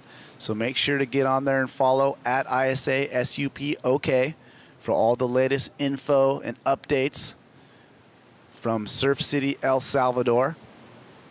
As well, you can follow along on ISAsurf.org, YouTube for the live feed. It's also on Facebook as well.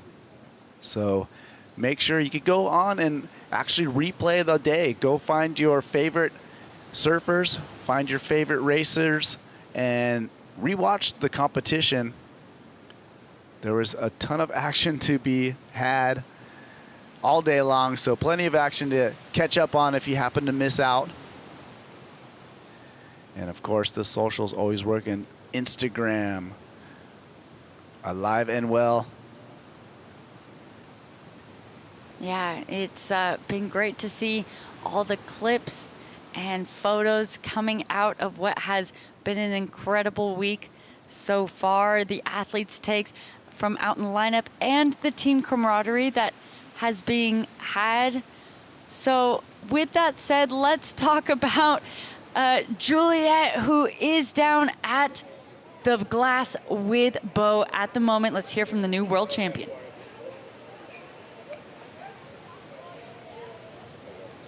Thank you very much. Juliet Dhu, your gold medalist for the women's SUP technical. You must be feeling amazing right now. Oh my goodness, I am. I can't believe it. All my glory goes to God. He's the one that got me across that finish line. I asked Jesus for just a rock to be able to step on at that end, and he gave it to me. He blessed me, so this goes to him. Yeah, that finish between you and Matacarmen was just such a photo finish, but you managed to get the nod. Congratulations. Huge congratulations to Team Argentina as well. The team morale must be feeling really good too. Oh yeah, Argentina's stoked. I've been competing for them for the past 6 years now. Here's, wow, a full circle. This is where I had my first world championship, and to win it now is literally a dream. I can't believe it. I really wanted it, so I'm just so stoked. Well, you definitely deserve it. Putting on a fantastic performance all day today. Really well done to you. And do you want to say a few words for friends and family back home watching? Yeah, first of all, as I said, I want to thank God. And then I want to thank my family, my mom, my dad, my brother, my sister, all my, everybody, uncles. I'll be short in words if I name everybody, but this win especially goes to my tia Piki, who's up there in heaven watching over us all, and this goes for her. Raw emotions here, and you should just be so happy that you are now a world champion, a gold medalist here. Thank you very much, and congratulations for today. Thank you. I want to thank Infinity as well, Quick Blade Paddles, Black Project. But yeah, Dave believed in me since the first time he saw me in an international race. So big thanks to him, Dave. I love you. Thank you, everybody. Candace, Appleby, just everybody that has been along the way with me and has helped me. All of you guys know who you are. So just thank you, and this is for you guys. What an interview to round out today's action. Back to you upstairs. Thank you, Bo. Thank you, Juliet. Wow, the emotions are running high. My voice is cracking. This is a big day. So much action. Thank you for tuning in for day number 3. Don't go anywhere. Tomorrow, we're back with the distance race here in El Salvador. 2025 ISA World SUP and Paddleboard Championships. We will see you tomorrow.